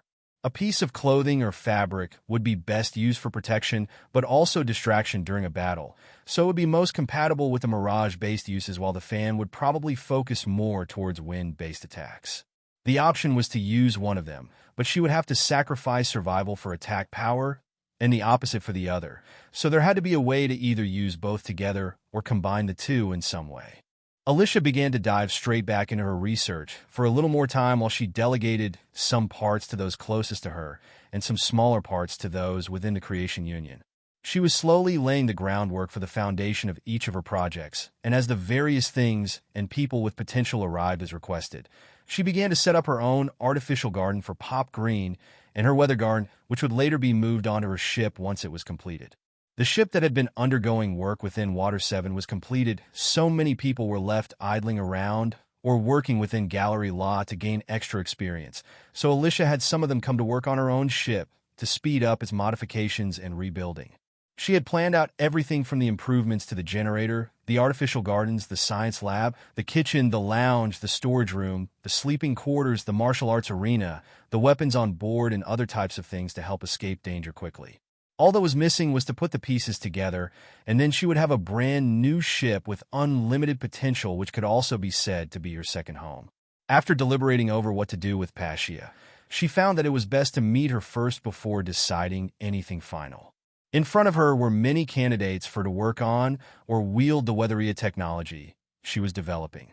She closed her eyes and began sorting out each of their skills as she spotted some red flags. She pointed to several people right away. You and you. You are all eliminated. Better luck next time. One man stepped forward full of anger. What do you mean? We came all this way, and you just toss us out in a second of meeting? This is unfair. Alyssia shrugged. That is not my problem, and I know well enough who I have in mind to hire. You just did not fit in with what I am looking for. She had spotted several skills among those people, which were deception, acting, stealing, spying, business espionage, and some other skill sets related to either the Marines and the world government. Business competitors were beginning to notice the potential of White Storm, so it was about time for them to stop with open suppression and murder plots and move on to placing their own people within White Storm to monitor, sabotage, and even steal from the group when the chance presents itself. Alyssia calmly stated, "You all still have your jobs and position. It is just that you all do not fit with this project." However, in her mind, her thoughts were very different. "The only reason why I am keeping you around is to monitor you all and wait for you to slip up. It is better to watch you all up close rather than sending you all away and having to find your replacements each time. You can try to climb up, but there will always be an unsurpassable wall blocking you so that you could do no harm to the White Storm." She had essentially sentenced them to working in a low position no matter what efforts they put in so that they could not perform their true duties they were sent to do. Now that she had been reminded, she was aware that she would need to occasionally visit the business and work areas to do a review of the workforce from time to time to look for any new spies. Then Alyssia thought of something. Of course, Alfred would have noticed their strangeness or had his suspicions, so he must have sent them to me to test me. Sneaky guy. Perhaps because of her absences, Alfred had been kept busy and suffered lots of stress, so he was getting revenge on her and seeing if she was still qualified enough to lead him. She pointed to many others and spoke. "All of you will be assigned as assistants within creation for now and help with the various ongoing projects. You three can be assigned to assist Ushvin with dial technology, and you six will begin learning how to work in the gardens, but of course, it is not an ordinary garden." She began to feel that Alfred was right about the people that had been found. Although many had potential and were intelligent, they were severely lacking in terms of physique. She then looked over to Passia. "You will begin training directly under me. I will try pass on everything I can to you." As she read the stats of Passia, she was impressed that she had grown so much in a short time, but she had also raised her intelligence slightly from reading books on Torino Kingdom's library. The weak slave Passia that would appear around a year from now was nowhere to be seen, as if she was a completely new character who was full of confidence and energy. Her dancing talent was very high and her stats were very good, so Alyssia began drawing up a plan to use her talents to its fullest potential. Skill combinations began to combine around Passia as the model, and the main skill that it formed around was the dance skill that Alyssia had been raising to assist her White Storm leg style, which was then tailored to fit Passia and what she knew already. Dance combined with upper body martial arts, yoga, weatheria science, and drawing, which provided many templates to choose from if she wished to draw up a full training book with various pictures to show different forms and training methods. She began to ask, "Do you have any specific tools that you prefer to use in your dancing, or would you prefer to add something to a costume or piece of clothing?" Passia shrugged. "I can use many handheld stage props with my dancing, but I prefer to dance without them if possible." Alyssia looked through the blueprints provided by the system and began eliminating many. "How about an accessory like a glove, a small fan, or something like a scarf or ribbon?" Passia shook her head with a proud look on her face. "I do not wish for anything that gets in the way of my body." Passia was aware that her body shape and her face were her greatest assets along with her dancing, so if she covered up too much or used something like a fan, her beauty would be blocked. She had become a little vain because of the attention given to her, and at the age of 19, she was aware that once her beauty was gone, her popularity would drop, so she wished to climb as high as possible before that happened and establish herself as a famous dancer rather than be named as someone who only got to where she had because of her beauty and not her skill. Once she was at the top and proved her abilities, then everyone would think twice about openly mocking her. She was willing to work hard to rise up, but she was not willing to give up on her advantages. After all, those were the things that she believed was why she had been able to be picked up by the White Storm in the first place. She did not know was that it was Alyssia who was keeping an eye out for talents and had spotted her. After thinking about Passia's future fate, as a slave, she decided to give Passia a chance. As for what she had experienced before Alyssia had met her, or during her time within the White Storm group, Alyssia had no idea about any of that. One of the options caught Alyssia's eyes, which she found very interesting of a choice. During her time within Kano, she had watched a dance performance there which was called the water sleeve dance. So while she was purchasing skills and gathering anything that she could, she thought that it may be useful later. Alyssia asked to confirm it first. How do you feel about long sleeves and adding them to your dancing? It will not get in the way of your body and dancing too much and will add additional effects to your dancing when I am done with the modifications. You can still wear your usual clothing which exposes your body shape if it is designed properly, so you do not have to worry. Pashy aside, I guess I could give it a try. If I keep on saying no, there may not be much else that I could be doing. I have experience working with silk and other fabric scarves and such, so I will not have much difficulty learning what you may wish to teach me. Alyssia looked at her seriously. It is good to have confidence.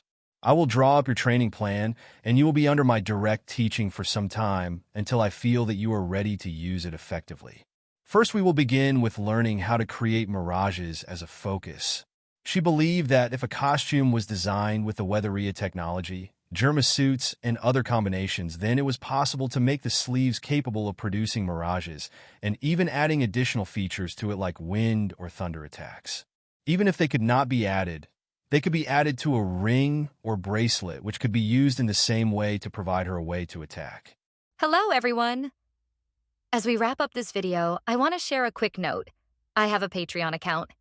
If you'd like to support me and enjoy on-demand audiobooks, you can become a Patreon member. Alternatively, you can check out my Google Drive link, which has 500+ novel audiobooks available through my Ko-fi or Patreon shop. I appreciate your support.